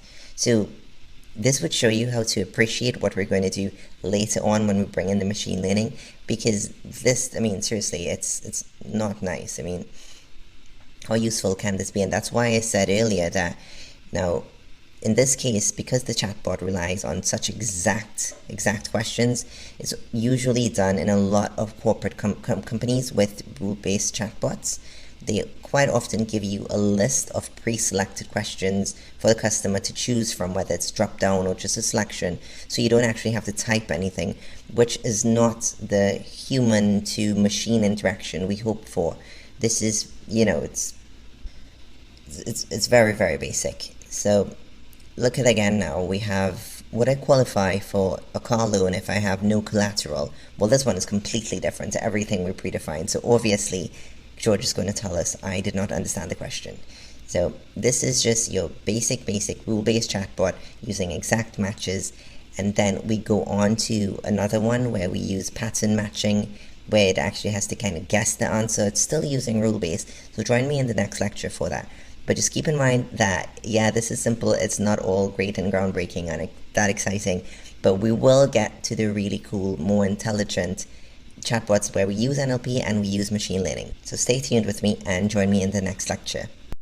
For our rule-based chatbot using our pattern matching, we are continuing with the same chatbot underscore rule.ipynb notebook that I included in the earlier lecture, but if you didn't download it, I also attached it to this lecture. So go ahead and download it and meet me at this section. Welcome to our second practical example using rule-based chatbots. In the last lecture, we made a rule-based chatbot using exact matches, where we saw that, yeah, in this case where we have the exact thing, my credit card was stolen, what to do, but we just missed the word my, and it did not interpret that correctly. It can do a match. We're going to see now that with the pattern matching, it's actually better, so it would have gotten it correct. The problem that we had before, that would not happen in this one. You'll see the difference with the pattern matching, where it gives you some more flexibility and it is better. And rule-based chatbots, may I just remind you that it can be command-based, keyword, transactional, and in this case, for our example, it would be based on keywords, and the keywords would help the chatbot to communicate in from the predefined answers. So the chatbot would have to basically guess the answer from some associated keywords that we predefine. So let's just get into it, and then from the practical we'll play with it a bit, and then you'll understand concepts much better. So first thing we do would be to import our RE, which would be for our regular expressions, and then what we want to do first would be to build a keyword list. That same keywords that I mentioned just now. So that is our predefined keywords that the chatbot would be programmed to answer. So keywords, equals to change pin colon, and the predefined words for this would be pin, code, and how about change? Okay, and you see what we did here is that we have assigned this topic, change pin, to these keywords, pin, code, and change. So let's do two more. One, copy paste it just twice for me, and we can do two more topics. Let's put stolen underscore lost, and then for our keywords for stolen and lost, we can use stolen, lost, or even hacked, in case your account got hacked or something. So in that case, you want the same sort of response, like immediate cancel or something. And then for change pin, let's just change the third one, and let's do maybe for loans. So for loan, our associated keywords can be qualify and loan, borrow, because you usually would be like, you want to qualify for a loan. So qualify, borrow, interest, interest rates. So now that we have our predefined keyword list, let us build a dictionary of intents. I will show you what this actually does. It's really simple. And this dictionary of intents is based on these keywords here. Okay, so dictionary of intent equals to curly brackets intent colon, use regex again, re dot compile brackets quotes pipe dot join our keys, and I'll show you what these keys are. Join keys for intent, and these are our keys in keywords dot items brackets and then colon items, and close those off with brackets. Okay, so let us run the cell above in case you did not do so already. Oh right, my mistake, sorry. We need to just put a comma after each one in case you haven't done so before. Oh, my mistake, sorry. Can you just put a comma here for correct syntax? Also, you'll get an error when you run it. Okay, and that's good. And then create a new cell for me. Okay, that's good. And now just scroll down a tad to right under this patch of text, and we will be working in this cell. So the function that we are going to create in this cell would be to determine this pattern or the intent, to figure out the context that the customer is asking. So we want to find out the context of the question, because it's not a 100% match that we're doing like from the last lecture. We need to figure out that context. So let us start by defining that function to determine or to figure out whatever the context is for that question. So we're defining the function name context, and it's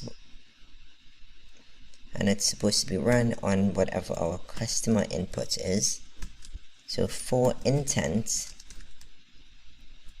pattern in dict underscore intent dot items brackets colon FRE dot search into pattern comma cust underscore input, we return intent.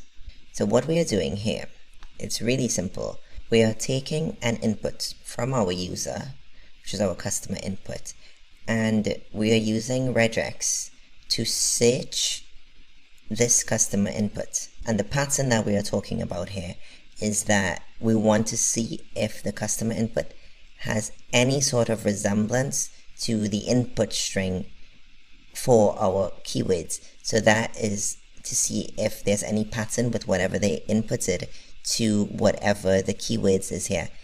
So if for some reason we find that the input had something to do with pin or code, we realize, oh, that's the input that matches this pattern with input or code. So we were referring to something with change pin, right?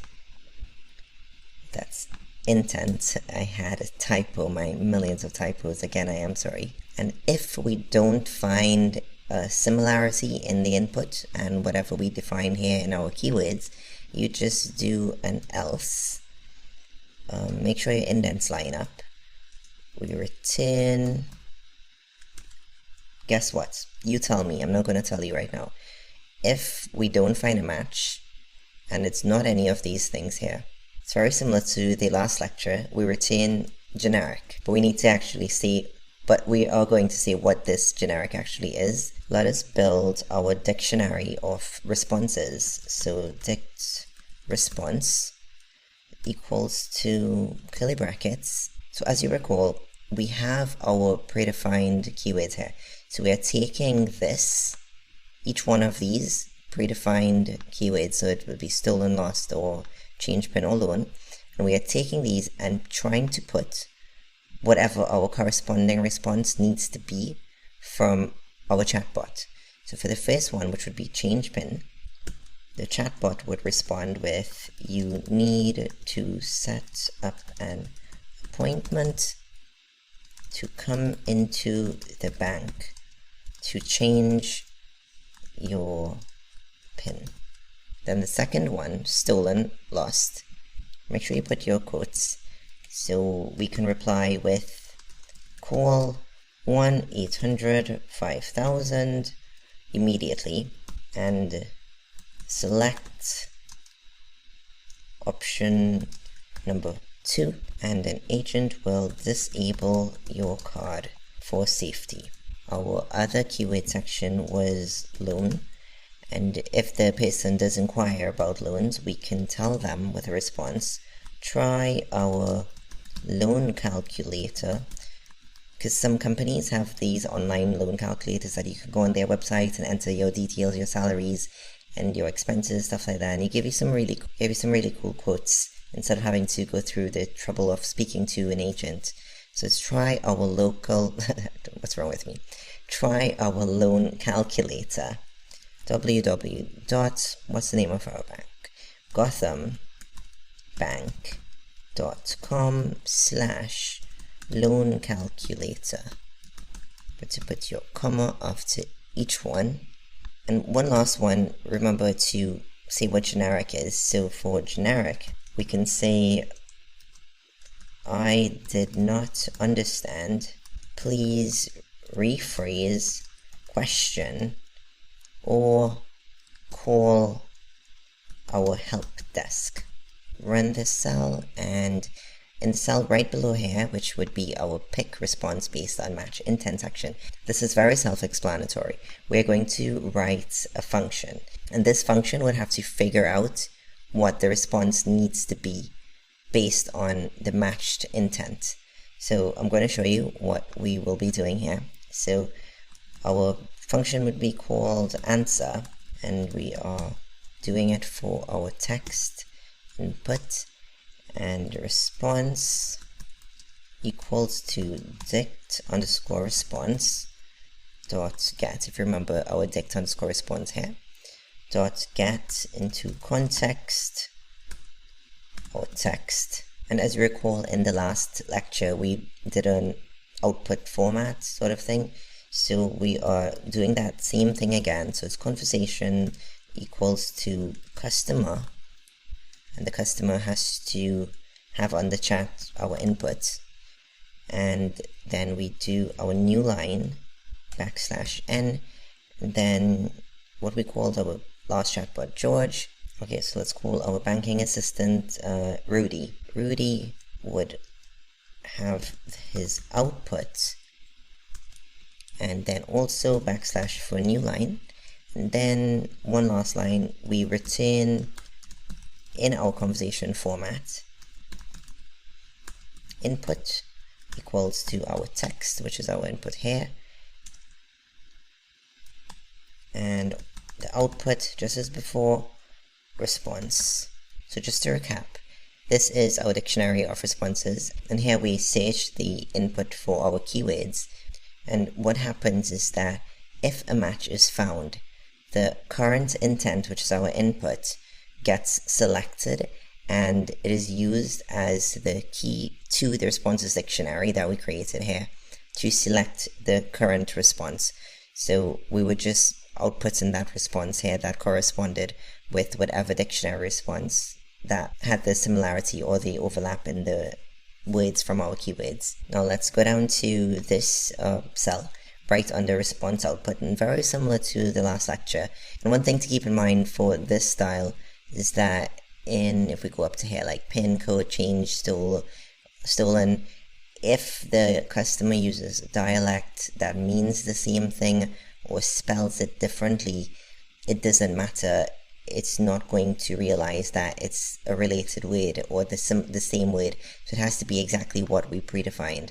So we want to print out the response to whatever sample input we give it. And what we're going to do here is that we will put our sample input, run our defined function, and then output the response. So let's do that. Print answer, which is calling this function, so it doesn't have to be exact to what we predefined like the last one. So let's make up something. I lost my credit card and I get a new one. Copy this and let's paste it 3 times. Paste, paste, paste. And let's just change the sample text. So let's just change the sample text 4 times. The second one we can do, how can I change my PIN code for my debit card, my debit. The third one we can do, can I qualify for a loan if I already have a mortgage? And the last one, the fourth one, would be something very unrelated to anything we predefined. So we didn't talk about anything with insurance from our predefined section here. So let's ask our chatbot something about insurance. Does Gotham Bank offer insurance? Okay, so actually, since we did this exact same question before, I don't want you to get confused with it. So just remove this one, this top one, before we run, and go ahead. Okay, nice. Let's see what we got Rudy to say. How can I change my PIN code for my debit? You need to set up an appointment to come into the bank and set up an appointment online. Actually, let us go up to here and we can see to change PIN, you need to set up an appointment to come in. So let us just run it again because it seems to generalize this answer here. So, okay, good. So now how can I change my PIN code? To change PIN, you need to set up an appointment to come into the bank, set up an appointment, and it gives you the URL to go to. And then the customer asks the second question, can I qualify for a loan if I already have a mortgage? Remember, the last time we tried this, it had to be either exact or it would just tell you, I don't understand. So Rudy says, try our loan calculator and go to this site and try the loan calculator. And well, these links are not real, okay? So just don't click on them because nothing would happen or you'll get some sort of error. I just made them up. Then other question, does Gotham Bank offer insurance? I did not understand the question, rephrase, or call to speak to an agent. So because there is nothing in our predefined section on insurance, that's why Rudy responds, I don't understand the question. And what's really nice is that you notice in this case, we don't have to have the exact question being asked. It can be a bit more general. So in this case, it's still not that reliable in the sense that you can type something and get it to relate the corresponding answer. So quite often using this form of rule-based as well too with the pattern-based, you still want to give the user some predefined questions to ask. So that's it for our rule-based without using any NLP or machine learning. So the project following this one would be when we start to introduce machine learning to chatbot creation. So thanks and see you then. And furthermore, what does ChatSense have to do with Google? Before we get into the NLP algorithms and theory, I want you to keep something in mind. With everything you do, you must have a vision and a purpose. And quite often, I remember during academics, people would usually complain, why do we need to learn all this mathematics or certain theories and whatnot? And you tend to get caught up with the exams and projects and we fail to really relate the field that we're studying with the applications of it. So I would like you to take a moment to appreciate our position in time. Now, The Jetsons, like I said, was directed and created in 1962, which is way before our time. And even though some other episodes were made in the 1980s, it was still before all the advancements we are familiar with today. And in the 1960s, some of the concepts that they had in that show was pure visionary and complete sci-fi. What was once sci-fi, a lot of it, not all obviously, but a lot of it is our everyday normal life. Now, The Jetsons, yes, filmed in 1962, but was actually projected to be in a future, which is 42 years from now, in the year 2062. And actually, we have some similar technologies that they dreamed up back then today. And it makes you wonder, with the visionaries and the research conducted today by our scientists, what are the groundwork being done now that would project onto the unknown levels of technology in 1962? And that's where we come in. That's where our appreciation for computer science or science and research and vision is important. So when we're doing our work and learning the fundamentals of NLP, let us keep in mind the exciting field that it contributes to. Now, in the cartoon Jetsons, George Jetson, the father, he was called a digital indexer. I'm going to show you a clip from the movie, from the TV show. This is Spacely Sprocket. This is where George Jetson, the father, worked. I shouldn't have yelled at Jane. You know, maybe she's right. Maybe I should ask Mr. Spacely for that raise. After all, I'm a darn good digital index operator. You gotta have it up here to know how to start these things and stop them and start them again. Okay, so George Jetson was a digital indexer, and he used this AI computer called Rudi, R-U-D-I, which is a referential universal indexer. And keep in mind, in 1962, I mean, this is easy for us to come up with a concept with for a cartoon or any show like this, but in the 1960s, this was purely fantasy and original ideas that they came up with. Back then, you would never be able to think that you can talk to a computer, it can understand your vocals, interpret it, and give you a response. Now, what is it that we have in reality that's close to Rudi? Let's look at Yahoo. And what about Google? Google actually is our digital indexer.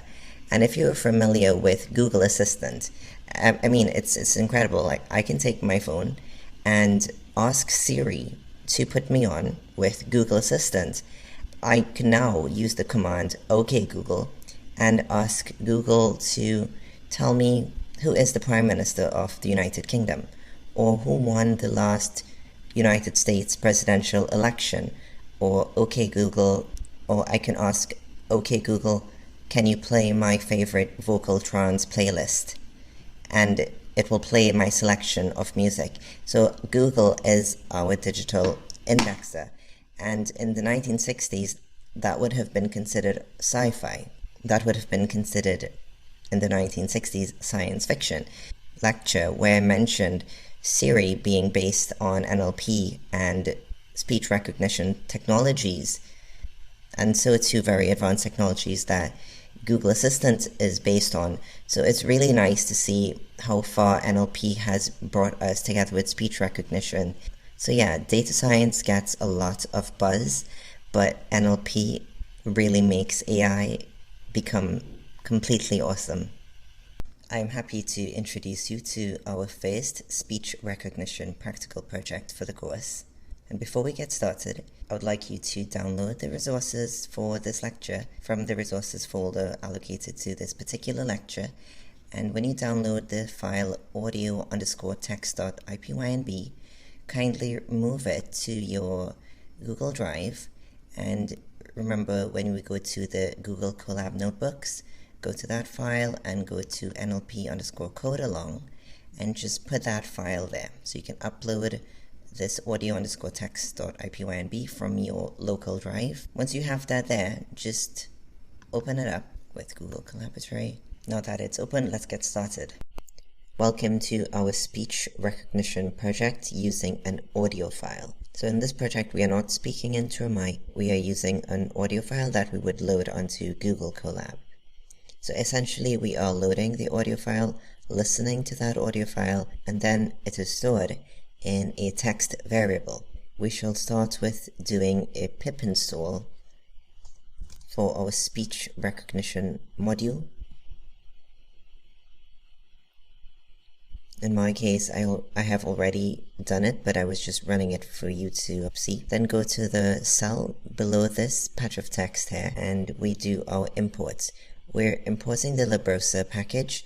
This is a Python package for music and audio analysis. And I've provided a resource here about Librosa. It's not my original content, it's just a really nice tutorial on it. Let us import Librosa.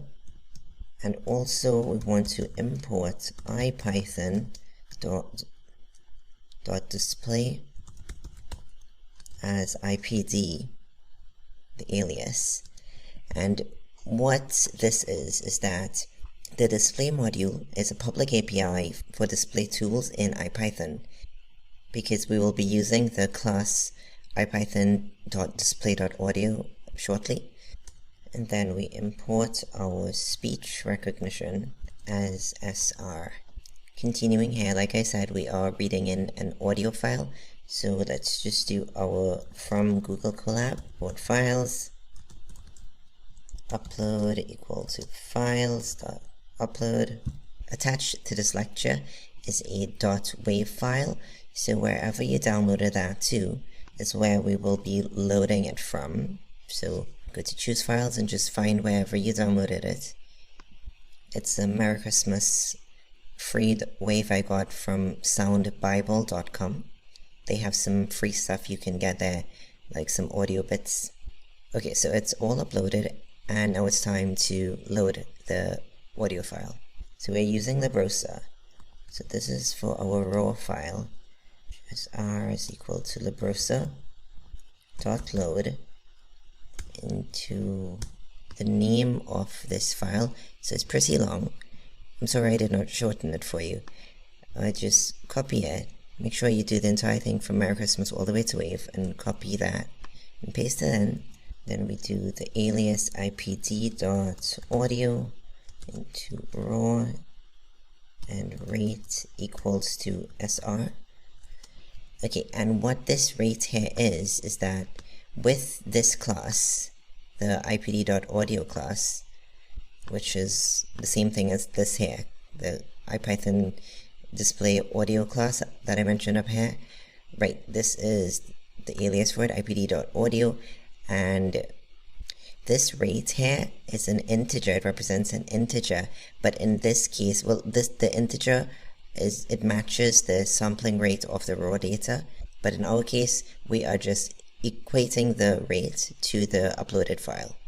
Now remember that this class here, the ipd.audio, this display class, what it's doing is that when we pass our object into this, what happens here is that when our object is returned by the cell, when we run it, it is supposed to display some sort of audio controls. So in our case, what we want to see is that, okay, we're loading up our song, but normally when we load up our data frame, we would have our data frame with our rows and columns with our text data, and then we display it by showing our table. So in this case, what do we do when we want to display our audio? So basically that's all we're doing here. We are using the IPython display class to display our audio, and think of it as how we would display our data frame, which is in text. And in this case, it's just displaying in audio. So run that and let's see what we get. Really nice. Okay, so this is the audio controls that I mentioned that ipd.audio would be displaying. And what it's displaying is the loaded raw file that we loaded up from up here. Okay, so I'm going to just put my headphones on and you can go ahead and press play. Merry Christmas. And you will hear an audio file that says Merry Christmas. So now that we know what that audio file says, it's time to get into converting it from speech to text. So join me in the next lecture as we write our function for using our speech recognizer class, and we will be using the recognize Google instance. In part 1, we did this nice display of our audio controls using Librosa, and now it's time to use the speech recognizer class. And obviously the primary purpose of this class is to recognize speech. And the recognize function has a few different methods that we can use, but in this case we are going with the recognize Google instance. But before we get to the part where we use our recognize Google, let us use the recognizer class just to recognize the audio speech. In just one quick line of code, we will do audio rec for recognizer, well, to recognize, equals to sr.recognizer. So what we are doing here is that this audio rec object is what we will be using later on with our Google Speech Recognizer. This would be listening to this object. So essentially all we are doing here is that we initialize the class for recognizing the speech, and then so this line basically just initializes the class for recognizing the speech, which is what we are going to do in this section now, because we are going to listen to this speech file, and we are listening to it and using Google Speech Recognition to recognize the speech, and then we want to be able to store it in our text variable. So let's go ahead and do that. Very simply, just like how we would say it in English, this line of code is basically self-explanatory. So with sr.audio file, and the audio file, excuse me, this is sr, this audio file that we are speaking of would be our audio file here. Okay, so sr.audio file, and that audio file in question is our Merry Christmas. So just copy this and paste it into our quotes.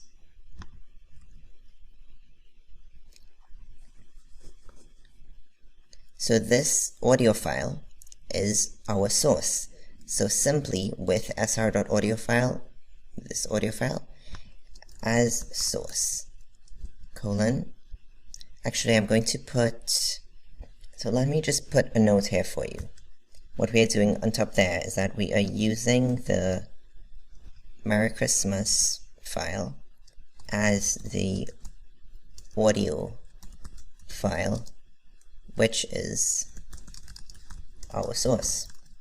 And remember, I said that we would need to listen to our speech file, so that's exactly what we're doing here. We are going to, I'm putting another note for you. We're going to listen for the first phrase and extract it into audio data. So we have speech equals audio rec dot listen to our source. So we are listening to our source using our initialized speech recognizer class. So now we try, and we are doing this using, I'm putting another note for you, using Google Speech Recognition.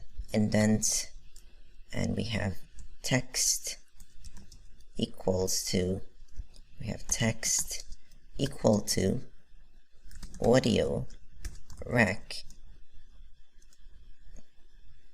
dot recognize underscore Google speech. So the text variable that I mentioned here, that we would like our speech file that we listen to be stored in, that text variable, we are calling it text. So this text variable is what we are storing the file that we listen to. So we listen to our audio file, and then we take this object, which is our speech, and Google And Google Speech Recognition, which is what we are using here, would be used to actually recognize what's going on in this file, and then we have it stored to our text variable. That's all. So we can just, this is optional, but we can put print you said, print our text variable. So we want to print whatever this variable stored, and it's going to store whatever Google recognize, whatever the Google speech recognition function recognized from our source. And in the event something goes wrong, except print could not understand audio. Okay, so that's it. Let's see what it prints it out. Okay, so that's it. Let's see what prints out, and let's hope it's what we heard in this part. So whatever we pressed here and we heard with our audio controls, we are supposed to have that line of text printed out. So use your headphones again and listen to this file. Merry Christmas. Merry Christmas. Good. And now when we run this, we should see that in text form. Brilliant. You said Merry Christmas. And this is the text version. Sorry, only this. This is the text version of what is exactly is in our WAV file, which is our source. And this was just really brilliant. The first time I did this, I truly had a lot of fun, and I hope you did too. We have a few more projects that are audio based and speech recognition based, together with some theory. But I hope this gave you a really nice idea of what we can do with audio and text with speech recognition. You can experiment if you like with any more suitable audio files and have some fun.